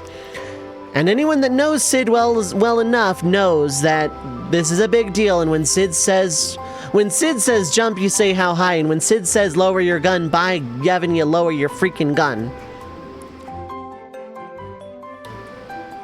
So despite the fact that Yuna is ready to throw hands, Sid still pretty much tells the Albed to keep their weapons down, don't do anything. Yuna demands to be taken to the Summoner's Sanctum to see to the release of any summoners they have captured there. Sid doesn't like this answer at all, but I mean, it would get Yuna into the Sanctum. It's not like he can lock the door behind her or anything, but he's lost. He doesn't really have much of a leg to stand on here. Yuna arrives in the Summoner's Sanctum to find Isaru, Rydia, and Donna just kind of casually hanging out, talking.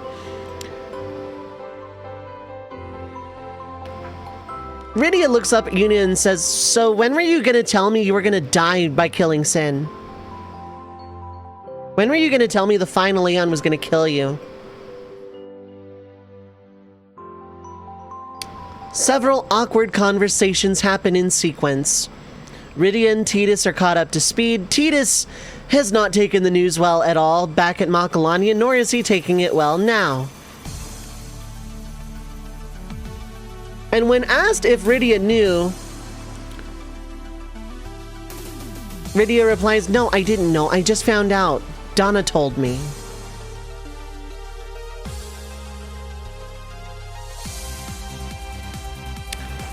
And Sid and his Albed entourage, the people living in home and working in home, pretty much, you know, since Yuna's not giving up her pilgrimage, and now there are 4 summoners ready to throw hands to get back to pilgrimaging. Especially when Rydia says, "I have something more important I need to be doing right now, and it's not fighting Sin." Which catches Yuna, Isaru, and Donna off guard, but not Lulu, Tidus, and the rest of Yuna's guardians. Well, and Waka and Riku catches them off guard. Yuna is caught off guard but doesn't flinch. She can get that spiel later. She can get the truth out of Rydia later. What's more important is getting the summoners out of here and back onto pilgrimage. And she and Sid argue about this point for a while, and Rydia kind of plays both sides a little bit. She doesn't want to be held here when she needs to meet with the Aeons to find a way to disrupt the Nightmare of the Faith and close the void and make her way home. But also she doesn't want summoners to just kind of blindly pilgrimage to fight this giant space whale and then die for it. Especially if it keeps coming back. When were you going to tell me that part? So it's kind of this weird standoff 3-way argument that is only broken up by Brother entering in, declaring in Albed, "It's ready." Sid takes this as an excuse to leave, and Yuna and Rydia and subsequent guardians follow, followed kind of loosely by Donna and Isaru. Actually, wait, no. Isaru and Pache were both there. Right, yeah, they took Isaru and the young of his guardians, I think. I don't think they took both guardians, though.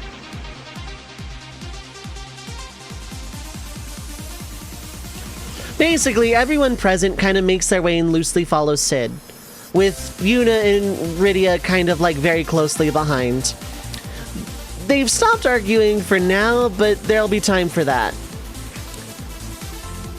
And soon, Sid leads them onto a big giant metal boat-looking thing. And when Yuna, Rydia, their respective guardians, Donna, Isaru, and his respective guardians, as well as a cavalcade of Albed to serve his crew and brother,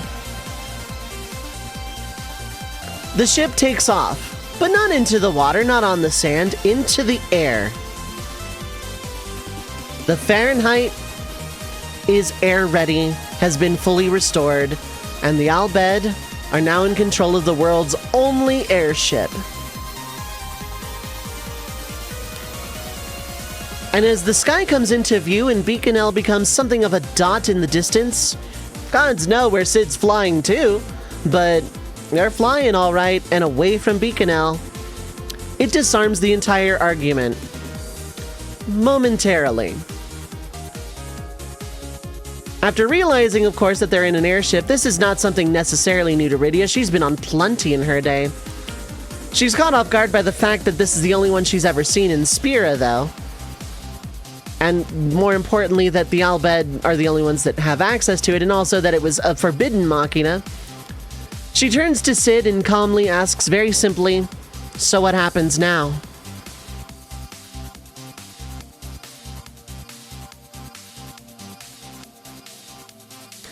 Because at the very least, Rydia needs to find a way to Bevelle to commune with Bahamut. Yuna needs to continue her pilgrimage. Donna and Isaru want to continue their pilgrimage.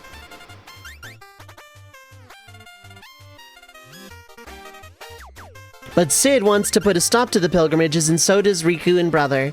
And now Tidus, now that he knows that summoners, well, literally have to give their life in order to defeat Sin.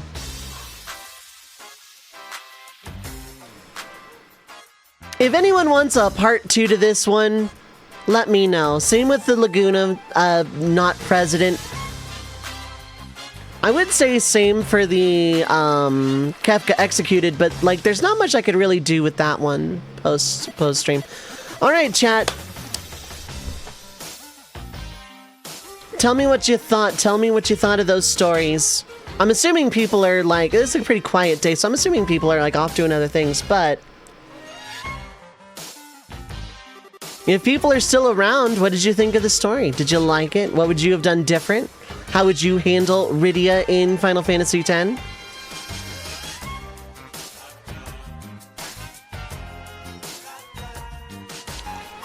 How would you handle Laguna still adventuring? How would you handle Kefka being executed before the floating continent? Did you like him? Do you want more?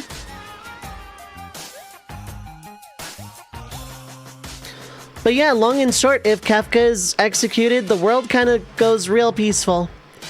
If Laguna turns down the presidency, well, Squall gets kind of a normal life.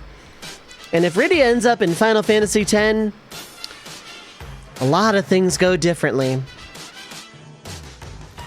And I was alluding to this with the Nightmare of the Faith. I was alluding to Shuyin.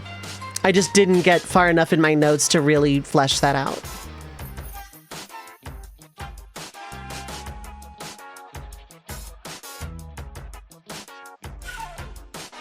But I was in fact alluding to Shuyin for Nightmare of the Faith.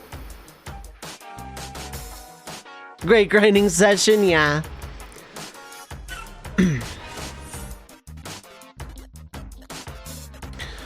I just want to take this time right now and thank everybody for what a week this was. Like, streaming my birthday weeks has always been a very special thing. But the last couple years especially have been over the moon. I can't brace myself for how amazing the community is. around my birthday anymore. I can set dream goals in my head that I think are unrealistic daydreams, and then the community comes out and is like, lol. Your goal is like little baby. Holds my beer and shatters it every single time. The amount of love and support that came out for my community birthday week this week, and for my birthday party this year, I can't put into words, you know? If it dies, it dies. I understood that reference. I just, you know, the last couple of years' birthday parties have been really good. And like, even though this one was like thrown together last second and changed at the last second, y'all still came out and made this like one of the best birthday parties I've ever had in my life. I can't thank the community enough. I genuinely cannot thank you all enough. Thank you, Sax. It's just, I hope people liked the story time.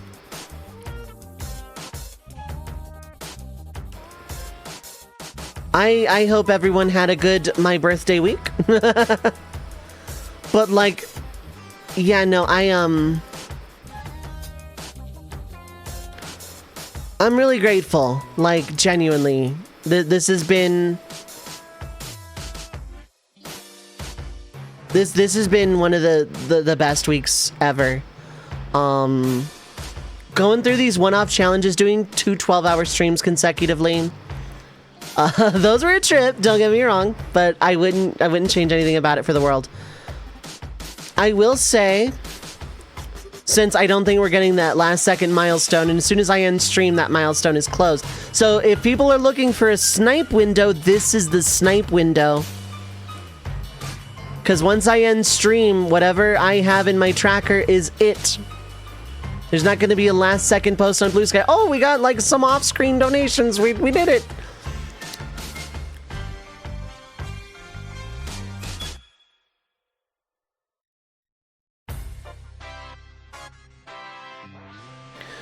$25 by my count games, maybe more, because I got to test a bunch too. Like, listen to me talk passionately about Final Fantasy lore. I clearly know and care a lot. I did a lot of research and made outlines for this one. But like, it's a channel point redeem. You can just be like, any Final Fantasy what if redeem. It has to be a Final Fantasy. I can't do like Star Wars or like, what if Goku in Final Fantasy? Because I just won't. But like any Final Fantasy what if, I will do. It's a channel point redeem, and I will do a story starter basically anytime I stream. Unless I'm doing like a first play where I'm doing voice acting, then I don't. But I'll always try and make room for them even when I normally wouldn't. Because it's fun. I love these, you know. Chrono Trigger, probably not, because I don't have that timeline set in stone in my brain yet. Although, fun fact, I have been researching that timeline a lot, and I have been working on writing a hypothetical third story to tie the two together and wrap them up nicely. I have been racking my brain for that. Yeah, no, this week was great. Y'all are great. I had probably one of the best weeks I've had. To the point where I'm really glad I have kind of a sleeper week next week, where I'm not going to be around for 2 days because of WrestleMania. I'm not going to be around for much of next week. Thursday and Friday, yes. Saturday, Sunday is WrestleMania, and I am not going to be streaming those 2 days. So I'm really grateful for a sleeper week after this week where I did 2 12-hour streams back-to-back and talked for 5 hours and did story time. The fact that people come out and watch me while I'm just basically doing improv fanfiction on the fly means I must be doing something right as an entertainer.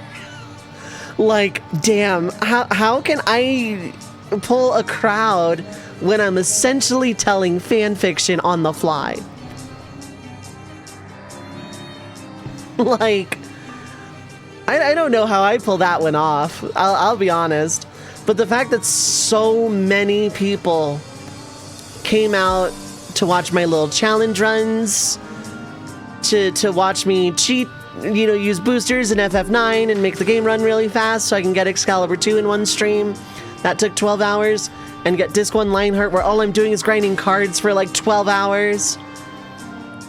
And, you know, made up an FF7 one on the fly just so I can have an excuse to say I'm doing all the PS1 Final Fantasies for my birthday. Hooray! I'm doing something right. That's all I can say. Like, I know I'm doing something. I have to be doing something right here. Like, I genuinely must be doing something right, you know? I can't frame it any other way than that.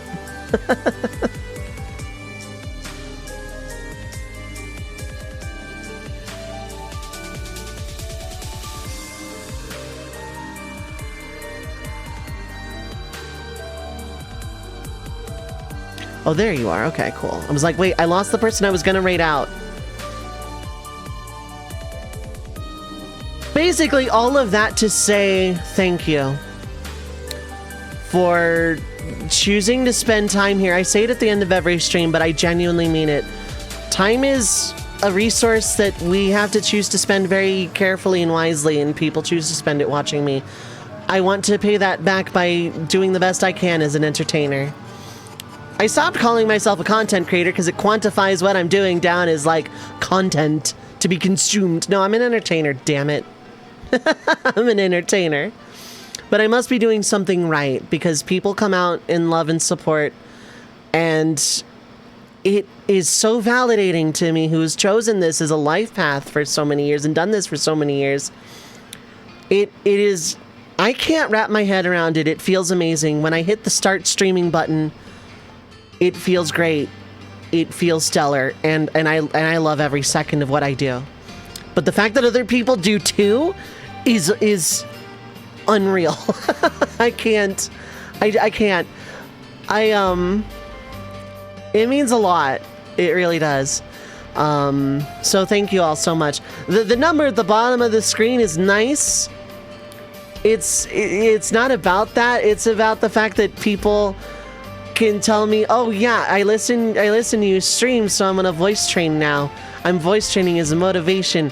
And like, oh, like, you know, in the past people have been like, oh, I've had a family member pass away, and your stream helped, you know, dull that pain and help me out during that time. And people say this stuff to me, and it means I'm affecting like a positive impact on the world around me and the people around me. That's why I do this. That's why I continue to do this. That's why I hit that start streaming button. Sure, I like the idea of hitting the start streaming button and I'm just playing Final Fantasy, but I'd be doing that off stream anyway. The fact that people come out and enjoy it with me, and that people tell me I make their lives better, and that all I want to do selfishly is throw these little birthday parties once a year for like a week, sometimes two. And people go over the moon about it, no matter what I'm doing.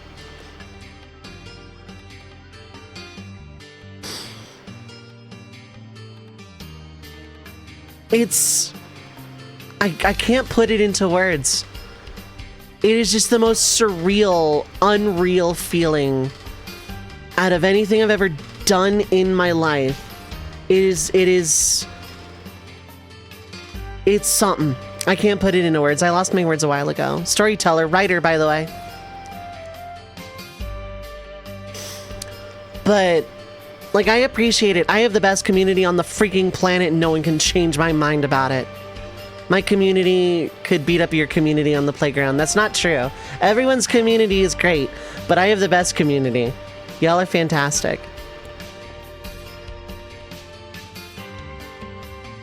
So I'm a go now. We are putting an official close to Birthday Party 2025. And like 20 something games, close to 25, in the solo archipelago. I need to test a few. I need to test a bunch, actually. I'm gonna go make a meal now, something I haven't done in 3 days. I'm gonna go make myself a burger. I'm gonna make myself a patty melt.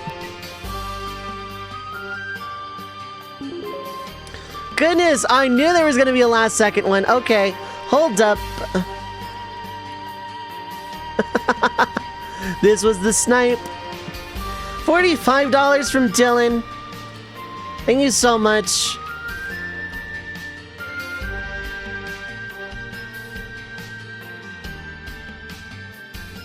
Thank you so much for the $45. I appreciate it.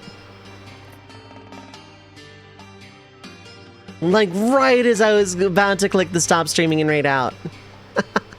Dylan, thank you. That is unbelievably generous. Thanks to everybody who subbed, gifted subs, who tipped on coffee, who tipped in direct PayPal. I appreciate you all so much. But all the kind words, all the telling me that I've affected their lives in meaningful, positive ways, I appreciate that, like, genuinely more than anything else on this planet. If I could pay my rent with it, I would be a billionaire, I'm just saying. Alright, that is officially gonna put a close to Birthday Party 2025.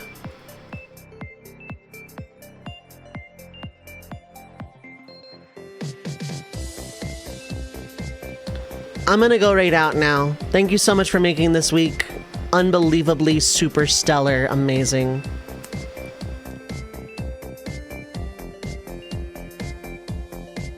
I'm gonna go right out now. Next week will be a short week where I hopefully debut Shuffle Time Season 2, the solo archipelago.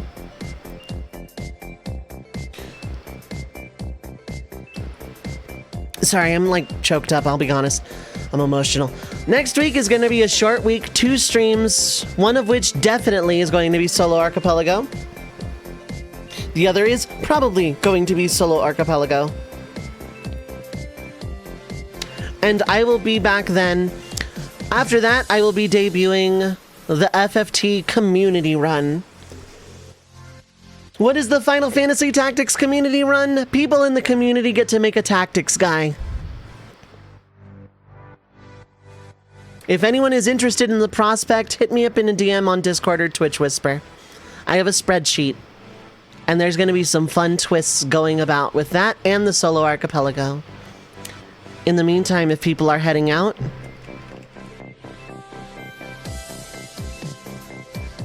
there are links. Follow me on Blue Sky, join the Discord.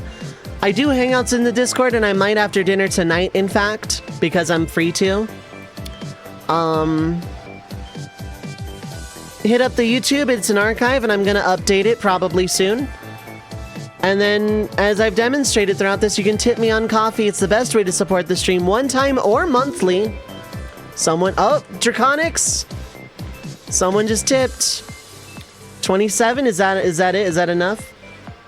It is in fact enough!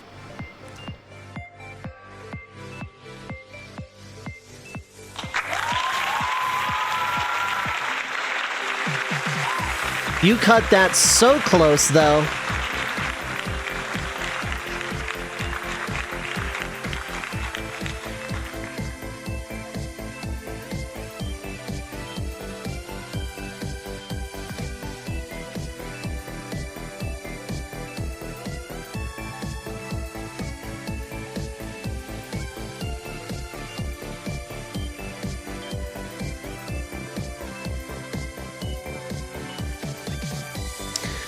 Alright, next week will be Solo Archipelago. The week after will be Final Fantasy VII, initial equipment, no accessories, no materia. That's right, we hit one of the 3 secret incentives. That is so unbelievably generous, Draconics, Dylan. Everybody who gave money at me in some form or another, I so appreciate it more than you'll ever know.